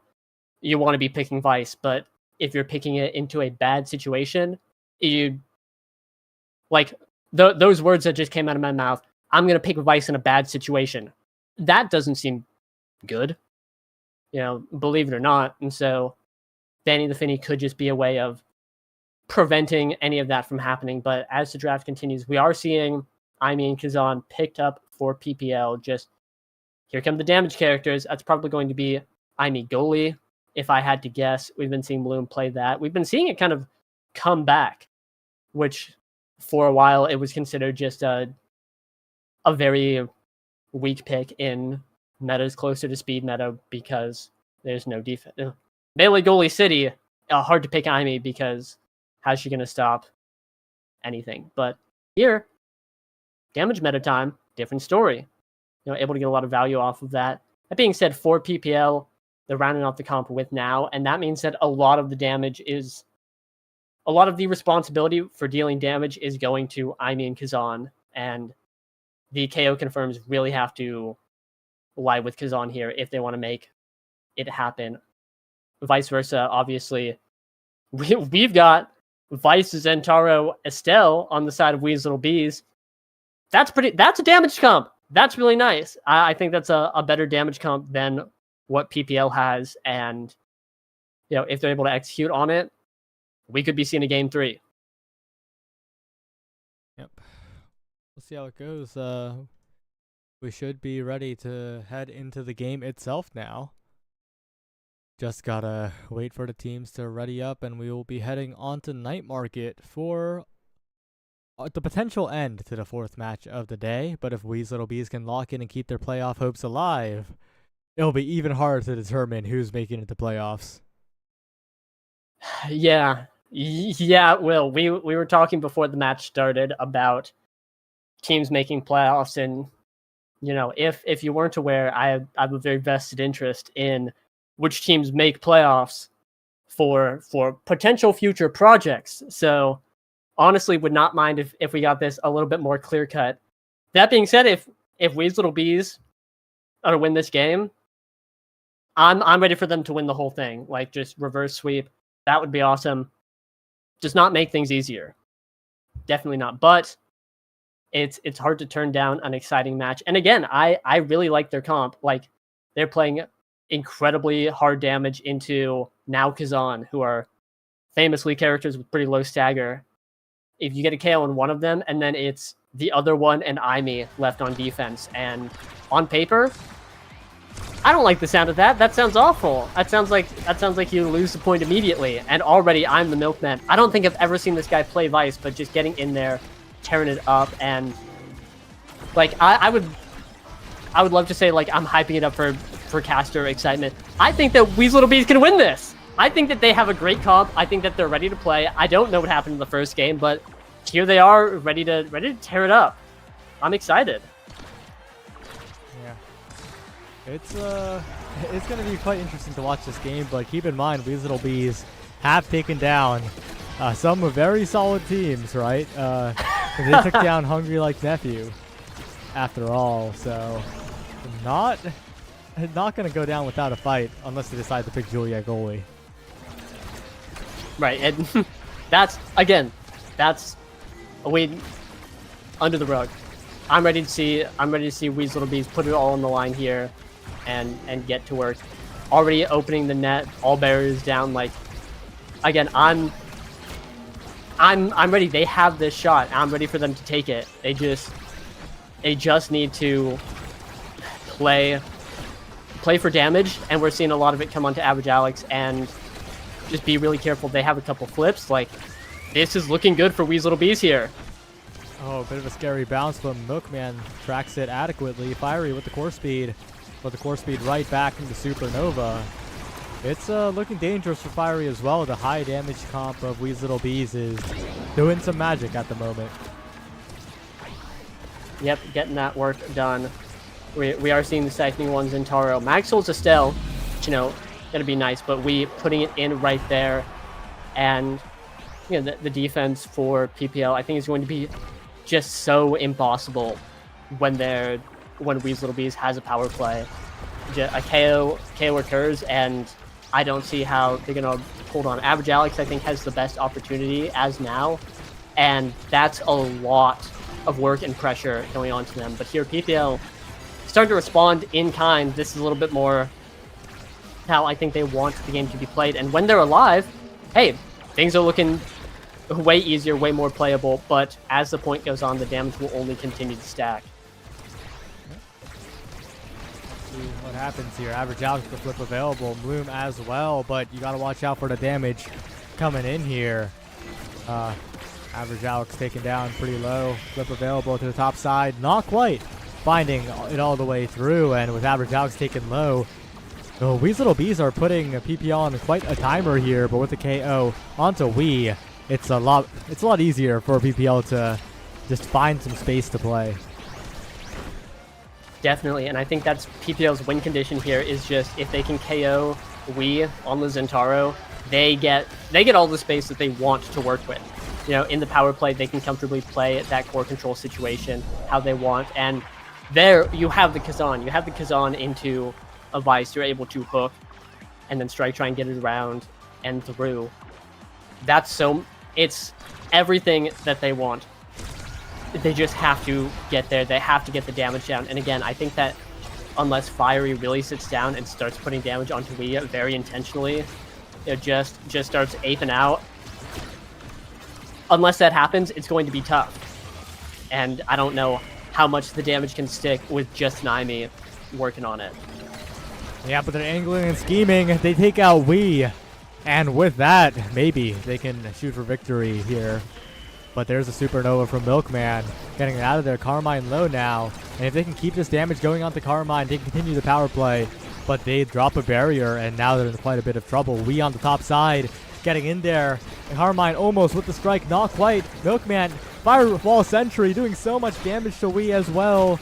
And now Fiery's low, but and Wii heals up, but the barrier's taken, and Milkman's forced to flip defensively. Average Alex getting it out of there, but Wii maintaining possession, and Milkman forward, not quite enough. These little bees are keeping things alive for now, but the PP Legends, oh no! What a strike war! Getting it past Bloom, and we will escort the core in. And Wee's little bees, they're looking like they have the start of something here in this game. Yeah, really. And I am the Milkman taking MVP. Again, haven't seen this guy play Vice ever, but he is putting on an all-star performance right now, showing up. Like, for a guy that's been known to just play Atlas and Mako, we've seen him pull out Era and claim some games on it. We're seeing the Vice now. We're seeing, I think, the start of something wonderful. This Vice is putting in so much work, gets the team player as well, which makes defense so much easier. You just have a ton of core speed to get it out, get it around. Gonna be tough to get it around a character like Kazan, who can always hook your clear. But at the end of the day, like, that's still a defensive bonus that they picked up, and the bulk up going to Carmine here, denying it from PPL, not letting them have any stagger, getting more power to try and find maybe some Quangles, edge KOs, or just more damage. And we're on the other side, we are seeing a lot of damage come onto Wii, so the damage race is on, it's here, and PPL is winning it right now, but we saw Wee's Little Bees doing a great job last set. It could go either way here. Yeah, I think PPL are shifting gears a little bit. They need to find a way to survive instead of trying to compete in the damage race, and so far they're surviving quite well, and there's the top spin, a bit of a blunder from Milkman on the save there. But it's all right as long as the Supernova comes out. Enough damage onto Fiery, enough to get the KO, but the net's still open. You got to watch out for Bloom now, who could leap forward at any moment here. Just ramping up as the game goes on. Locked in the goalie of PPL. Wee to the top side and unable to secure the barrier, though, and a flip out from Bloom all the way to the bottom corner. Dangerous spot to be in if you're the Milkman here, as Fiery is back. Fiery is looking, but flipped off the edge, and that guy just came back. Yeah, and just got back, got into the enemy side, started trying to tear it up, and got punished by 1,000 cooldowns on his head. And back again, getting back into the fray. But I think with all the damage that Weed can threaten, I think Fiery has to play way safer. It has to play around the damage, stay alive, and be able to show up and put out some good scoring attempts. That's really how Kazan functions. As long as you're on the field, you are an immense threat, and when you get taken off the field, you are obviously no longer a threat. And here we're just seeing Fiery get taken lower and lower again. Like, it's looking really difficult for PPL to have a functioning offense right now. But all they need is one shot here, almost getting it past Milkman. Good defense by the Vice, and you gotta watch out too if you're Fiery, right? The Vice has some killer tunes, the sound-based abilities. No special properties other than theming, but that's a lot of damage against the relatively squishy Kazan. Fiery already half health, almost low, but there is some Bloom actually hit stunning everyone on the top side. Milkman, really not Milkman's fault on this one. The top side was covered by both forwards, but Bloom got in there and stunned everyone. Yeah, and I really think Bloom is a star piece of this comp for PPL. I think that he has a lot of work to do. If they're going to win this game, he's going to have to, hold on defense against everything that Wee's Little Bees is putting out, and put on the damage. And there, getting a KO, we're starting to see it in action, getting a lot of offense generated with this turret, and just has these dashes in. It's just, the Ami pick has so much potential on offense, as long as Bloom can hold on to the barriers, not get taken down by the Estelle and Zentaro, which is a lot easier said than done. Then I think PPL has a nice chance. But again, first set went to Wee's Little Bees. We're just going to have to see. And a ton of damage onto Average Alex. It's still just so difficult. But oh my god, a great opportunity found by Fiery, and that's going to be a second point for PPL. They're doing it. They're bringing it back here. Yeah, you can say that Bloom is the red ace here. Just the sole member that has so much agency, so much immediate mobility on the side of PPL, and that's opening up a lot of space for Fiery to play in the enemy net. Look, like right here, the hit stun on top side, Fiery with the perfect hook on the bottom, and now PPL are forcing Weeb on defense, and that means less damage output. Yeah, I feel like normally Average Alex, especially on the Luna, talked about earlier, oh my, has a lot of that agency and creates a lot of those opportunities, but here it's relying, or it's shouldering Bloom while Average Alex plays the now to try and keep the team alive, going for a flip. Bloom, though, unable to get a flip or any good offense off that dash, but still, as long as PPL can hold on, Fiery's back, and they have, right now, full health bars, which is everything they need to get things going, and Carmine looking low. They have all these, they're building these opportunities, but an edge KO right there, and Fiery's down. All of a sudden, Weaselbeast has control again. Yeah, just a little further for the side of PPL, but it's looking like it's a little bit too far here. The barrier's taken. Milkman in there with the core speed. Not quite enough, but there's the play by Carmine and Wee on the top side. Weaselbeast survive in this set and maybe could bring it all the way back for a 2-0 set lead, but PPL, they've been looking good. They just got to survive somehow because the meter is relatively low. Yeah, a great collapse out of Weaselbeast. A scary barrier right there off the flip. A second barrier, and all of a sudden, PPL might be taking this set. You mentioned that Weaselbeast could make the comeback, but I feel like PPL has made the adjustment. They figured out how they have to play, and they're doing an Average Alex just sliding into that top corner there. The sets are tied up. We have a game on our hands. Yeah, they made a little bit of a tactical tweak. Now they're shooting for victory here. The game's tied up, but it feels like there's a lot of control on the side of PPL. Although Heavy Impact probably going to be denied here by Bloom unless the Twin Drive is opted for. That's going to be an interesting choice. It's actually the spec trading that's denied away, even though Milkman wasn't focused on that. But another thing is, right, 0 creation characters on the side of Weaselbeast. Monumentalist going to be sailing down to the now. I feel like it would have either way in this particular draft, but that's definitely interesting to look at. But I don't really like the spec trading pickup from Bloom. Milkman would have gotten Heavy Impact regardless, and either a Twin Drive or something else might have been a little bit more valuable for this IME. Yeah, I think so. The specialized training is, you get one big bomb, one big boom, and that's the entire value of the Awakening on Vice, whereas Heavy Impact is much more consistent damage coming out, and that, I think in this situation, sounds a lot scarier. You can evade the big boom, but you can't evade every power chord coming out. That being said, we taken down. PPL has won the damage race to this point, and now, again, like you said, the Monu pickup, I think that's the big take right here. Average Alex just gains so much more utility and so much more coverage, especially in these lanes. Being able to cover them entirely with a mine is going to be big and allows Average Alex to be so much more impactful. But until then, it's a lot of damage coming onto Wii again, but both nets are open. Both teams have opportunities here. Oh, Bloom barely saving it, and still a power play for PPL. They're looking for a big opportunity with this flip to the bottom side, Fiery to the top side, and Trevor panics a little bit in that situation, and Fiery immediately capitalizes. Calm, cool, and collected, and makes the final push happen.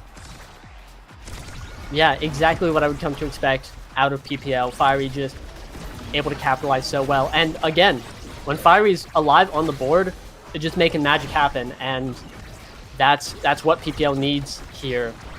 A strong offensive tool to just get the ball rolling, because otherwise, in this situation, the now is gone. But otherwise, it's going to be like Bloom supporting him on offense while Average Alex is in a more difficult situation trying to convert to offense. But here, just power play found by Weaselbeast. Nothing much gotten from it. And here, both barriers down. It feels like PPL is in full control of the game now.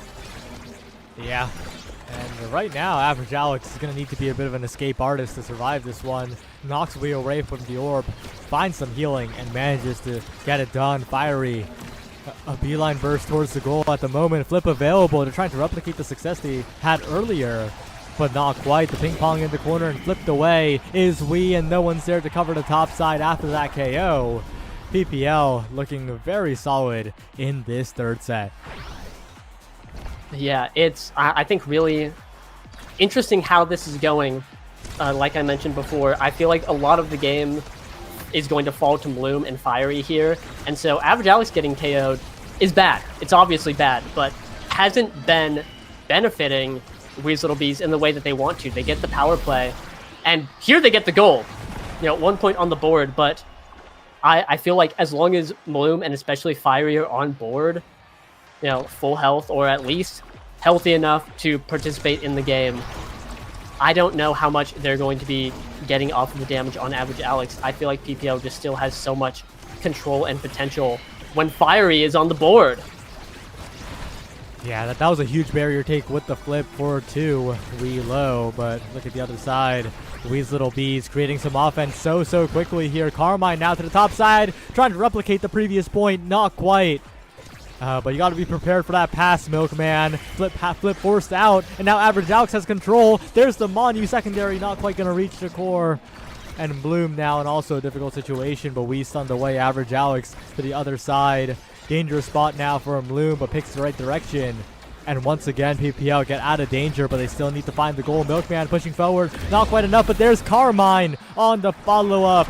Finds the goal, finds the KO, and Weez Little Bees are back.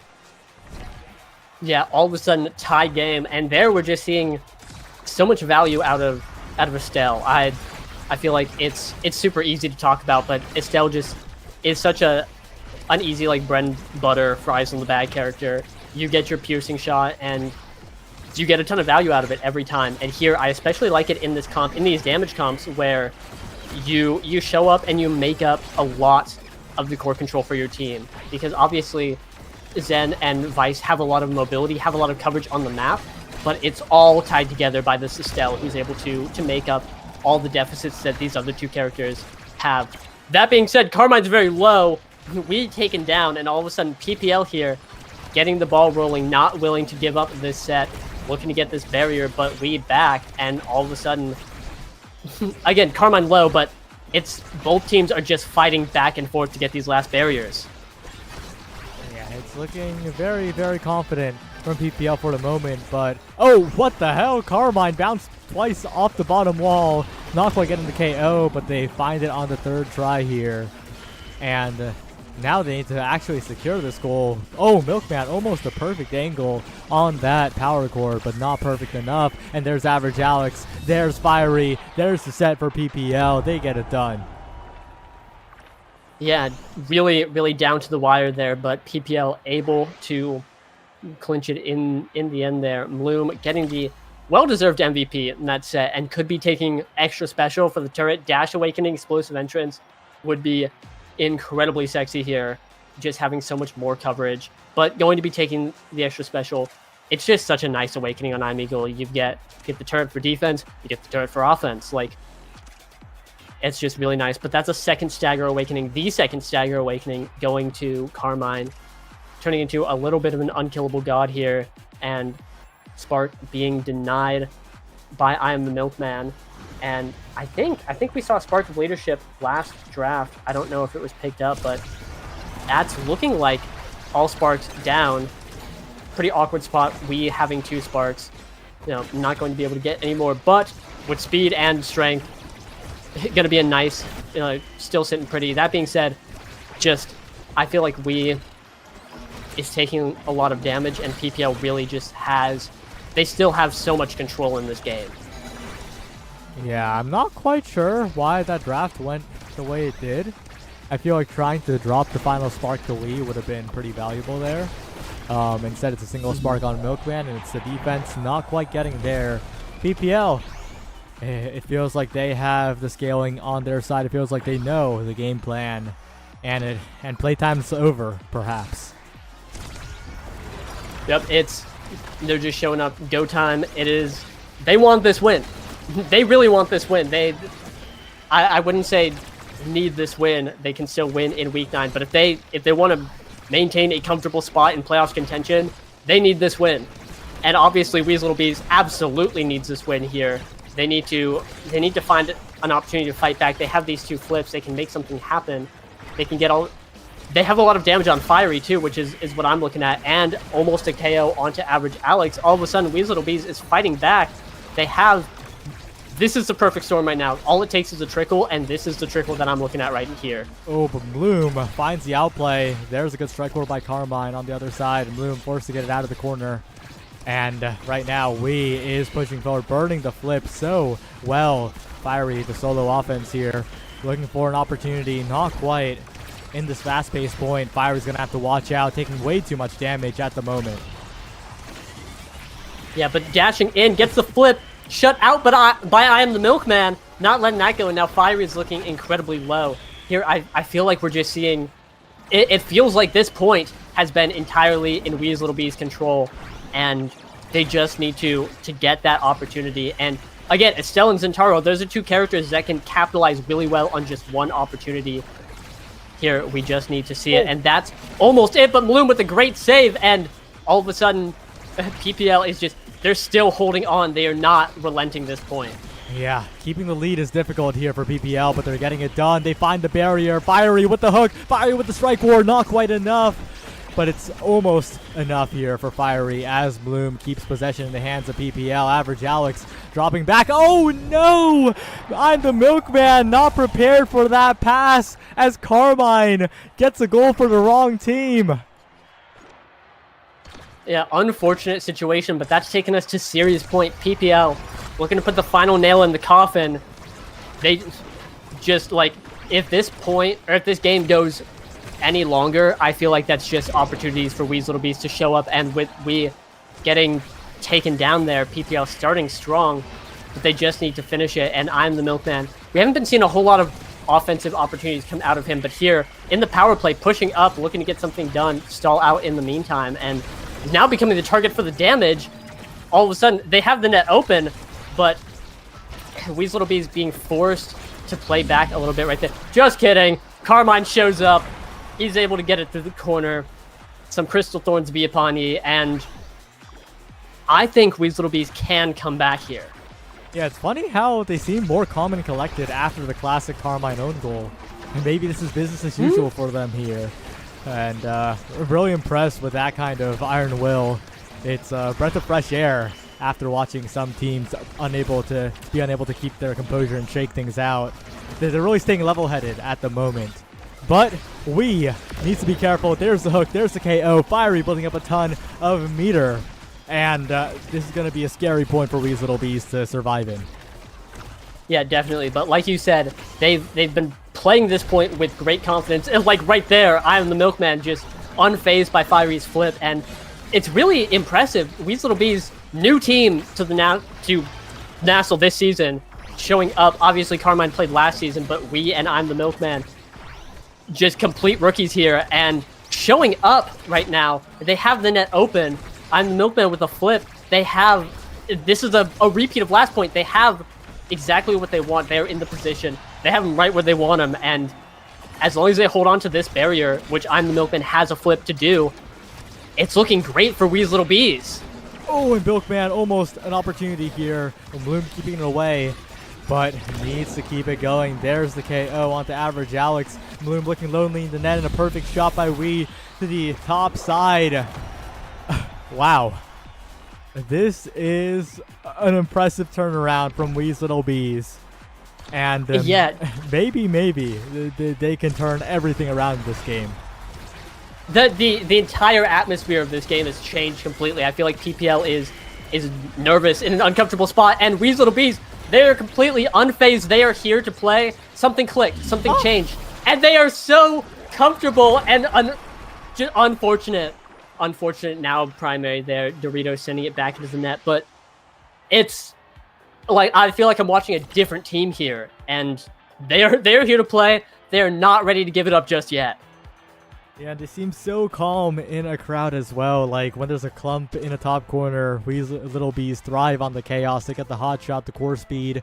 They're going to be the ones creating that kind of difficult situation for Bloom on the other end. And on the IME goalie, needs to be a lot more careful in those situations. Super Surge, though, that could be big for the additional reach, for the additional knockback on that Super Surge. And a Stinger as well. So much uptime on the Kazan. With the wand as well, PPL could be focusing on the damage here. Yeah, absolutely. We saw the Adrenaline Rush land on Average Alex. Not the person I think it is best used on. We could see a different thing, but here, Carmine getting the hot shot, one of Estelle's best awakenings, and just getting value out of it right away. Wee's little bees are just swarming the net right here. They are taking advantage of PPL's comp here. They have the weaker defense, which is weird to say with obviously looking at Wee's Little Bees comp, but they are not able to hold on against these onslaughts that Wee's Little Bees are putting on. And again, they are playing so confidently. They are playing like they're ahead, like they own the map. And right now they are ahead. Yeah, they're playing like they have nothing to lose. They're completely unruffled right now, and just taking barrier after barrier, one at a time. It's just a constant offense coming out from Wee's Little Bees. The damage pressure not quite there from PPL and Average. Alex, actually the one who is taking way too much damage at the moment. Almost staggered. One more ability will do it here. Okay, two, I lied. But forced to flip away. And PPL, this can't mount an offense. It's looking so difficult for them. We now looking for the KO. Average Alex in a lot of trouble. They can't even get the recovery drone off, and that's another power play. Yeah, PPL is just crammed inside their own net right now, and that gives I Am the Milkman free reign to just push forward. He's been doing a ton on offense here, and Carmine obviously sealing the deal on that point, putting it in. Been doing that for several of these points. Again, just some incredible Estelle value, and I feel like Wee's Little Bees, they just have so much more coverage in the midfield across the entire board, and like PPL can't get out of their side. They are stuck on defense permanently, and they can't win from the situation. The Army needs to have room to breathe to push forward. All right, well that's one at least. Fiery looking for a little bit more, but Milkman with the delay. And with an open net, it's once again a doom scenario. There's Milkman with the snipe, and Wee's Little Bees, despite getting KO'd at the end, they will send us to a third game. Holy moly, hero play out of I Am the Milkman, jumping in, power cording it right in the net, right after Carmine gets knocked down, and we're going to a game 3. After that first game, we're going to a game 3, and like it all comes down to this. Both these teams really want this win, and going to Gates of Obscura on the third map, like I'm locked in my chair. We're putting this in all-wheel drive. I'm ready to see what these teams are cooking up on this last map here. Yeah, we'll have to see what they do, but Wee's Little Bees, from what I've seen in that game, they shouldn't have too much trouble keeping the lead. They're just putting on so much pressure onto PPL, and it's hard. It's hard facing an opponent that picks Juliet goalie and then completely changes things. And maybe it was all part of their plan. It was a masterful gambit. Masterful indeed. Go in and make the enemy let their guard down, and then boom, like 300 redirects on Carmine, 260 on I Am the Milkman with 81 saves, 6 goals on Carmine as well. Like the whole landscape changed. Everything was different. Everything was different starting into that game, and then once things clicked for Wee's Little Bees, they just completely sent it straight to game 3. And here, PPL on the back foot, they have to figure out how to respond to what they just saw. And like you said, how do you respond to the team that picked Juliet goalie and then won game 2? Like that sucks. That's really awkward. They can do anything. PPL are just gonna have to ramp up a little bit more in this next game here, because in that second game was theirs to win. It really felt like they were in a position where they should have been controlling things. Instead, Wee's Little Bees stayed steadfast, and it's just impressive, the Wee's Little Bees' unyielding spirit. Yeah, honestly, the power of friendship is that strong, and don't you forget it. Like you said, yeah, that was PPL's game to win, and to lose that was their map pick. Like, to lose that, it's an uncomfortable spot. And here, we're going to be seeing PPL, obviously last map being Wee's Little Bees' map pick, We're gonna be seeing PPL on blue side, and maybe that's the magic. Maybe Weasel Bees really wanted blue side, but I feel like they got just a beautiful comp, and that was not blue side reliant. They did first pick the Vice, which did a ton of work, so we could see that. Band picked first by PPL, or something like that. I would put a lot of prio on not letting the Vice fly, because then the Milkman will show up, and like his other picks are Atlas, Mako, and Era, and those are not Vice. Again, the Vice was so pivotal to their success. I believe that having that on the board, it will be banned. It will not be allowed. I think that's a very smart play by PPL, and puts Weasel Bees in an awkward spot on another damage start. Happy 1-2 punch, everyone. Why? I feel like every single start this nasl day has been a damage start, or maybe half the awakenings in the pool are damage awakenings. Could be true. But we'll see. The device goalie is gone. What will the Milkman opt for is the question. Has picked the Era quite a bit in nasl. Of course, can play the Mako. I really like the Era though, in particular. Mm-hmm. It does have that speed, that agency in the midfield, and really lets these little bees push forward together. And that kind of thing is important, especially if they're prepared to pass and find those triangle plays in the enemy box. And that's what they did in the past. We'll see if they can do it again. But right now, what they're first picking is the Luna, potentially for Carmine. Ooh, that's really exciting, and I like that pick on the 1-2 punch start. But I agree. I would love to see the Era pick. Just, I don't want to say melee goalies are dead. Anything is possible. It's still early in the patch, and we could still see what pans out. Like, I think Atlas still has a lot of value as a healer. Like, there's still plenty of nothing is set in stone that solidly. But the Era is exactly how they want to play with the all-out offense. Just push forward, and again, they cram PPL into their side of the net that whole game. Is it going to be an Era third pick? Oh, show it to me. It's probably a Dubu goalie, but it could be the Dubu brawler. It could be the Dubu midfield. It could be the Dubu anything. It could be the Dubu. And welcome to We Can Flex Dubu into all three positions. Our draft is a drafting masterclass. Honestly, like, that's pretty terrifying. But yeah, I'm looking forward to. There's the Era. This winner pick. But Era, beautiful. Again, just if they can persist in having the offense and continually forcing the enemy team to be on defense, they should win. That is the power of a pick like Era of Vice. They're going to show up. It really is looking like the Dubu midfield. And then here comes Kazan. I believe Weasel Bees beat Hug on gates with Dubu midfield. So obviously, this is their comfort. This is exactly what they want.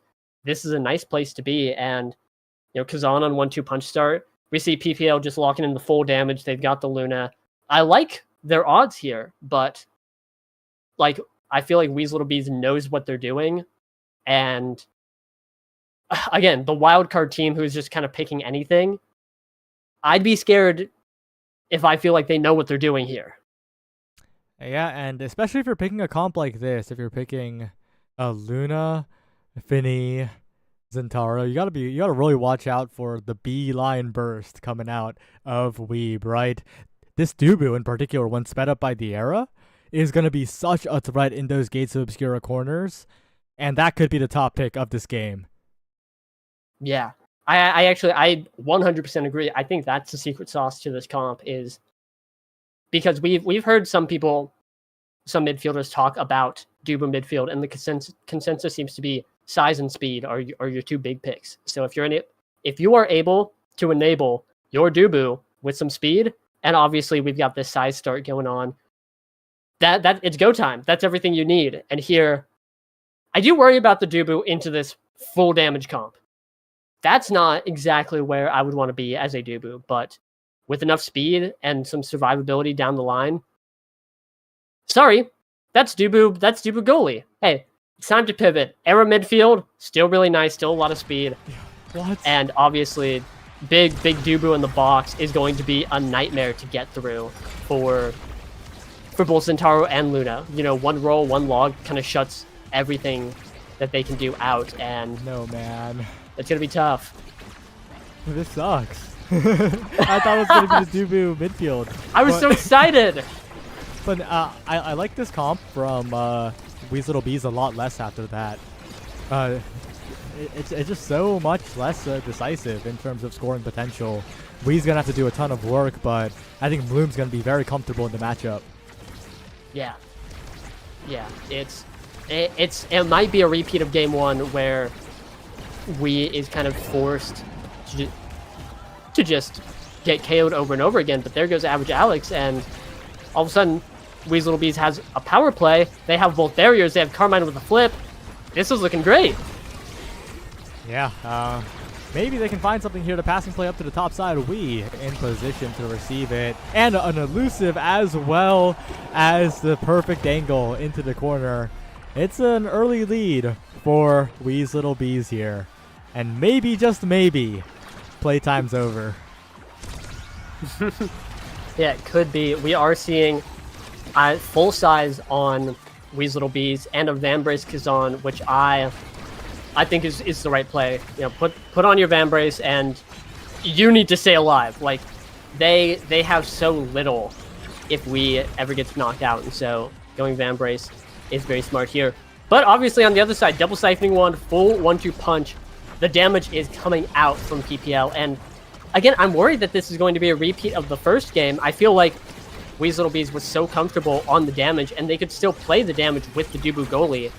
You know, Vice Band doesn't mean that they have to play a more core control oriented playstyle. Having that damage goalie is incredibly important, is a big boon for a damage comp, but it doesn't mean that you have to give up on it. And I'm worried that PPL might just outscale with damage here. Yeah, Carmine will have to be a bit of an escape artist to get out of this situation, but manages to wander around, but gets comboed to the top side, and now Fiery and Average Alex, so much core speed, so much room to play. Milkman, though, looking massive, defending the open net like a beast at the moment.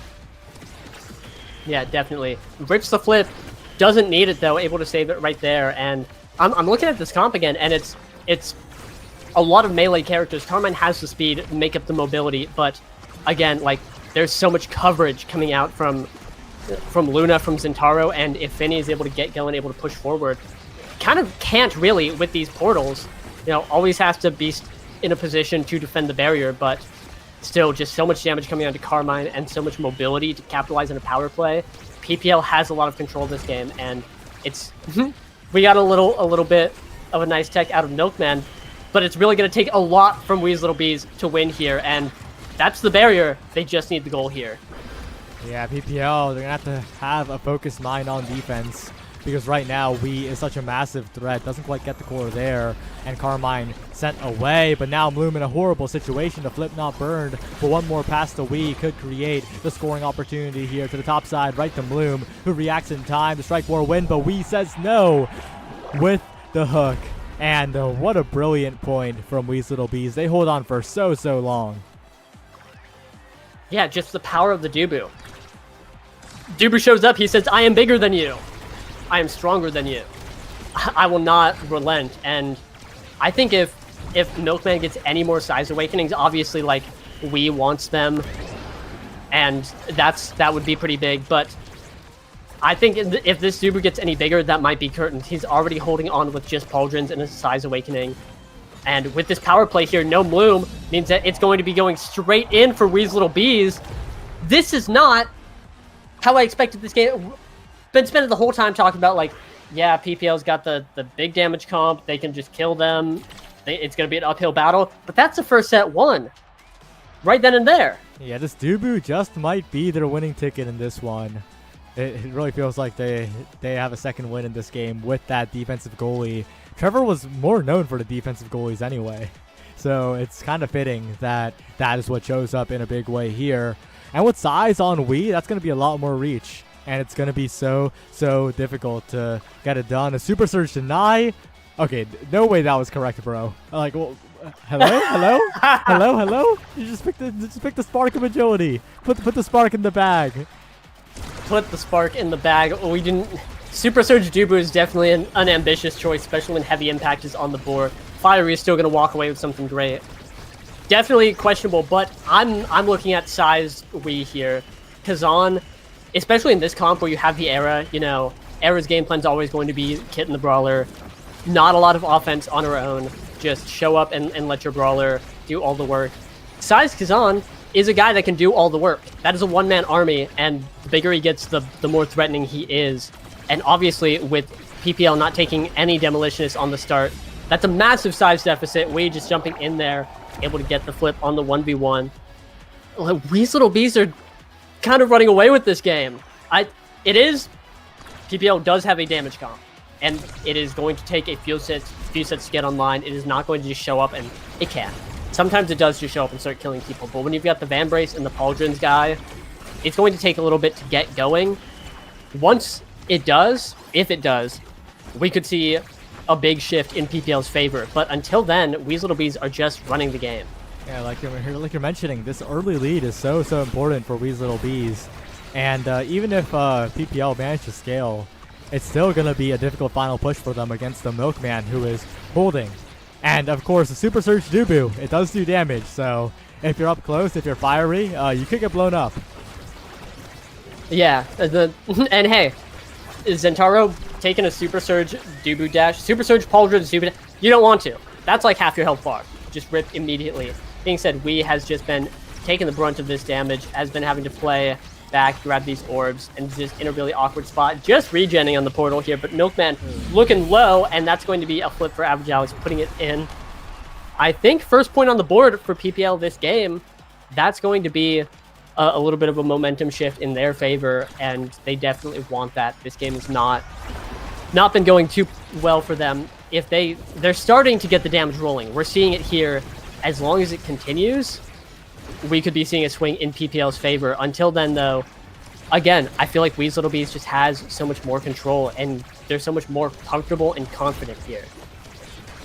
Yeah, and they're taking meticulous measures to make sure that Wee stays alive, right? Even though he's being damaged so much, he's always on the offense, being knocked around in the enemy goal box, finally taken out, and Carmine to the other side of the world, but they still maintain two barriers. Milkman just defending the corner over and over and over again, and I look up and suddenly the respawn's already coming in. Yeah, a fantastic hold out of Weasel Little Bees, and both barriers up, no problem. Power play, don't care.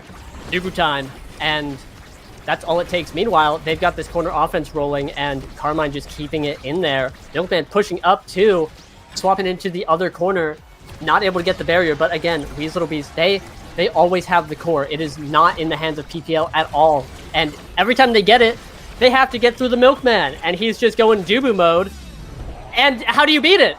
Yeah, how are they going to beat it? And we saying, I could see right through you with the hook into strike, winning against Bloom in so many of these 1v1s, and importantly, with these portals on Gates of Obscura, those 1v1s are set up over and over as long as Wee has prudent positioning, and he does.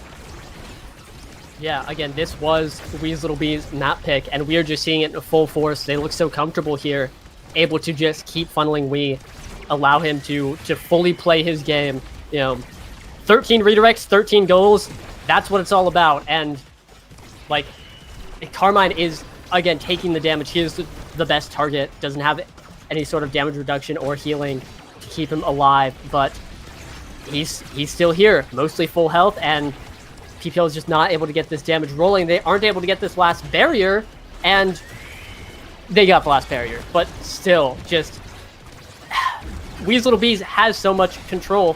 PPL has to work so hard here to get anything done. And a lot of it is just that, okay, well, Average Alex with the great boost through. Boom! This game's a lot closer to even than it seems. It's by how we're talking, you would think that Weasel Little Bees are on their final set, but no. We're one goal away from an even game. But also one goal away from a staggeringly large lead for Weasel Little Bees. So we'll see how this point pans out, but with Wee in the corner, a connoisseur, some might say, and it's going to be difficult for Bloom to get out of there. The flip burned, a lot of damage put on Wii, and finally the KO coming through. But Milkman and Carmine, they have so much room. They could stall this out forever, it feels like. Yeah, PPL dropping a barrier in the power play. Carmine just keeping in the corner, close to a flip too. Like, they navigated that power play immaculately. Wii is back. Carmine is getting the barrier with the flip. Like you said, this game is a lot closer, but still, just all the Super Surge, all the control that Wii's Little Bees has is just yielding them points. All of a sudden, it is not that close anymore. Yeah, and Wii shooting for victory here. 2 sets up our Wii's Little Bees. And this Dubu is completely unrestrained. Has the pick of the litter. Could even deny Deadeye if he wanted to, honestly. You know, Milkman, just pick whatever. I don't care if it's wrong. Just don't pick Mondo. Okay. Feel free. Extra special, delightful. We're going to be seeing so many more walls. That is Deadeye and Ad Rush, though. This is it. You know, like set 3, the damage comp needs to be online, and Deadeye and Adrenaline Rush are 2 massive picks, especially the Adrenaline Rush. We saw that PPL started fighting back that last set. It's, I think, a big reason why they were able to keep it so close. That Adrenaline Rush could change the game. It is so strong. It doesn't matter how many times you nerf it. Getting 1 second off your CDs and a massive CDR, big just drop on your CDs and speed after a KO. Like, Carmine is low, Fiery's closing in. This is the opportunity. And the Deadeye to boot. Like, we've been seeing Average Alex not put in as much work as in Game 1 on the Luna, but still incredibly valuable. That's the Ad Rush proc, and this is... PPL has to bring it back here. Yeah, with that kind of draft, with those kinds of picks on 2 and 3, if they don't bring it back, like, GG. It's over. Like, not just the fact that they lose the game, but like, they need to get something done here. And with the KO on the other end, it's not going to be that easy. A perfect NATO from Carmine to completely stuff the corner. And Average Alex is going to have to find some kind of Luna boost play here, because although they're damaging Wii, it's just not consistent enough. They're not getting the resets. And right now, Carmine and Wii just playing the corner, looking for the strike war, and PPL constantly on the back foot. Yeah, PPL, again, stuck in their net. If they can KO Wii, they can get something big going, but Wii going on an orb adventure, able to get both. And all of a sudden is looking pretty healthy. Like, we've got Milkman here, a flip. He's still so big and just holding on right here. It is so hard for PPL to mount an offense, get through this Dubu. Like, really, what do you do? It just takes something like that. Just a little bit of luck, a little bit of a nice shot, and they have what they need. PPL really just, if they can find a KO, if they can find anything here, it's going to be big. Average Alex using the boost, going to be a harsh CD to lose right there, because that is something that would be great for putting it in the meantime. Just Wii is low, we're seeing some passing, but this is PPL's opportunity, and that's going to be putting it in the slashing strike. 1 point for PPL. They have to start bringing it back here. This is where it begins. This is where the game truly begins. Yeah, it's like they're saying playtime's over here, but they need to say it to themselves, because they need to lock in at the moment. Wii taking so much damage here, gets out of there, but this corner is controlled by Wii's Little Bees. Wii low, but running away. Milkman just so large on the other side, and now a flip. Carmine setting up, looking for a strike war win. Strike war win after strike war win, forcing out the flip. Another one. Carmine just won 5 strike wars in a row in the corner. And oh no, PPL, you're in so much trouble now as the net's open yet again with no barriers taken on the other side. Yeah, and here just we see Wii's Little Bees with a great passing play. They had the core, they had possession, they were able to get it going. That's going to be another point for Wii's Little Bees. 2 more, and that's the end of the series. That's Wii's Little Bees maintaining their spot in the playoffs race and putting PPL in a terrible position. And right now, like, they are just all 3 sweeping this corner, not letting anything go out. Average Alex with a boost too, getting out of the corner there, leaving Bloom and Fiery to defend. And they're able to keep up this 1 barrier, but Wii's Little Bees have been having so many opportunities to do just that, have that much pressure being put out, and all of a sudden, things are looking in favor for PPL with that damage. Average Alex, the shooting star, does not land onto Wii, unfortunately. And PPL, they're ramping up a little bit, but They're going to need some more fast-paced gameplay, some more damage, some more consistency here, as right now they're not just getting the KOs consistently enough. Yeah, and again, we see Weaslebees with a very consistent comp. The Dubu will continue to hold. The Era will always have presence in the midfield, and the Kazan is, I think, the piece that can waver the most, but with this Vambrace, it's so difficult to KO him, and it's just that easy to be getting these barriers, and the Super Surge roll out! Milkman able to save that barrier, and Weaslebees just, again, they have the consistency, so they have control of the game. They get to do whatever they want here. Another goal, another perfect pass from Milkman to Wee. And now it's the last chance. Backs against the wall for PPL. Their playoff hopes on the line. They need to win this to have a good chance at playoffs. The Weaslebees need to win this to have a chance at all. And right now it's looking like Weaslebees want it more. They're unyielding, it feels like, in this final set. But there's a big KO from Fiery. Pushing forward now, trying to find a little bit of pressure in the corner. So much damage onto Wii. There's almost a KO, but almost is not enough to continue this power play. And there it is, Adrenaline Rush proc when it matters most. Bloom forward, Milkman down. The goal scored, and PPL bring it to a final point in this critical set.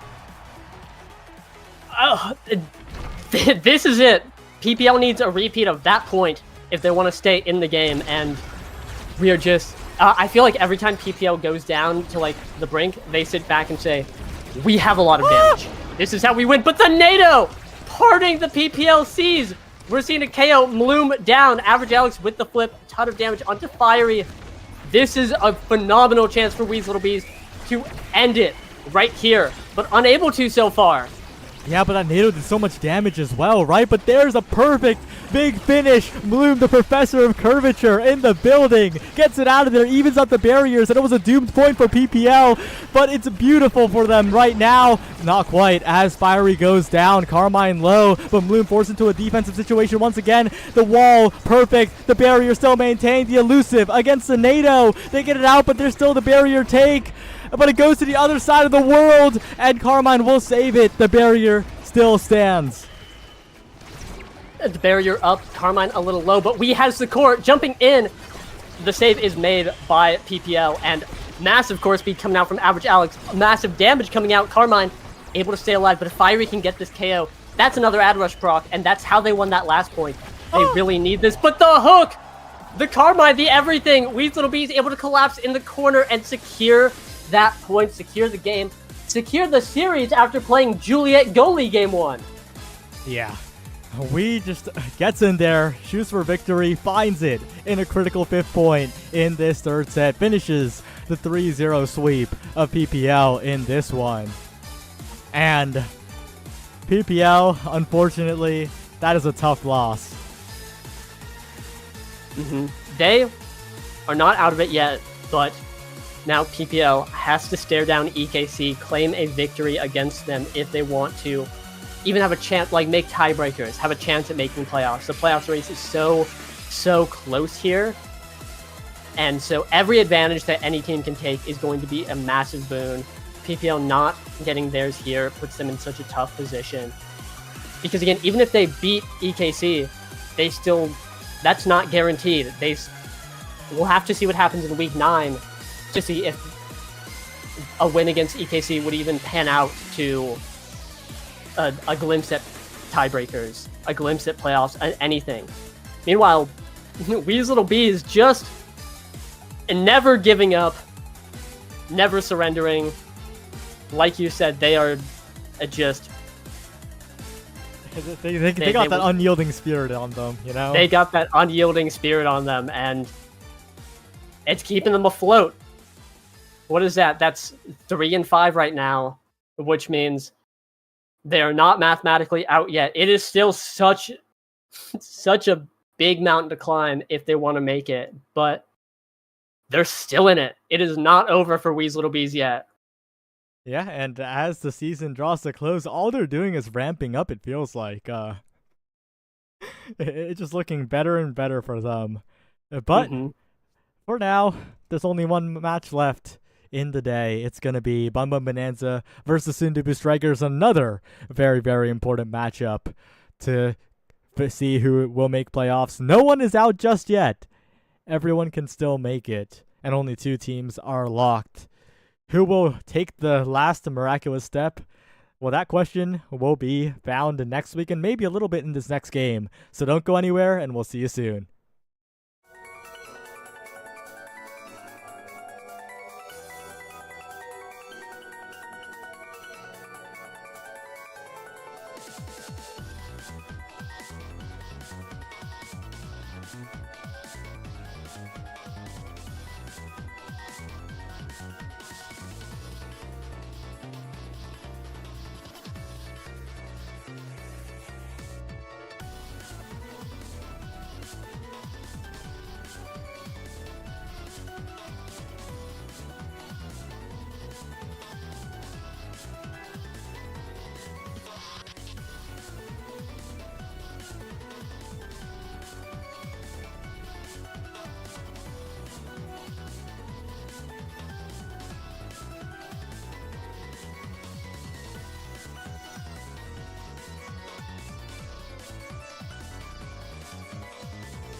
Hello, everyone, and welcome back to our final match of the day here in Week 8 of nasl. And we ran the numbers a little bit behind the scenes. Still, even no matter what happens in this game, nobody is going to be eliminated from nasl. So obviously, this is a huge one for these two teams as far as standings, as far as seeing where they lie laying into this last week and what kind of pressure is on them. But nobody's going to be eliminated this week. Everyone is still in, but still an absolutely massive match for both of these teams. Yeah, definitely. Whichever team comes out on top here is going to be making off a little bit like a bandit, very comfortable position to be in. We're looking at their next week matches, and Bun Bun's going to be facing Demons Raw. Sunjibu facing Weasel Bees, who just took a big win. So, it's not over yet, but both these teams absolutely want this win. It's going to be very awkward, very difficult situation. If they don't really want to end 4-5.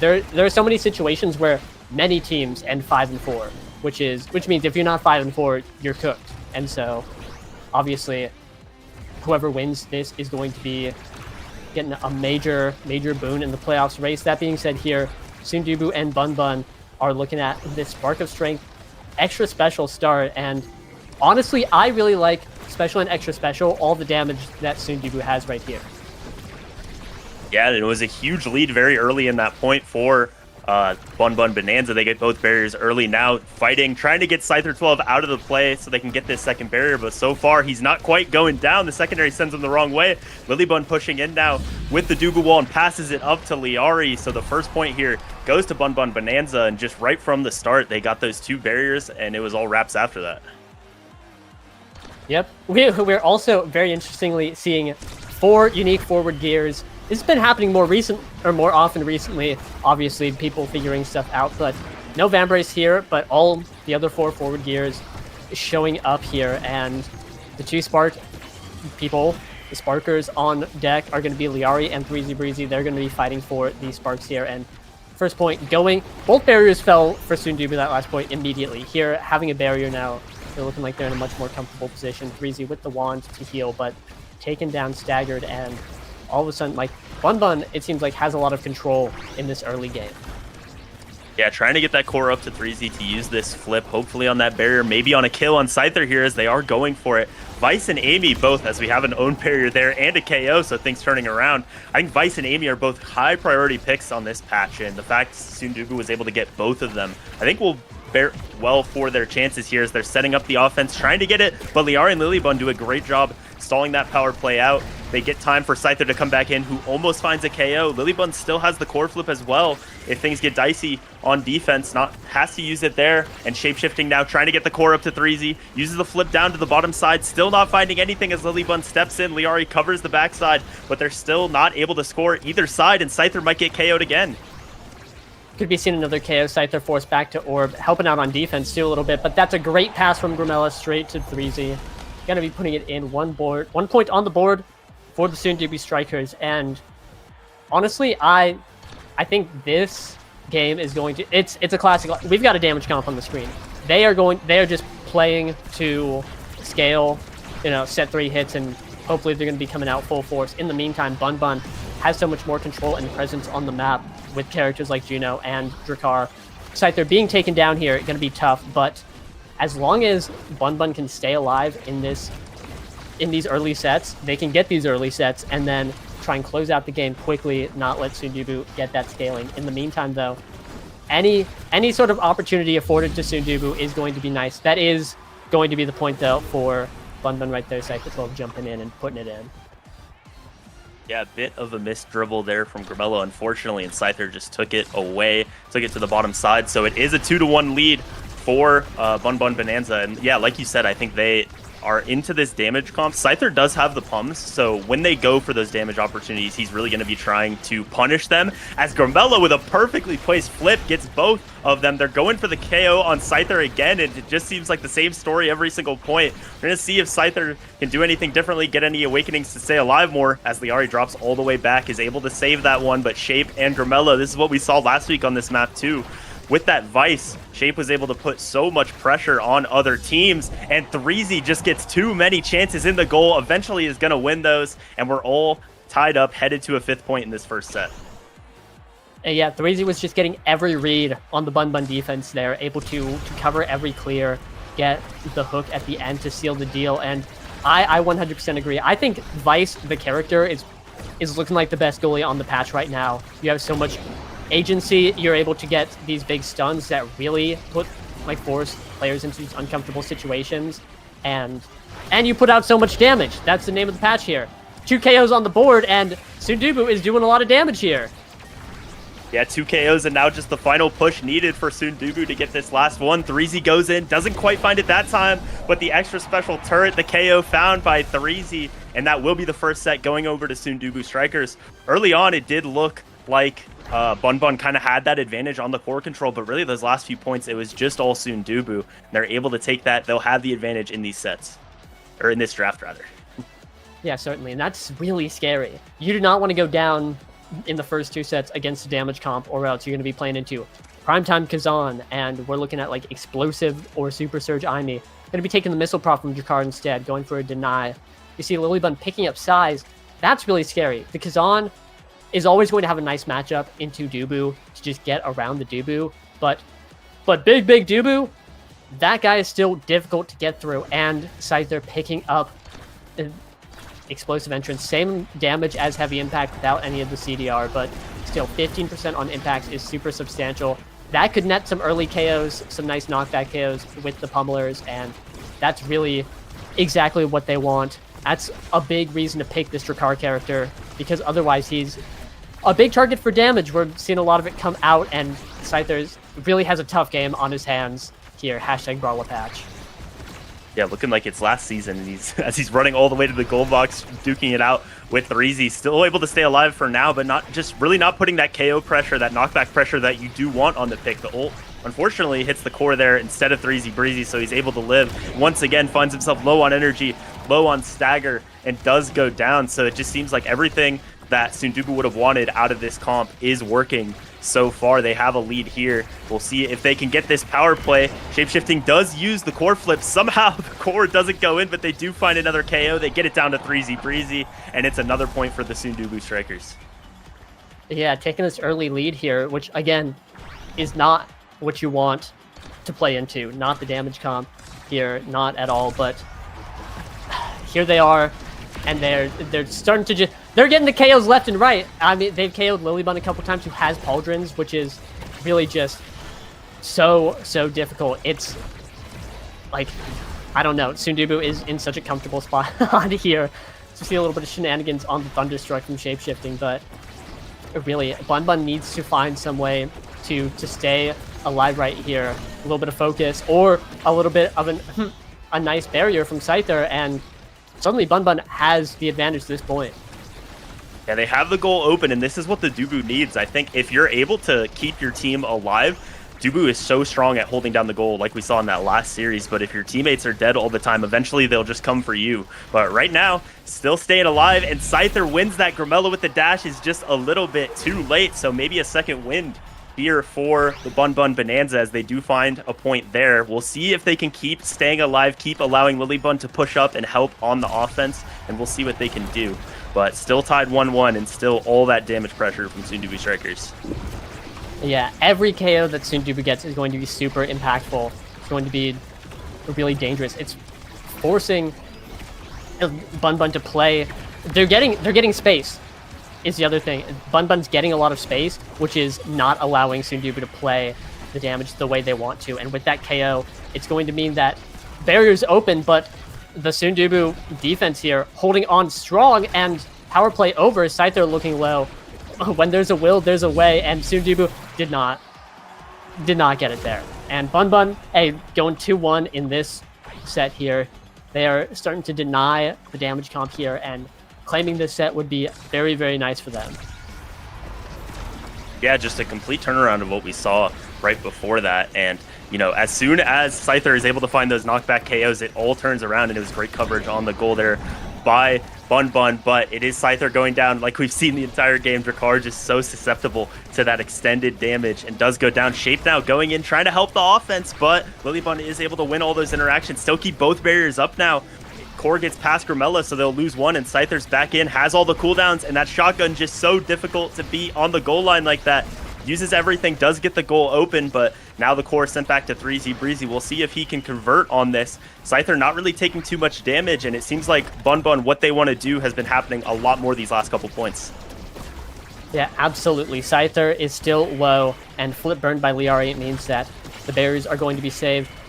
3 flips, though, coming out from Sundubu Strikers. A catastrophe, as none of them really had a significant impact, and Scyther still low on the board, still there. But a big stun from Liari means that that's going to be the set settled, and Bun is really starting to ramp up here, getting their set on the board. Scyther with the MVP going in, and this could be really bad for Sundubu. Yeah, and unfortunately, the Liari did not win that draft, so that third spark there is probably going to have to be denied by Vice here, although Vice would love to take Twin Drive. So that's going to be a little bit sad for Sundubu, the fact that they do have to deny that. The Deadeye will go over to Liari instead, so a little bit more damage, and also the core speed. Grimella getting that team player, I think, will also help in those power plays that they've been creating. And then 3Z once again deciding not to go for the size, instead now has the Twin Drive and the Prime Time, so a ton of cooldowns, but did pass up on size both of those times. But Lilybun getting that Might of the Colossus, 160 power now. Yeah, Jeepers as a powerful Dubu, massive Dubu, and that could be a lot of damage landing onto any, like specifically 3Z here on the Kazan. That being said, Scyther and Ingramella taken down right there, and we got a humble 2v2, but neither team really getting much off of it there, and suddenly a ton of damage landing onto Lilybun. Has the Pauldron's not going to be too significant, but so it's looking like Gramella's the big target of Scyther's damage, and really forced to play, is getting forced into these situations where he can't be super helpful, and if he's not getting the ball to 3Z, then it lands on Shape, who has to, defend the net, and all of a sudden things get really, really rough for Sundubu.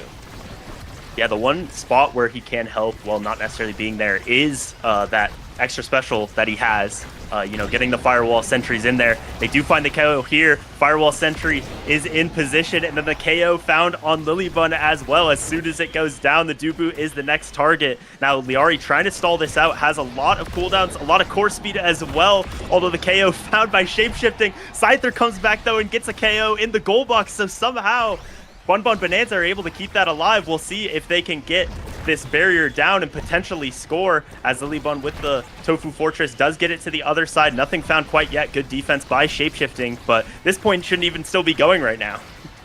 Yeah, 1,000 KOs for Sundubu. We saw Scyther get an Adrenaline Rush proc, and still just neither of them netted much of anything. Bun's barriers are open. Sundubu has the opportunity, but they're just struggling to get an offense going. This is set 3. This is when they should be starting to really come fully online, but until they get a KO, until they get anything, it's looking like Bun has a lot of control here and is just not able to get anything. That's another Adrenaline Rush proc. Scyther 12 just steadfast with these KOs coming out left and right. Liari looking low as well, but might not get KO'd. Shape is still able to hold on, though, in spite of all of this. The flips dropped, the barrier down, and now it's Sundubu's ball to have, but they just can't get it through. Yeah, Scyther trying to set up the play, missed the Molten Bolt just a little bit, and Lilybun getting all the way active, rolling all the way in. Liari having to play goalie behind, does keep it alive, but Scyther 12 goes down once again, and we are still on the first point of this set. Just so many KOs, so much back and forth. We'll see if Lilybun goes down to that ultimate, and she does, so Liari gonna have to make something magic happen again, but not that time. 3Z with the hook sends it backwards. And yeah, you were talking in the middle there about the draft a little bit. I think part of it is that Sundubu really hasn't got any more damage. They had to do some denying of the spark there. They got more cooldowns and more core speed, but they really just wanted to stack more damage, and they haven't really had a chance to do that. So it's let Bun Bonanza kind of extend these points probably more than they should have. And Scyther is finding a lot more KO pressure as well. Yeah, certainly. Winning that second set really netted Bun a nice spot in this game where they don't have to. They forced Sundubu to deny all those awakenings, and now they're left with not a whole lot. And so of course, there will be another draft. So whatever happens going forward, Sundubu still has opportunities to get a lot of scaling, get those damage awakenings on the board. And they're doing plenty of damage to Scyther. They're having some trouble sealing the deal, but Scyther almost getting a KO, but 3Z Breezy just not letting that happen, able to get that KO. And without Scyther, things are looking really tough. That's both barriers, and all of a sudden, Sundubu's battle formation fully online. They get everything that they need pushing forward, but now it's another KO on Scyther. Oh my.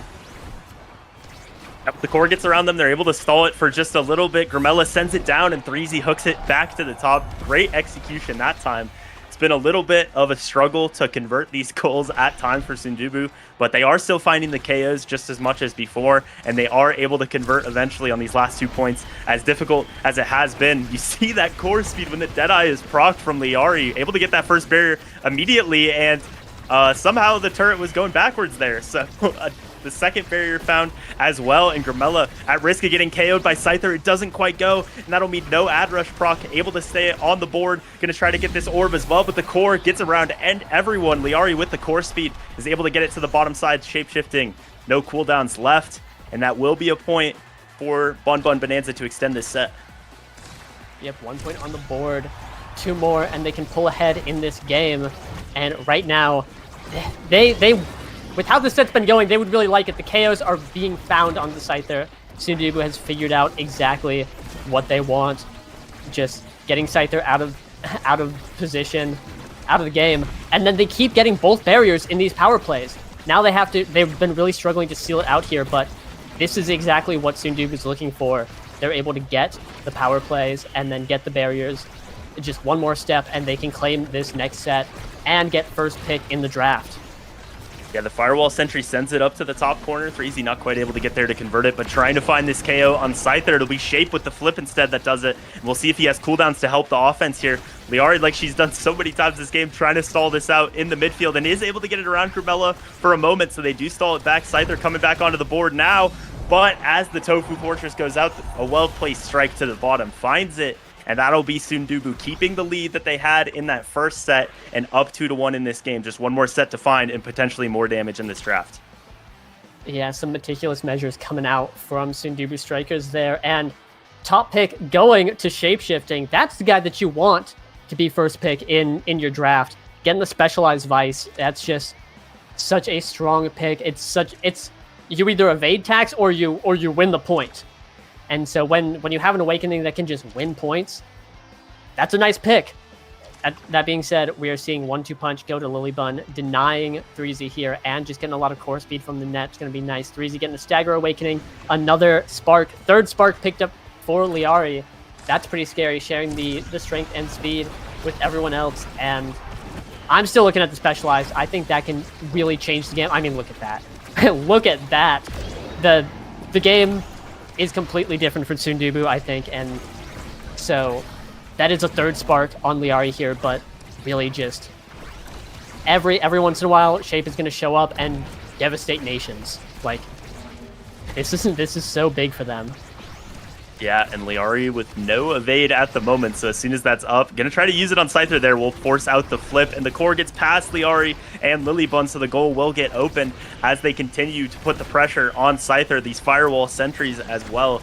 Amy doing so much work and just forcing the members of Bun Bun into the spots where they're going to be taking damage. Although Grimella has to use the flip here and is almost staggered himself. A lot of pressure being put on, but Shape and 3Z both have flips. They're pushing in, closing the doors here on Lilybun, and instead using the flip to take out Scyther 12, going for the KO on Lilybun as well. Liari low, just so much pressure on them, and it feels so difficult for them to get any kind of offense going. Unless Sundubu really messes up on these barriers, it's so hard for Bun Bun to have any momentum in these points. And right now, Shape and Grimella are still holding it down.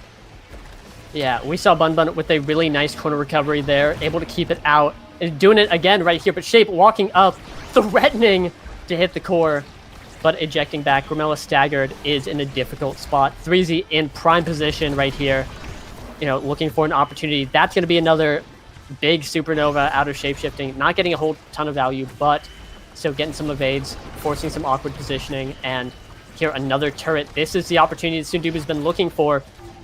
Looking for that final push, but just can't find it, and that's a barrier down. Bun Bun now have an opportunity, and the Slime's going to be sending it right in. That's going to be 1 point for Bun Bun, and 2 more. They tie up the game.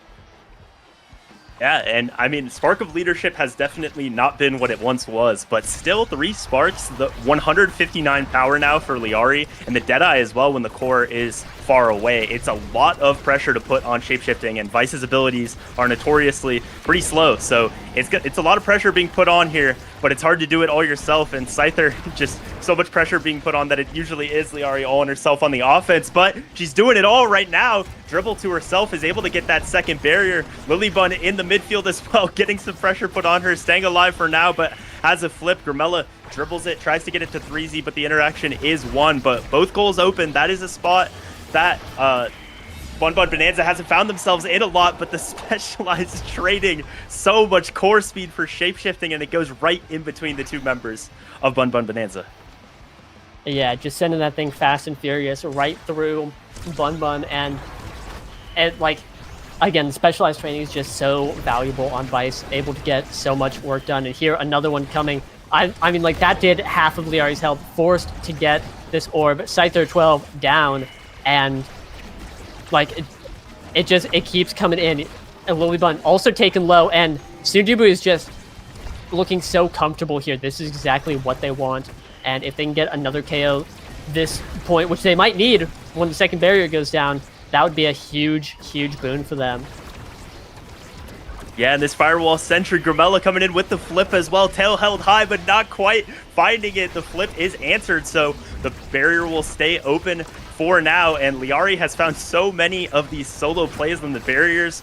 Found one on the goal before as well. She'll try to do that again. Going to need the core speed as Scyther once again having to run back for that orb. Play a little bit of goalie like he did last season. They keep it alive for now, and we're nearing overtime when maybe that Juno core speed will just be a little bit too much for shapeshifting to handle. But for now, he's pushing in with the flip. He gets the goal open, and Lilybun going to have to deal with this Firewall Sentry once again. The core speed from Liari trying to set up Scyther, but eventually gets it with the lock and load, and just 1 point away from sending this to a set 5.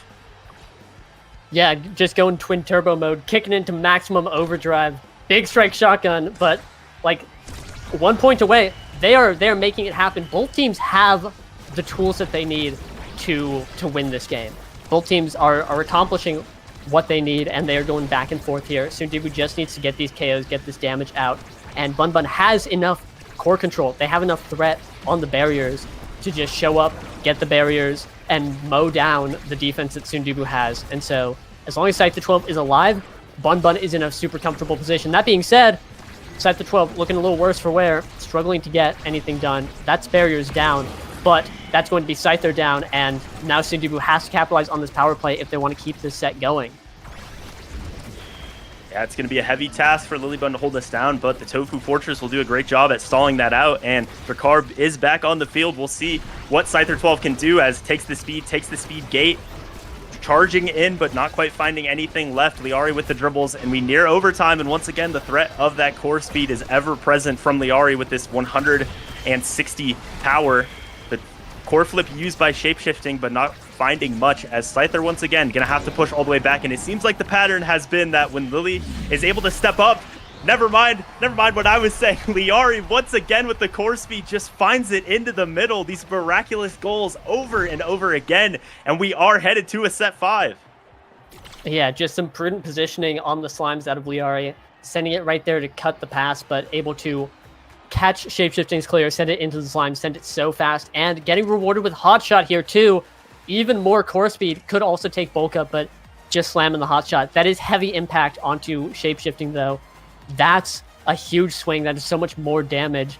Lilybun going for some stagger, just trying to stay alive. Prize fighter, just more.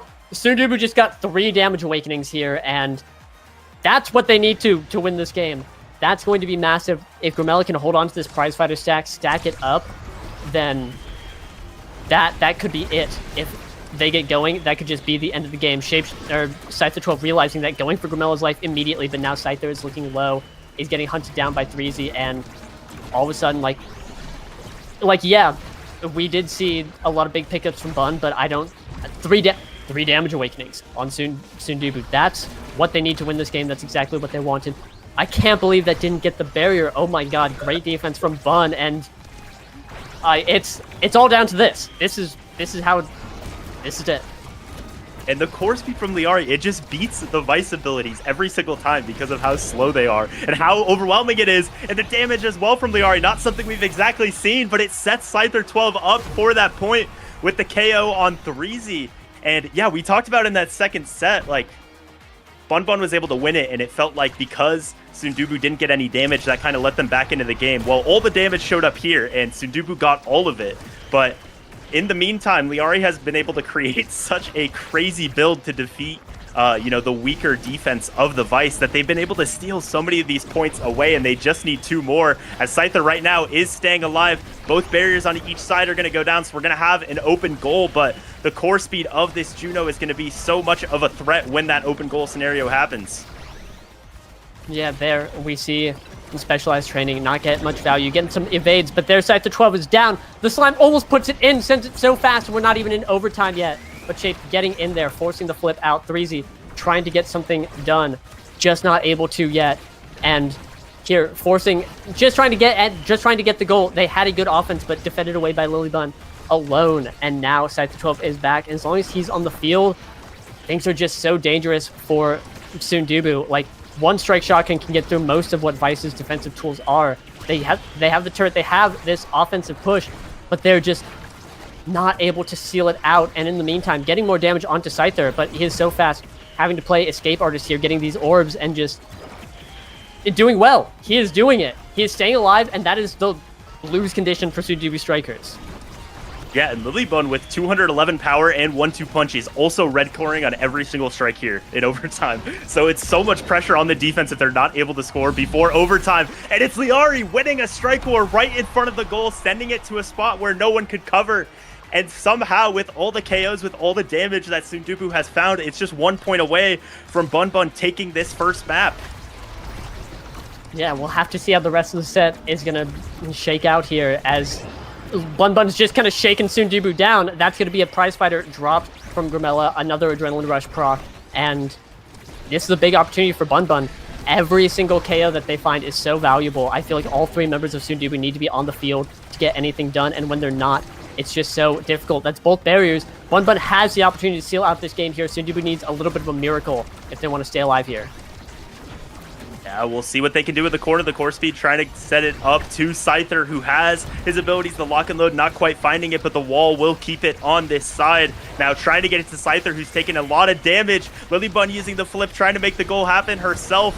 All of Sundubu having to fall back and play defense, and Scyther going back, getting the orbs with that replicator.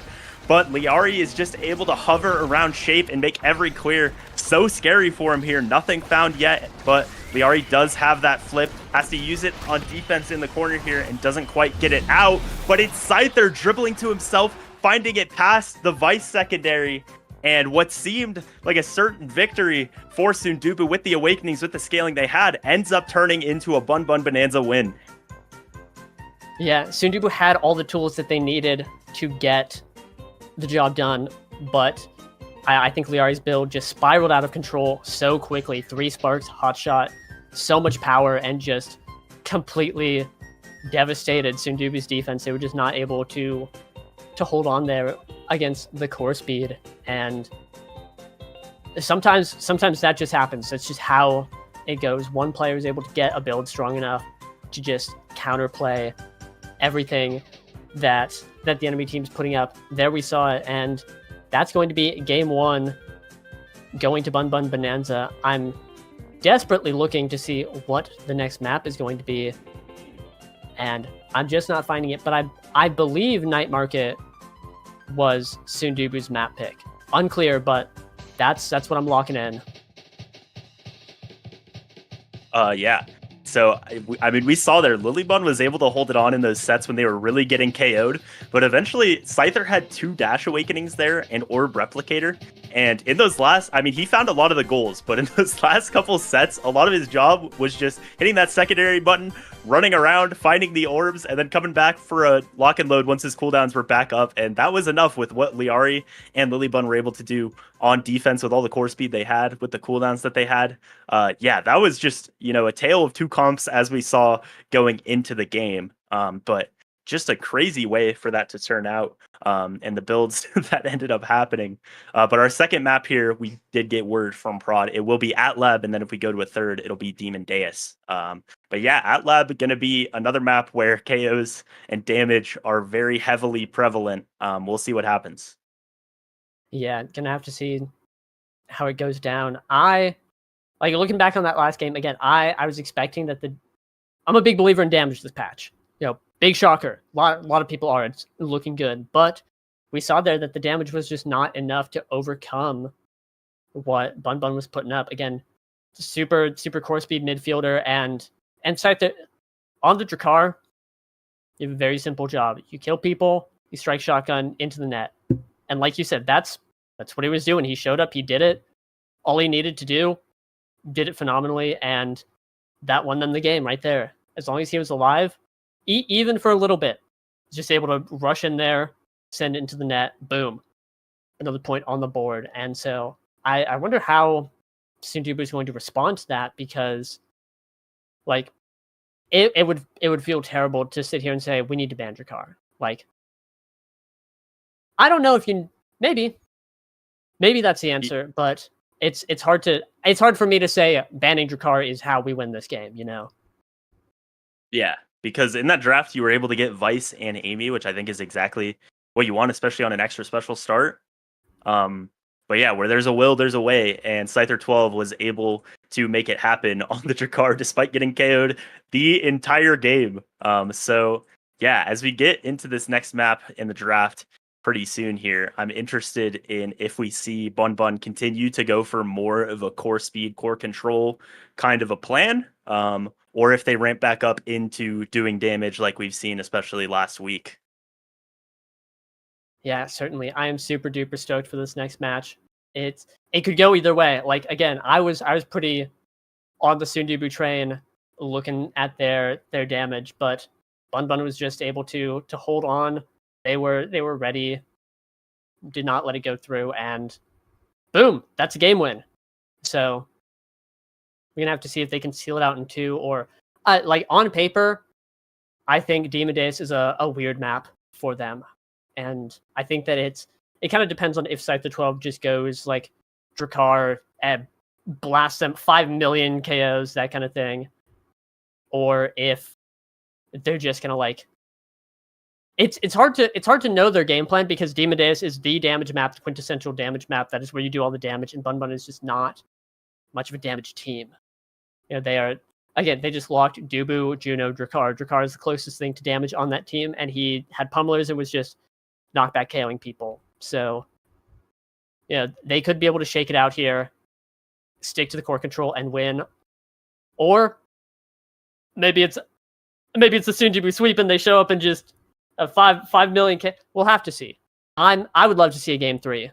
Playoffs not on the line, but playoffs positions really on the line. How much work they have to do in this last week, how comfortable they're allowed to be, all comes down to this. Whoever wins this is going to have a massive, massive benefit in the playoffs race. And so they both want to win it. If we go to game 3, Cinema going all the way, end the day on a dramatic set. In the meantime, though, it looks like we're getting into draft on a 1-2 punch start on Demon Day.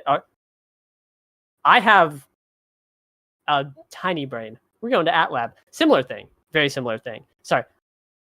Yeah, not quite into Wow. Demon Days yet. But I'm ready. I'm there. Yeah, we're steadfast into game 2 instead here on AtLab. And it will be the Finny picked first for Bun Bun Bonanza, going to be Lily Bun, presumably, on that pick here. And, a pick that really kind of dictates your comp of they are going to be playing at least more damage than they did last time. That Finny, as soon as you put the secondary on someone, you all aim your sights, you put your sniper scope on them, and you take them down.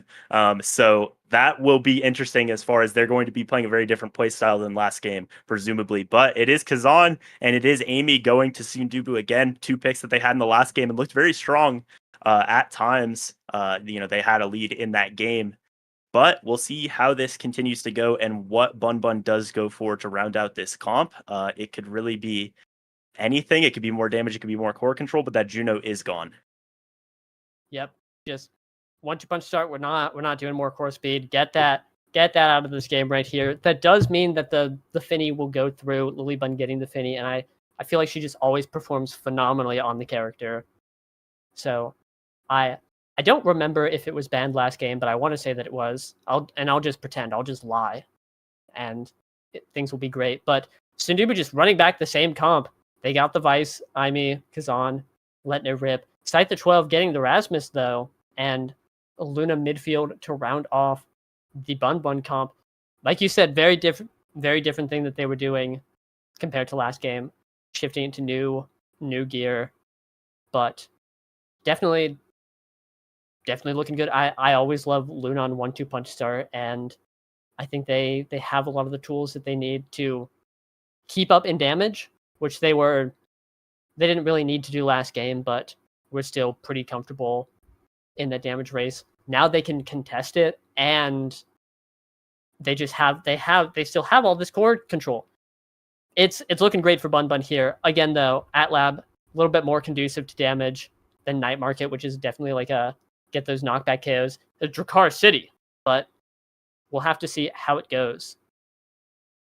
Yeah, and that Rasmus has not been a pick that you see quite as much in this, in the last patch and then this kind of B patch as well. But I think into something like a Vice Aimee that they just played against, and on Atlab especially, it is so hard to defend. And Scyther has played that pick for a long, long time, has destroyed some goalies on it in the past.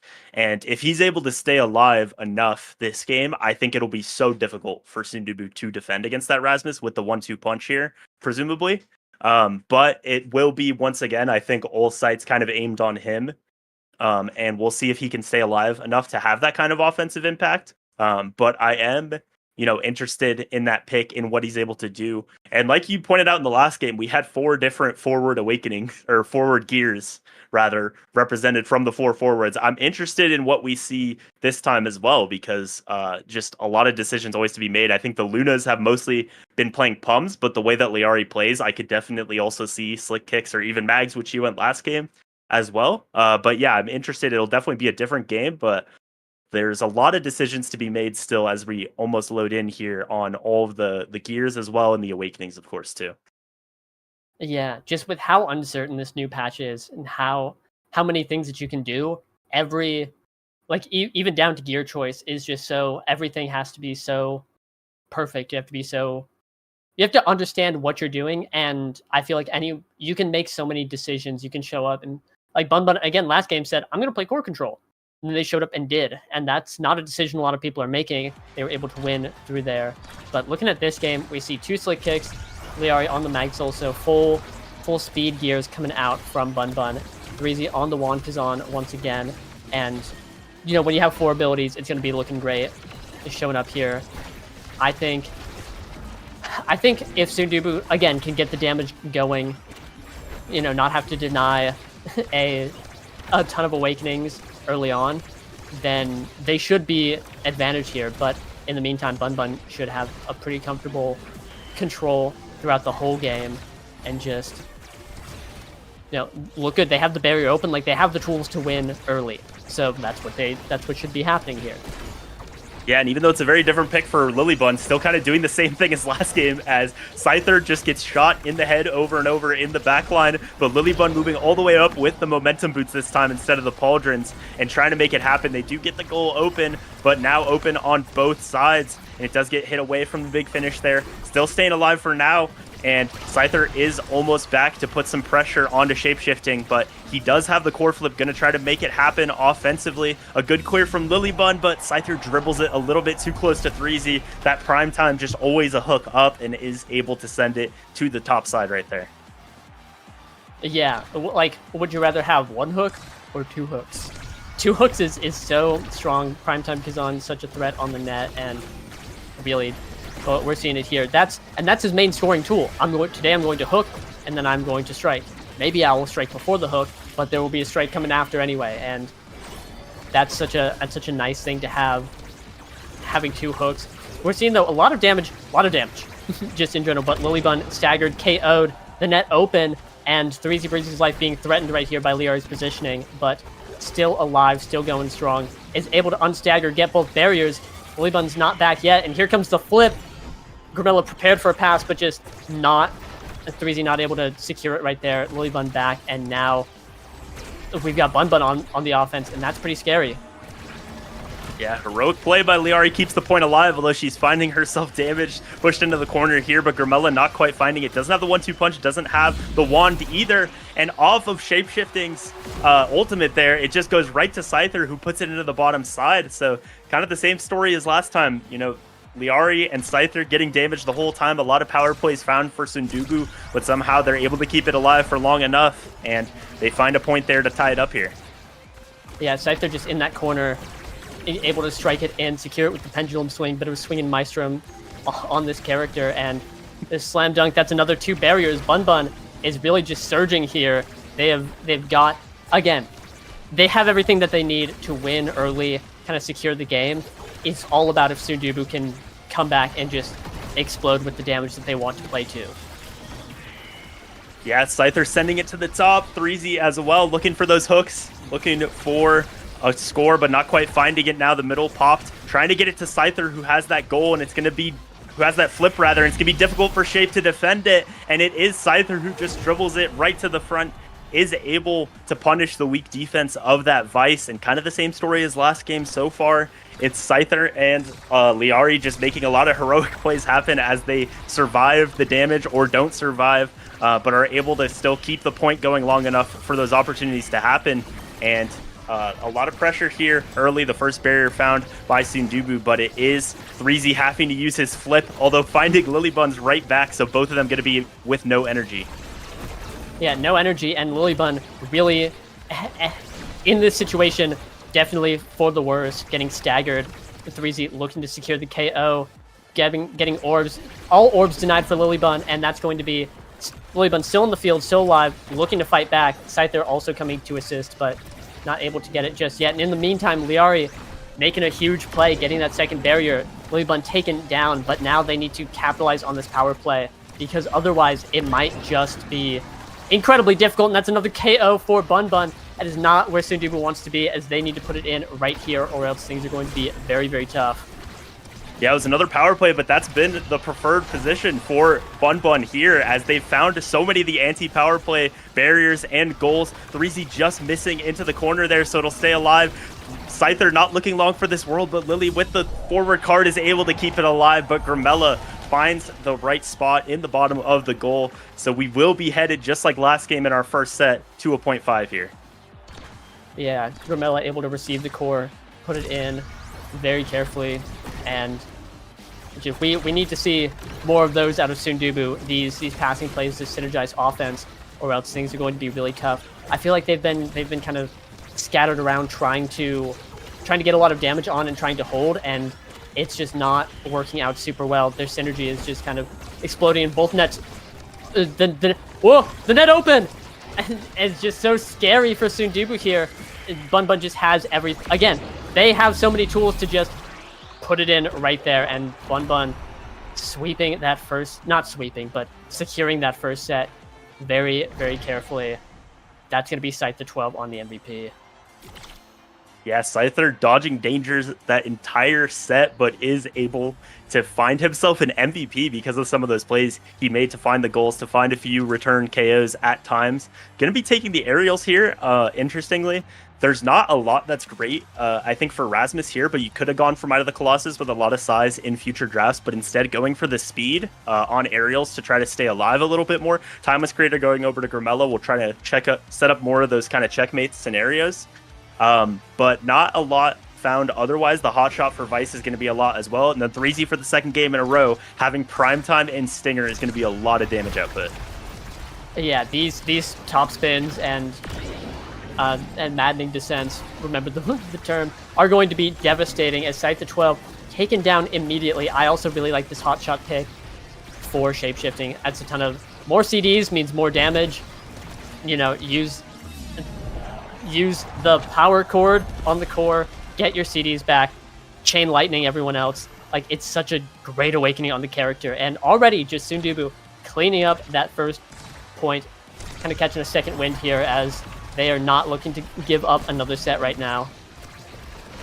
Yeah, and as much as we've talked about in both of these games, their comps being, more damage focused, 3Z that time just a little bit of twin turbo with both primaries from the prime time, was able to hook it twice and set up that goal for himself. So it doesn't always have to be the damage, but this time it is Liari getting staggered once again. The rocket misses, but is able to still get the strike to keep that barrier up. But so many abilities going on to Liari, not able to stay alive that time. Shape-shifting now, didn't take the eject button back, and now it's Scyther going for it all, trying to find it. The hook almost gets it to himself, but it won't be enough. The big finish doesn't quite alter the path of the core enough, and 3Z is able to find that second goal. Pretty quick fashion here for Sundubu to get those 2 goals, and they're just 1 point away from evening this up. Yeah, Lilybun looking to show off a big PhD professor of curvature on the big finish.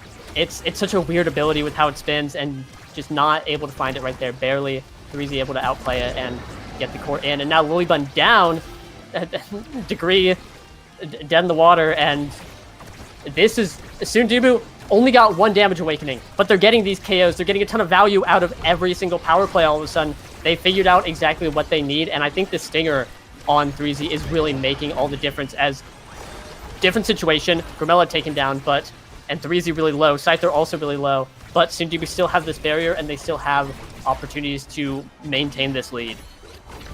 Yeah, and 3Z trying to stay alive, but it's not quite enough, and the passing plays from Liari and Scyther set up that barrier take. Now just going to have to convert on a power play of their own, but they did use a lot of cooldowns to get that KO, but the dash comes back up. Liari is able to cover what Scyther wasn't in the corner there, and we do get a response here from Bun Bun, but like you said, I think that Stinger is putting in so much work, and the KOs are coming so much quicker for Sundubu here. Yeah, and that really is the nice nature of this Luna pick, is that you have this dash, you can cover anything at any moment. And Liari just having a watchful eye, able to catch that clear, able to send it in the top corner, and dashing in the corner again, taking a ton of damage, but getting both barriers. Bun Bun is looking to come back in this set, not ready to give it up. Yeah, and Shape, the one who might find himself KO'd, a good evade that time, will survive the attack from Scyther, and it's Liari just hanging out in the middle, popping the middle, but not quite dying, but now does get put down in the corner. Shape is able to get it out of the big finish there, just barely with the power cord, so they will keep it alive for now, but Lilybun doing some great dribbling, stalling this out, and Liari is back on the field with those cooldowns, with a lot of pressure being put on Shape, who does take some damage. And the stun from Scyther, I don't know if it would have saved in the corner, but either way, the goal is found, and just 1 point away now from Bun Bun reverse sweeping this and taking a commanding 2-0 lead as Sundubu tries to tie this game up. Yeah, Sundubu really wants to win this set. Again, like last game, getting early sets, getting the first 2 sets at all is such a nice position to be as the damage comp. You win a draft, you win an early draft, you get the scaling going. If Bun Bun wins this set, that is kind of expected for what Sundubu's game plan is, but definitely not where you want to be. That being said, KO found onto Scyther, and this is the power play that Sundubu's looking for. They just need to capitalize on it, and with Lilybun looking low, they're getting a ton of extra damage, getting another KO, getting the barrier, getting an ace, and now it's Scyther on the breakaway, looking to get the barrier, looking to seal this set out, and he does! Oh my god, playtime is over for the Sundubu Strikers. Bun Bun take a second set right now. That was exactly what needed to go wrong, went wrong, unfortunately, for Sundubu Strikers there. Right as the middle spawned, the core was around there. It got away from Shape and Grimella, who both didn't have a dash to go back. And Scyther, with that aerials pick that he got last time, had enough speed to run that core down and completely steal that set away. So it'll be a 2-0 lead. And that'll mean missile prop goes to Luna here. Although the way that this draft worked out, it's bulk up and it's heavy impact and it's explosive entrance all going to Sundubu, kind of like what we saw in the last game. They still get so much damage here. Yeah, bulk up to help 3Z stay alive. Also damage, they got 3 damage awakenings. That's going to be massive. That's going to be exactly what they need. No barriers though, and right now Bun Bun just looking to run them over, and it's been working all series. It's been exactly what they need. They have enough core control to just run down the defense, and if they're able to get another opportunity, things could be bad. In the meantime, Sundubu looking for some damage onto Scyther, but just not able to get it, and things are looking really dire for them.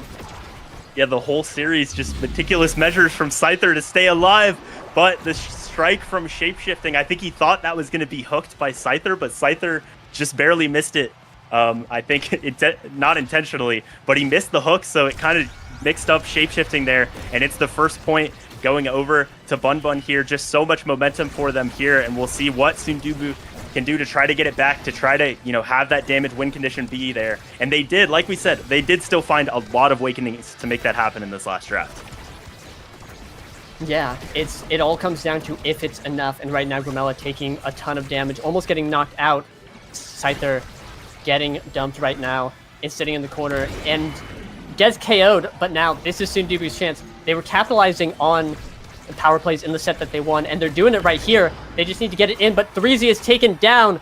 Grimella is also looking low, still staggered, gets unstaggered, but they just need to get it in. They've been getting the barriers in the power play, but then they aren't able to secure these points, and now 3Z's back, but it's still, Grimella's low, and it's still just not where they want to be. This is not a comfortable spot for them.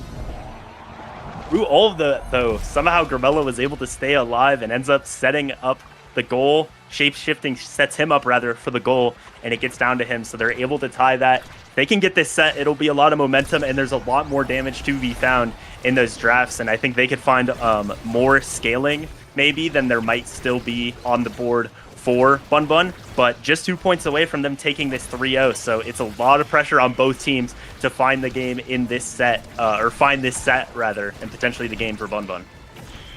Yeah, and again, with playoffs positioning in contention here, Bun Bun definitely want to win this, get a nice, comfortable spot right here, and Sundubu also, both teams vying for the same thing, just a little bit of comfort, a sigh of relief, a cushion to sit on, and right now, Bun Bun showing up, really want that, but 3Z Breezy getting a ton of stagger, putting Lily Bun in a difficult spot, able to get that right there, send in the bottom corner. That's what they need. 1 point away from winning the set, getting back in the game, and again, both teams are fighting for this. Both teams want it. Right now, Sundubu is showing up and making sure that they are not out of it yet. Yeah, and it's 3Z finding a KO, just all the momentum swinging back to Sundubu now, although the power play does get stalled out a little bit, and Grimella's flip goes wide, so not found there, but the Firewall Sentry, the secondary from Vice as well, it's so much pressure on Lilybun and just not enough cooldowns to hold that down. They're going to try to get the core to Scyther in a winning position here, and 3Z is finding himself low. If they can find a KO there, that might be what could turn around this point, but they're still not killing him, and there it is. The hook is always up with that Primetime Kazan, and he's just able to stay alive for long enough to put it into the bottom, and Sundubu, despite what happened at the end of that last set, are able to get one back. Yep, and there Grimella on the MVP, tail held high, ready to get probably Adrenaline Rush, or perhaps Peak just to deny it. Twin Drive also not looking bad with the Dash Awakening, but yeah, it's an Adrenaline Rush sweep. Today I will get my cooldowns lowered flat, get a ton of CDR when I get KOs, and KOs are the name of the game. Specialized Training also falling to 3Z Breezy. That's going to be Kazan just dropping insane maddening descents. A little bit of a flashy landing from that guy, and it vaporizes health bars. Just this is the Sundubu draft. This is how they bring it back. This is everything that they need, and Bun Bun just did not pick up a whole lot. They got Twin Drive Luna. It's going to be really nice. Lily Bun got some stagger to stay alive, but I don't know if it's going to be enough, because right now, Liari is in a difficult spot, and it feels like the tables have turned. This is a Sundubu controlled game now. Yeah, but Liari looking like a shooting star, a professor of curvature there. She is able to get the orb back there. This Twin Drive, I think, is going to be a lot of pressure on Shapeshifting, kind of like we saw in the last game when they have something that can just punish that weak defense of the Vice. It will be a lot of help for them. But that time, it's Scyther 12 who's just able to win it with the secondary, and somehow the power core from Shapeshifting was just a little bit too slow there. That's what happens with Vice like we saw in the last game, and that is the first point here going to Bun Bun, so just 2 away. Yeah, some fine motion out of Scyther as he is just getting in there. Grimella taking a ton of damage off kickoff, close to getting staggered, and it does. It just Sundubu. I said it was a Sundubu controlled game. It could go either way. The teams are trading this damage back and forth. If all three members of Sundubu aren't healthy and ready to just start KOing, it's a very difficult spot. But Sundubu getting the barriers first, that's a massive bonus without even a power play. Getting a lot of damage onto Lilybun as well, and Scyther. This is where they want to be. This is looking good. 3Z almost knocked out, but still alive, and now they have an offense going. Grimilla has the core, looking to get it, but just not quite. And now Bun looking for an offense, but not able to find anything yet. 3Z getting taken low, and all of a sudden, like, this point could go either way. Big supernova, but Sundubu's just not able to seal the deal. Yeah, and the hook from 3Z misses that time. The flip used by Lilybun. If they could find a KO on her, that would be the way. But it is Liari with that twin drive and all the core speed there as we hit overtime is able to make that happen. Lilybun now gets the core to Scyther, although Liari's dash goes wide, and that's going to be curtains for that point. Unfortunately, needed to hit that one, and it'll just leave Lilybun with no options there. So 3Z's able to put it to the bottom, and we're tied up in this set once again. Yeah, a crazy strike out of 3Z there. Able to get it in. This set is all tied up, and it keeps exploding back and forth either way. Sundubu has the barrier advantage right now, and that's a big KO onto Lilybun right here to get the second barrier, get the point, and Sundubu they have what they need. They are online. They are fully online. They have the tools. They are navigating this game incredibly well. They just have to seal the deal, and they're potentially 4 points away from doing it, sending us to a game 3. It is still difficult. Obviously, Bun still has a lot going for them, can still mow over the Sundubu defense, but it's looking good for Sundubu here. They have what they need. They just need to secure it. Yeah, and just so many interactions are won by Liari and Lilybun there, pushing into the corner, although the flip from Liari does go wide, and it is Grimilla with the slick kicks, trying to push forward, trying to find it, instead turning around and finding the KO and the Adrenaline Rush proc. So Liari not going to be able to get the core there, and it does get away from Lilybun as well. Stepping up with the big finish, trying to go for gold, go for it all here. Liari wins the strike war, but just barely misses the positioning to the bottom there. We're not sure if it would have scored necessarily, but not found there. So now Scyther is going for a KO on 3Z, and instead he finds a hook right past shapeshifting, barely through the middle, and puts it into the bottom, and we're here to a 0.5 on this set. Yeah, an insane hook right there, able to bring Bun to series point. If just one more and they can win this game. 3Z with no energy is getting tagged by the triple take, is getting a lot of damage on. Lilybun, though, forced to burn the flip, still loses the barrier, damage coming onto her. It's really scary. Sundubu they need to close this out. They need to get to this next set fast. Bun is just looking to seal out the game. You know, I feel like if they don't win this point, it's going to be very difficult to come back from this deficit. And that's a KO onto Lilybun. That's a KO onto Scyther 12, and the Adrenaline Rush proc, the flip, the everything. And Sundubu's able to put it in, seal the deal, and bring us to a set 5. Yeah, no 3v1 miracle that time. They were able to convert the power play just fine there, and they will set us to a 0.5. Obviously, the Luna is not going to win Deadeye, which waited all the way till now to show up. Not going to win Extra Special, most likely either. We have Prize Fighter as well, which it looks like Lilybun is going to take away. The Extra Special, along with the Timeless going over to Grimilla, it's going to put so much pressure in those corners. It's going to be really difficult for Bun to play defense. And then the Vice will be taking Deadeye, partly for himself, but also to deny that Luna, who will just have to settle for the Spark of Strength. We'll see if Scyther is able to keep these stacks up. I think he, maybe was not quite targeted quite as much as Lily and Liari were in that last set. But the stacks against the comp and the builds that Sundubu have, I'm not sure how much they'll be able to stay up. But seems like another great draft for Sundubu. And like what they needed to find. But some more Scyther magic, though, does get the goal open early on here. Yeah, I think Sundubu just got everything that they wanted. Masterful draft, especially the Deadeye at the end, the deny, the pickup. It's all going to be very nice. Fight or flight on Kazan. Also, just incredible. This point not looking super favored for them as Scyther gets a great hook, able to put it in. But Lilybun with Prize Fighter, Scyther 12 with stacks, if either of them get KO'd, that's incredibly devastating. That swings the momentum of the set. so hard in Sundubu's favor, and they're playing to kill them. They've been getting the KOs onto both these players pretty comfortably, pretty easily, and so you have to wonder if a whole lot of power has been obtained by them in this set. Meanwhile, like Deadeye Vice, Fight or Flight Extra Special, all of these awakenings are massive, but it doesn't matter. 2 swift points coming out from Bun Bun, once again returning to series point, 1 away from sealing the deal, and Sundubu needs to show up, needs to get these KOs if they want to stay in it.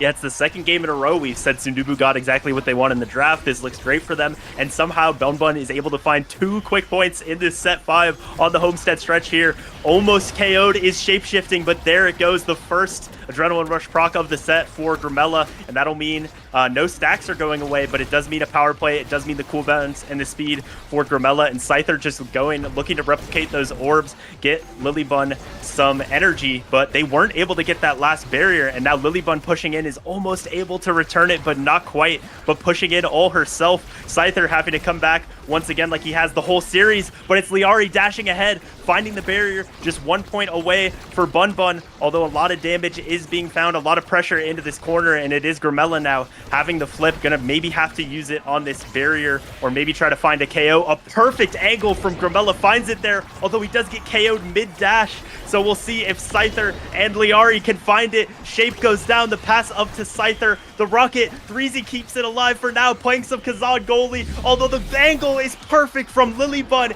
and it's the series being found miraculously. In both times it felt like they were so behind, like all the momentum was to the other side, but it is Bun Bun who take this series 2-0. Yep, a very, very good win out of Bun Bun right there, just kicking on the home stretch haste and sending it all the way in that last set. They're just not taking anything, and doing a great job just dodging danger throughout the entire series. Everything that Sundubu is trying to put up is just not able to stick long enough for it to matter, and that means that Bun Bun is looking very, very good going into next week. They have a nice win. All they have to do, they're going up against Demon's Raw, gonna have to secure a win against them, but I'm pretty sure they're not out even if they lose, so that is the exact spot that it's just a nice spot to be. It is like they get to ease back, say whatever happens next week, we are looking good to secure it in tiebreakers if need be. Like, that's really nice. Meanwhile, Sundubu Strikers are going to have to face up against Weez Little Bees, who took a massive win today. They have been at the bottom of the standings all season, but hey, they've been showing up. They've been proving that they are not a team to be taken lightly, and so Sundubu going to have to fight back in this upcoming week, as that's going to be the end of this series here. Yeah, and like we said before the game, it's the way things have worked out that not a single team has been eliminated, which I know affects you personally, so I'm sorry to bring that up again. But even with, no matter the result of that game, not a single team is eliminated going into the last week of nasl. Eliminated from playoffs, that is. So just crazy. This makes things even more close because both of these teams are in that 4-4 bracket, which has, I'm not sure how many teams, but at least I think 4 or 5. But yeah, a crazy series there, a crazy day all around, some of the results, some of the games that we had. But we will have a pre-show, I believe, and if you have nothing more, that'll do it for us in this game. So don't go anywhere. We'll have the pre-show, or the post-show rather, with some of our winners here. Thank you for watching, and we'll be right back shortly with that.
welcome back to the broadcast of the North American Strikers League Season 6. That's right. Wow, it's just like old times. I'm hosting the pre-show, I'm casting, and I'm hosting the post-show. Imagine that actually happened for once. I'm now joined by some of the winners throughout the day today as we conclude Week 8. NXCD, Liari, and Carmine. Liari, I'll go to you first. How's it feel getting that victory over the Sundube Strikers? It felt wonderful. I was really disappointed with my performance weeks 4, 5, 6. Well, not 6 so much. 7, and we really needed this win today. And I felt like game 1, I played like the craziest Juno game I've ever played. I felt like game 2, I played pretty well too. My team was cracked. We really needed this win to like keep our playoff dreams alive, and getting it against a team that we have so much history playing against, Gramella and 3Z in particular, felt really good and satisfying. Walk me through this, because obviously we've had a variety of shots at the hashtag Brawler patch that was B-patched recently. You all decide in game 1 to just lock your pretty much standard, tried and true core control composition. What was playing core control like in this very damage-centric meta, and why do you think you were able to pull it off? So we had a realization yesterday that it's kind of just like Season 3, where you can play core control, but you just have to piss cap the absolute fuck out of the enemy team. So that's what we did today. Okay. Very scientific analysis there, Liari. Yes. Well done. All right. Well, excellent. All then, from our last match of the day to the first match of the day, NXCD, EKC was able to get the win over Return to Form 2-0 in the I was corrected KO comp instead of damage comp. But it sounded like there was some weird sub situation that led to this roster of players playing today. Walk me through what happened. Yeah, today we were a damage team. We were in a KO team. We were a damage team. Mirimeg came back after his month-long venture into Mario Kart to come help us out. Thank God he did. He played like a fucking beast today. So obviously big shout out to him. And we kind of just we tried a couple of different things. At first we were kind of just trying me on like the midfield and kind of playing like what we would usually play on EKC. But it wasn't like working like super well. But we also tried this one Zen Julie comp that we played once in scrims, and it was pretty fun. So we decided to pull it out today on Tycho, and it felt really good once we started like get the prize fighter stacks rolling. So I'm really glad we practiced that beforehand, because it really worked out for us. And then IME Zap, we love IME Zap. We love everything about that map. So we're kind of just able to put the damage in the bag and go from there. Feasted something like 25 KOs as a team, or like 27 KOs as a team, or something on the IME's application game. Mm-hmm. Yeah, very, very weak in terms of the composition that you end up playing. And of course, playing to your strengths is always going to be very important. All right, next up, Carmine. It was Wee's Little Bees getting the standings-based upset over PPL 2-1, maintaining that no team is mathematically eliminated for playoffs yet. How's it feel to pick up that victory, and how do you like your odds moving forward? You know, I'm feeling pretty good. I'm just glad that I'm playing with my team. We're having a good time. Don't pick Atlas midfield ever again. Warning to all the nasl midfielders. All good. But I'm feeling pretty good. I'm excited for next week. All right, excellent. Walk me through some of those character picks. You mentioned Atlas midfield. What was going on there? What was the thought process? Turns out after never practicing it, except for one Oni Village game, does not bode well for your team. My bad. It was Missile Prob. I saw the stars aligning, but turns out you just get killed on repeats. All good. But it was what about the Julie goalie? We don't talk about the Julie goalie. That was an excellent pick. We're not gonna. All good. I've seen it work before. Yeah. I was yeah, almost but you tempted play to with run on Soren. Gates. Yeah, he played really well that series, I think. I think Juliet goalie is really good on Tycho, but maybe bad into damage. There's no way we're taking this seriously. Hey, right? hey. It was 100% win rate The before today. defensive capability of Julie cannot go unnoticed. Okay. Enough of that. I'm told Saya has a clip for us to watch, so apparently we should boot up the screen share. I have no idea what this is about to be. So yeah, Saya, I guess roll it. Whatever it ends up being. Or Saya's not ready. I'm here. Oh, let me join the screen share. Yeah, My screen share PC is is kind of very important. slow and for this. laggy, so it's loading. So, production surprise. Whoa. Holy standings. Maybe. Wow. Okay. Here we are. I think I know what happens here. Oh no. Oh. Yeah. I mean, W Scyther. You know, I low key get it. Like, I low key get it. You know, It was hard sometimes to you see. just get too excited for the KOs. Lily Bun screamed after that and was like, "I love you, Scyther 12," and then apologized for yelling. W Cypher. W Scyther finding the way to diff the entirety of this Indie Strikers. All good. So, playoffs picture as it stands right now. Hungry Like Nephew has locked in first place. EKC has locked in second place. Those two things we know confidently. At XZD, how's it feel to hear that piece of information? I'm really happy. I mean, especially like these last couple weeks, we're getting a little like shaky because Katsuna's availability was kind of like a little unknown. So we kind of got a little worried, but now that we've kind of secured this spot, it feels a lot better. Definitely feels more secure. So I'm happy with it. I'm very happy with how we've played so far this season. I think we're going to do a good job in playoffs. All right, good to hear it. Well, hopefully that does end up being the case. Otherwise, a lot of teams have a lot of scenarios that can lead to, at minimum, tiebreakers. I believe, based on what Achi was saying earlier, there are 5 scenarios remaining out of 32 possible combinations of matches where tiebreakers will not be necessary. So that's right, folks. Start making your plans now that in 2 weeks, we're going to be here in tiebreakers. Of course, Carmine, if we's little bees, have a shot at playoffs, it will be through those tiebreaker matches. How do you think you feel against the teams that you perceive to be right on the bubble? Could you rephrase your question? My bad. So you're most likely to have to go through tiebreakers if you were to make it to playoffs. In order to make it through tiebreakers, you would most likely, seems like the most likely opponent for you would be the soon-to-be Strikers and Bun Bun Bonanza, and potentially PPL as well. All right, if you easy were go. to lock into Yeah. that. So do you no think you hug? could beat all of those teams in 2 weeks? Yeah, of course. I have absolute faith in me and my team. We're gonna beat every team except for Hug with Kai Noob. Maybe not that team, but all good. We shouldn't worry about it. I don't think they have to play through tiebreakers.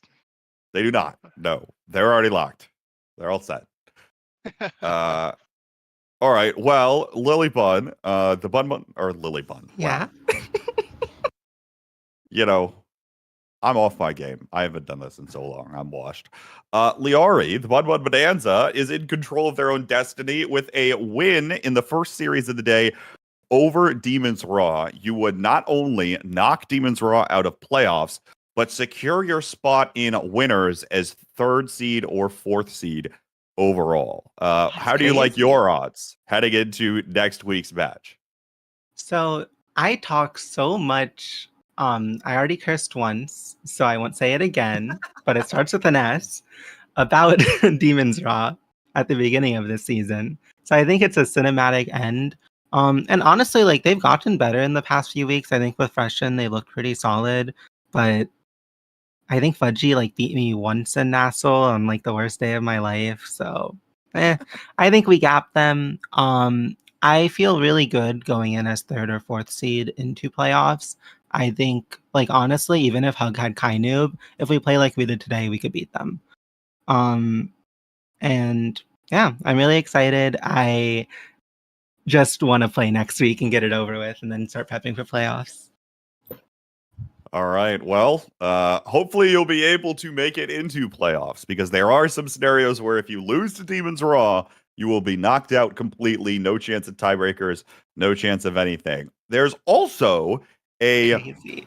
4-way tiebreaker for 6th place that could potentially happen. In that scenario, it is Demons Raw beating Bun Bun Bonanza, PPL beating EKC, Weez Little V's beating the Soon-to-Be Strikers, Showtime over the Bozo Bunch, and then Hungry Like Nephew beating Return to Form. I'll go down the list. Give me the percentage chance that that scenario is actually likely to happen. At XD, I'll start with you.